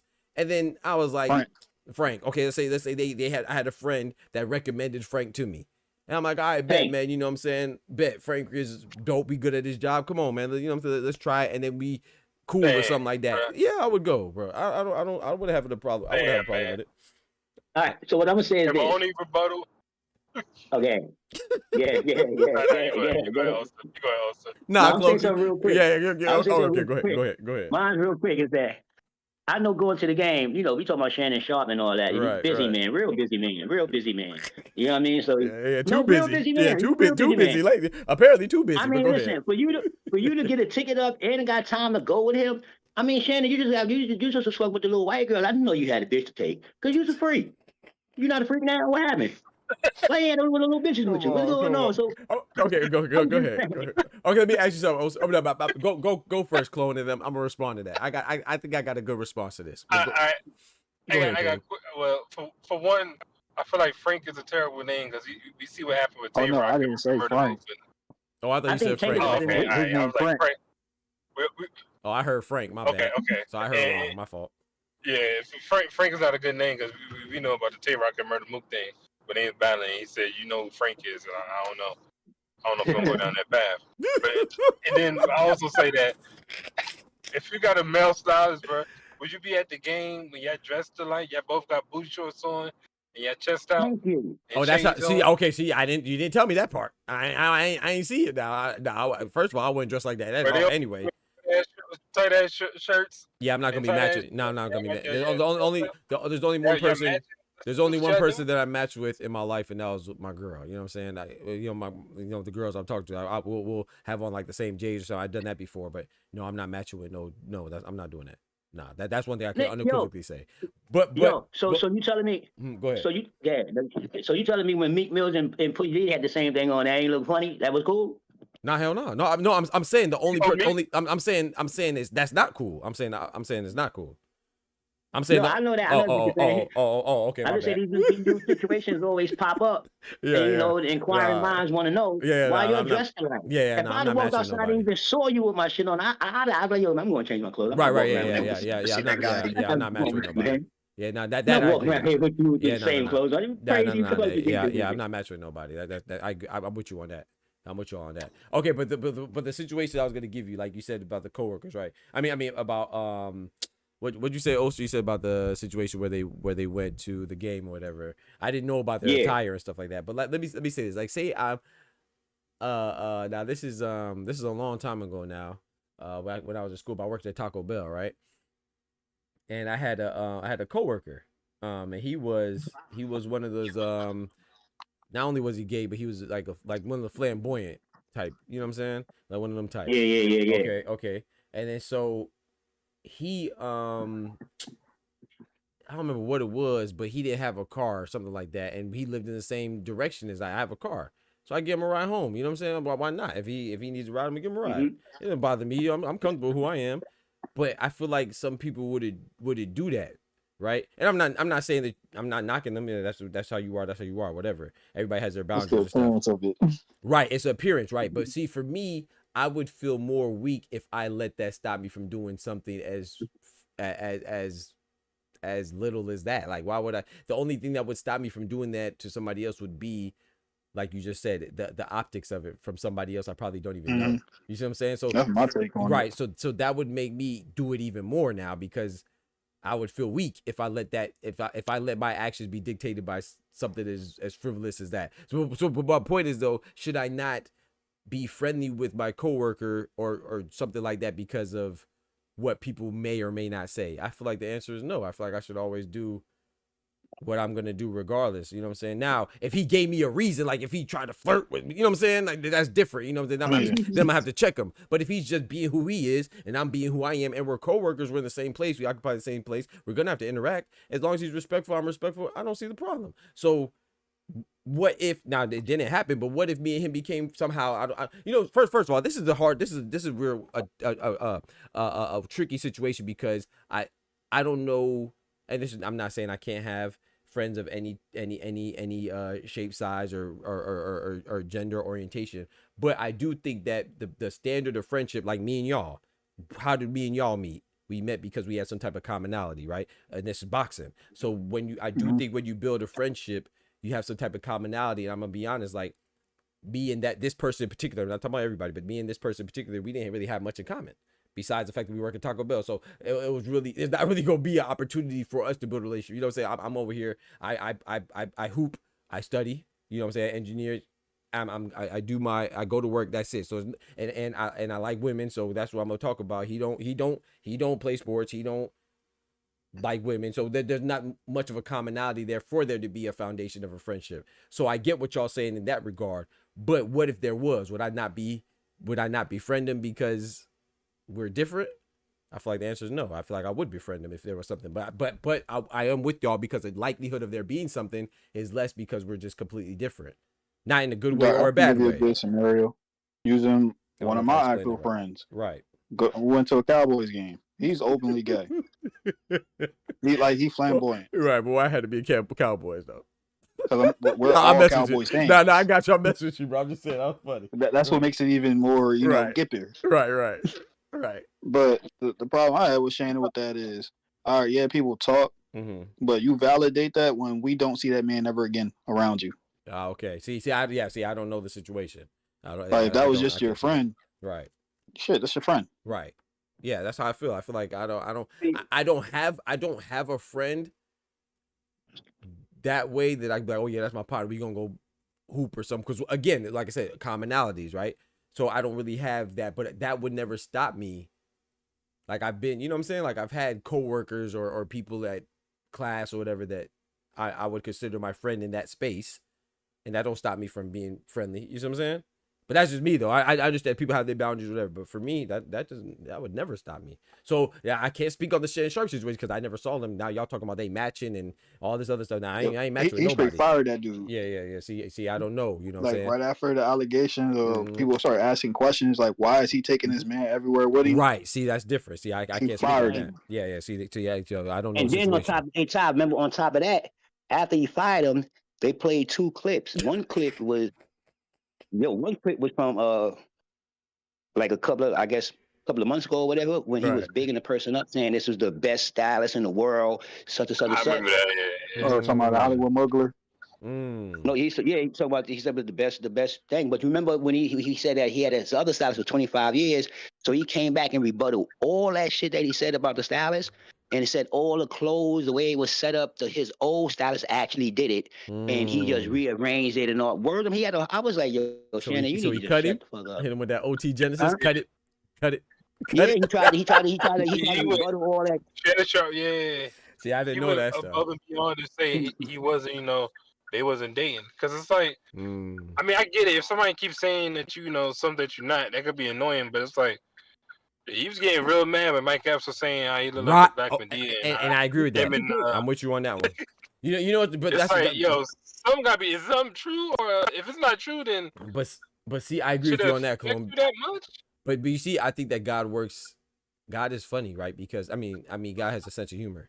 Because if you remember, I'm not defending Will Smith. If you think he was wrong, whatever you think, I don't have a problem with him slapping him. But anyway, so but remember how hard Shannon Sharp was going in on Will Smith, saying, "Oh, he's a comedian. Why you get mad at the comedian? It's just a joke." And then now turn around a couple months later, exactly, and he's a comedian. And he's a comedian, bro. That's why I say, bro, hey, guy, I gotta say to you. That's why you gotta be careful, man, with your judgments, because you never know, boy. You're gonna come right. All of a sudden, now you want to fight a comedian. I thought you said it was a comedian, though. They can say whatever they want. Yo, like, you know what they say, right? What was that? They say it's always news and excitement to that shit knock out your door. You feel me? You know what I mean? When you looking at the news, looking at TV, and you seeing a serial killer, you looking like, oh man, he killed us. And when they show his face and it's your uncle, you want to cut the TV off now. Right. You don't want to look at the TV no more. You get what I'm saying? When that shit step in your house, when it step in your house, you put something in that universe step in your house, you better have an answer for it. I'm telling you. But you better have an answer for it. I'm just saying. Shannon Sharp is cool, but he be having some funny ways. Yeah. I ain't know about the stylist though. You see how he dressed? You know you got some funny ways. You see, I'm gonna be honest though. Also, I know, like sometimes I be feeling like I be living under a rock in some regards because I don't know. Like I don't know how he dresses. Like I just see him usually from from the chest up when he's on First Take, or where else I see him on. Well, I'm gonna look out for. I'm gonna give you one to grow on. You don't want to say it. Trust me. I'm not. I do see it. Like I saw his Cat Williams one. He's sitting on the podcast. Right. I'm lying. No, I'm not. I seen him on the Cat Williams interview. So I do see him sometimes, but it don't look crazy to me. I don't. But maybe I don't really pay attention. See when he got off the truck? I did see the Terrence Crawford one. With the green on? Nah, I see. He got Wait, what? With the green on? Nah, he get a pass. Yeah, he got 2 hip replacements and a knee replacement. Come on, man. Talk to him, Ty. And 2 hips. Talk to him, Ty. Come on, Ty. I ain't see that. I didn't know. I didn't see that though. I didn't see that though. Nah, I ain't see it. I think you know what's so He funny. was I getting think I out there- seen like he- a meme of it though. I think I seen like a meme. What? Okay, I mean, ask Ty. I know Ty knows. Remember that dude that be with Clarissa, the comedian? Did he do something like about Shannon Sharp? Yeah, when he was getting out the truck. Okay, I did see that. I saw. Yeah, he did that. Bro, I never seen the video though. I seen like the maybe I saw like the still shot. Yeah, I saw like a still shot. Maybe Yeah, I you saw the talking about Lil thumbnail Young. or something. Yeah, him. Yep. Maybe I saw the thumbnail, but I didn't know it was a video with it. So no, I did not see it. But I did see that You where got he you said got to something watch the like Shannon original video. Sharp. Yeah, wild, He bro. got out that car looking like, come on, man. Like he got flued out. He looked like he got flued out. He got flued out. Nah, it ain't that bad. He really looked like a dude that had two total hip replacements and a total knee. I don't Come know, on, Ty. man. Come Nah, on, hell man. nah. My I ain't boy going was an to that. athlete, man. He Ty, I getting ain't banged up, going man. to that. Pause. That Nah, might I'm not going, Ty. How he Come look in on, the ring man. with Bud? Then? No, did he? How did he look in the ring with Bud? How he look in the ring? When Bud was Yeah, like, you "Yo, right. I mean, you got to turn your hips." He was yeah, like, and he couldn't. He couldn't. That's Facts. true. That's true. That's I true. watched that You whole right. You 3 right. hour, You got that. You that got long, right about that freaking 3 hour interview, man. And look how tight his pants on. Look how tight his pants was on in that. Come on, man. Come on, You man. can't help but Come to wear on, tight man. ass pants. Come on. They was the new boys was jerking in gosh dang skinny jeans, man. Who Come on, stylist was? man. Come on, man. That's I can't get with it. His stylist was his cut. You saying the stylist was his cut man? That's crazy. Because I don't even know how people wear skinny Bud jeans. was Because his I'm corner skinny. man in that I'm interview. skinny and I don't wear skinny jeans. I don't know how people wear them skinny jeans, but I can't get with that. So I'm gonna sit that one out. I don't know how. But they nah, do that I rock with Shannon Sharp, but he just got some. I feel like sometimes Corey Holcomb he say what people be wanting to say, and when he say it, it feels like he attacking everybody. But I don't think he be attacking everybody. I think he just be keeping it so real that maybe it just comes off as like that. Like Yeah. Ashley Larry said, he's a provocateur. Yeah, he attacking people, bro. I feel like I keep it real. I don't think so, P. He ain't attack Ashley I Larry. don't think so, Doc. I don't know, clone. This man popped up in the Oh no, middle you of his good, show. you good, clone. You started good. heckling. Appreciate it, bro. You good, bro. You good to wear it? We good to talk about it. I don't want no smoke. I don't want no smoke. That's crazy. I don't know. Like I said, I don't. I'm not saying we're all human. We're gonna have opinions. I'm not saying don't do that. Obviously, it's If you got enough guts to put that shit on, you got enough to get talked about. No, Exactly. man. I agree. But I think it has to do with also your actions with it. Like if you just mind your business, bro, you want to look a certain way. That's you. Now if you come out, you look crazy and you talking or doing something out, you know what I'm saying, out of your way, out of the norm, out of the necessary, then of course you get talked about. But sometimes I think people look to talk, like, bro. I'm gonna ask y'all something, man. We all from around the same place, you know what I'm saying? Maybe different regions, but the same place. You know, you catch my drift. So. You know, there's people out there that just people watch, bro. You ever heard, people watchers, man, like they will go out and just look at people just to talk trash about anybody walking by. Like it'd be funny, but then it'd be like, gosh, dang, bro, like come on, bro, you ain't got nothing to do. You here to handle your chores or get your groceries or whatever. You here to just talk about. I can't get with that, bro. It's funny. It could be funny, but at the same time, it's like, gosh, dang, you don't feel. I don't know, man. I can't get with that. There's people out there like that. Some of these there's popular people out there like that too. That they just talk about whatever another popular person's doing just to, I don't know, and just feel kind of. He scummy. do come off as a hater, but make a he's living perfect off for of a late night show.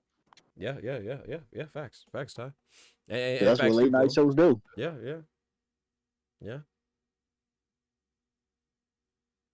I don't know, man. I don't think he be hating though.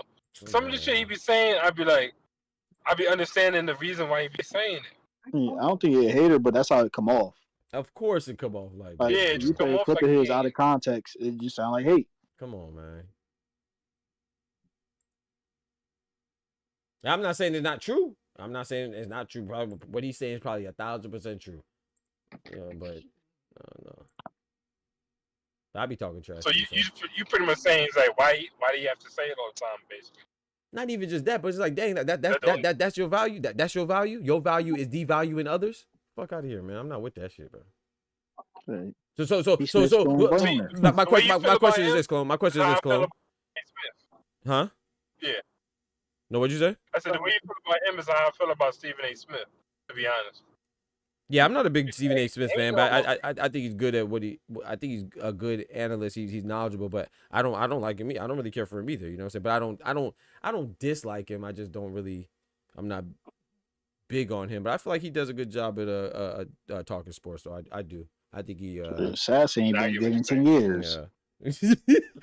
but, okay, so this is my question here, and this is if and I'm not just talking about Corey Holcomb. I'm just anybody. If you're not talking about somebody and critiquing them, what else do you? Would you still? Would he still be interesting to you? Honest question. Who, Corey? Yeah. Well, everybody. Yeah. Would you still watch him if he wasn't? If you take away the parts where he's talking about people? Okay. Minus the talking about people, his show funny. Yeah. Okay. Yeah, because he's a comedian, so he be making jokes. Yeah. I know he's a comedian, but yeah, I used to watch his stand-ups. Always, I remember his stand-ups. You ever seen Eddie Griffin show? Yeah. Back in the day, Eddie Griffin show, or he has a new show? No, his podcast. No, I haven't seen it. Shout out to Eddie Griffin. I like him. No. He called it joint NNN. I forgot what it means, but it's NNN. Eddie Griffin go down. He get down, but he be talking about politics, Trump. He talk about everything. He around the board with it. He got it like a news. His shit come like a news. His shit is alright though. I mean, his shit lit. Here go the odds right here. Average. Oh, thank you. He cooked Shannon too. Oh yeah. He cooked Shannon. Yeah, he cooked them. Yeah, because he didn't like him either around that time with the Mike Epps stuff too, right? I think he came out as like. Y'all gotta go, y'all. All right, bro. You be easy, man. Negative 13. Yeah, I'll catch you in the morning. Good Lord willing, man. I appreciate you pulling up, man. Yes, sir. All right, back. Good Lord willing, man. God bless, bro. Appreciate you pulling up. Peace, Ty. Yes, sir. Peace, now. Yes, sir. On mine, Devin Haney's negative 1,300 and Ramirez is plus 700 average. They increased them because it was negative 12 before across the board. Yep. Yeah, they increased it. They must have seen his old ass at the the presser. Yeah, that shit shot up an extra 100. I'm telling you. Yeah, that's all the Hard Rock joint. So yeah, you let me know what you try to do, average. But fellas, man, I'm about to go ahead and call it too, man. I was supposed to have been off. I was supposed to be watching the gosh dang game, man. I was supposed to be out the shower watching the Lakers and the Wolves, man. They probably done. Oh, it's halftime. They already got clapped. Lakers about to lose my damn $100, man. Yeah, they halftime. 59-49 halftime. Minnesota's up. I appreciate you. I'll let y'all in the morning. Yes, sir, man. Appreciate you pulling up, man. All right, Ty. Appreciate you too, man. Appreciate y'all contributing to the conversation, man. Yes, sir. God bless y'all, man. All right, Doc. Yes, sir. Appreciate it, Ty. Chat, I am out, man. About to go take me a shower. I ain't, take my dog outside, take me a shower, and try to think of some topics for tomorrow. I'll probably do some predictions for the morning show. I'm not sure, man. I'm going to send you 50 if you can put it on Ramirez for me. Okay, bet. No problem. No shot. Luka's injured. Oh, GG's. GG's. And that's, I ain't gonna lie, bro. I be feeling bad for the injuries. Like when Dame went out, man, dang. It's so crazy because I like Giannis more than I like Dame a lot too, but I like Giannis more. So I feel bad for Dame because of course he had the blood clots and stuff like that too. And then now he got injured, but it's like, man, I kind of feel, it's like I feel bad for Giannis more. Giannis ain't even the one that got injured. But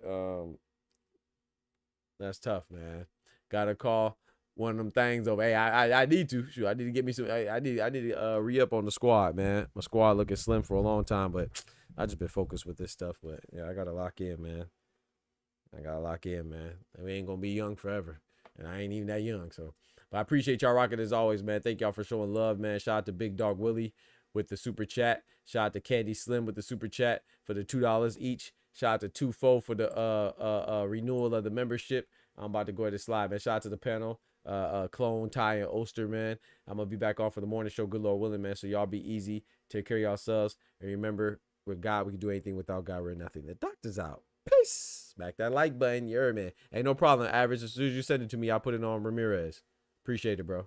From the hood to college, both worlds they had to meet. 6 degrees between us, so cold, we're about to freeze. But we're Florida boys, hot takes, we bring the heat. We're moving the culture, the engineers to the streets.